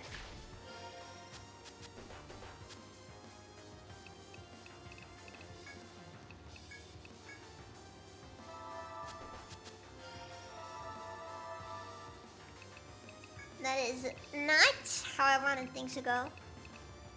The important thing here, however, is that we are able to get back up and start doing stuff.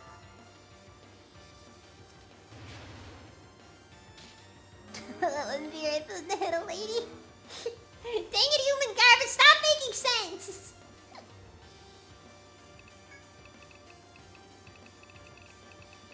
I gotta freaking resurrect this freaking Norfolk guy over here.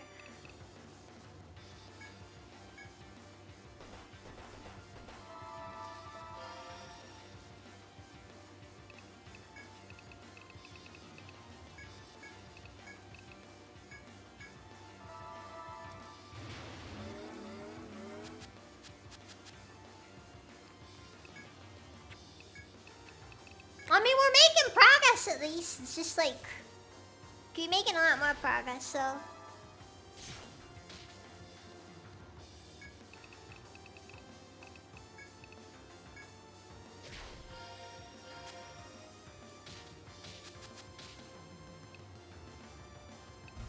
Huh.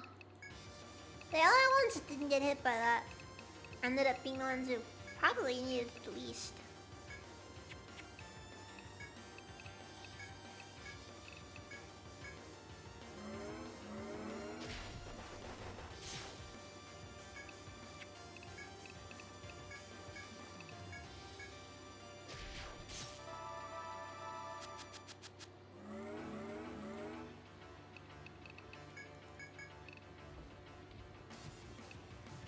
Alright, yeah, we're good. We're good. Okay, put a shock arms on tiny feet, set up charge tactic, and then just attack.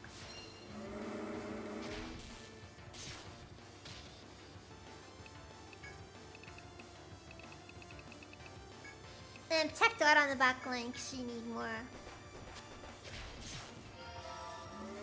We need more healing.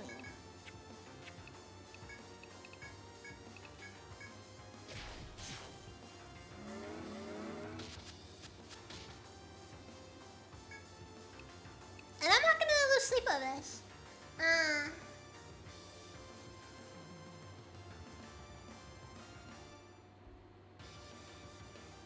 Splash Gosh. A Dovek. Welcome, let's even.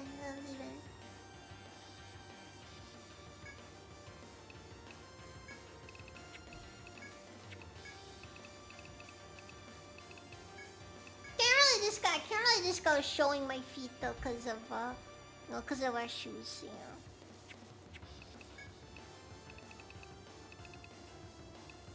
This is not as though. This is not as though.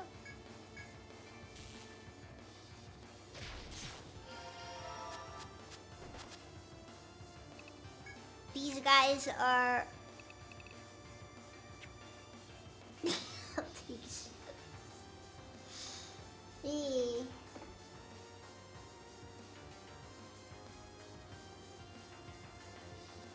If it's one of those Lord of the Rings elephants, count me out.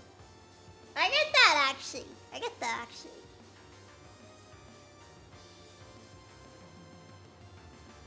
Is up.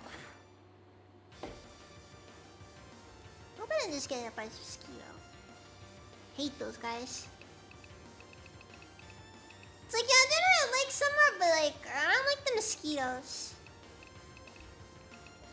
They make me feel like I can't. Like, I swear, it makes you feel like you gotta wear like winter clothes during the summer.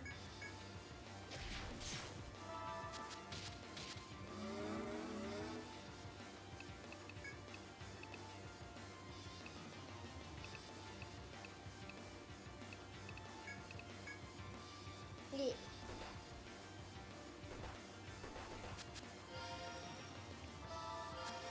Huh.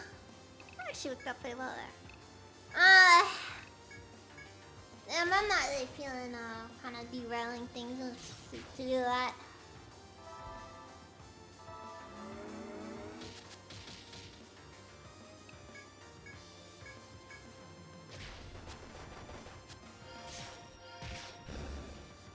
And by some miracle, we still killed it.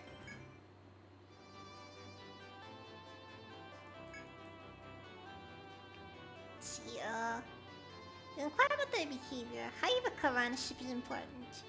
Shaking your head in disgust as they disappear into their tins, you set sail for the Ocean City. Welcome back. I ran a message from the Climate's came in just a short while ago. We overexerted ourselves on this trip, but thank you all for the same for our camping trip on the sea. Perhaps they could conquer even Yggdrasil with little more than a tent. They told me to give this to you. It's up to you to find use for it. Pale horse gun. Bro, these farmers just give me a gun? Is it good?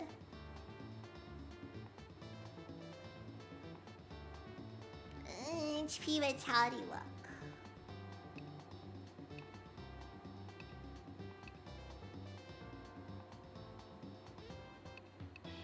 Kind of whatever, honestly.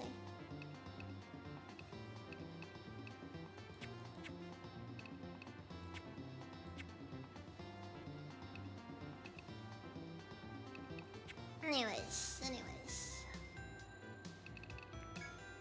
I think. Alright, it's about time for me to call it. Ugh. Okay.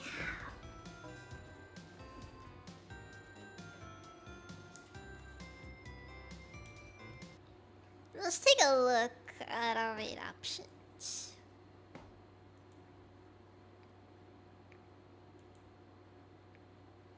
Yeah, sadly I have work tomorrow, so can't really do anything. Which sucks.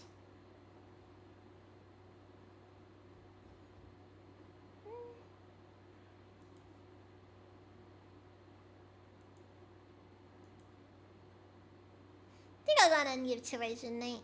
It's got me playing Ghost Recon 2. But yeah, I gotta go to work. So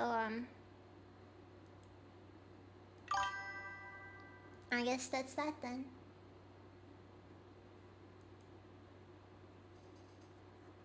Farmers really said go do a crime. Yeah, no. Like I helped some farmers fight some weird fish lady. And then they give me a gun for it. Well, wagey time after I sleep for a bit, but yeah, pretty much.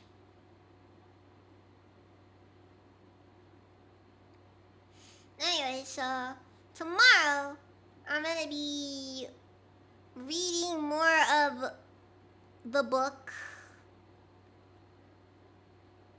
with Dama. And I'm gonna be cursing my existence the entire time. So thank you all very much for watching, and I'll see you guys next time. So good night.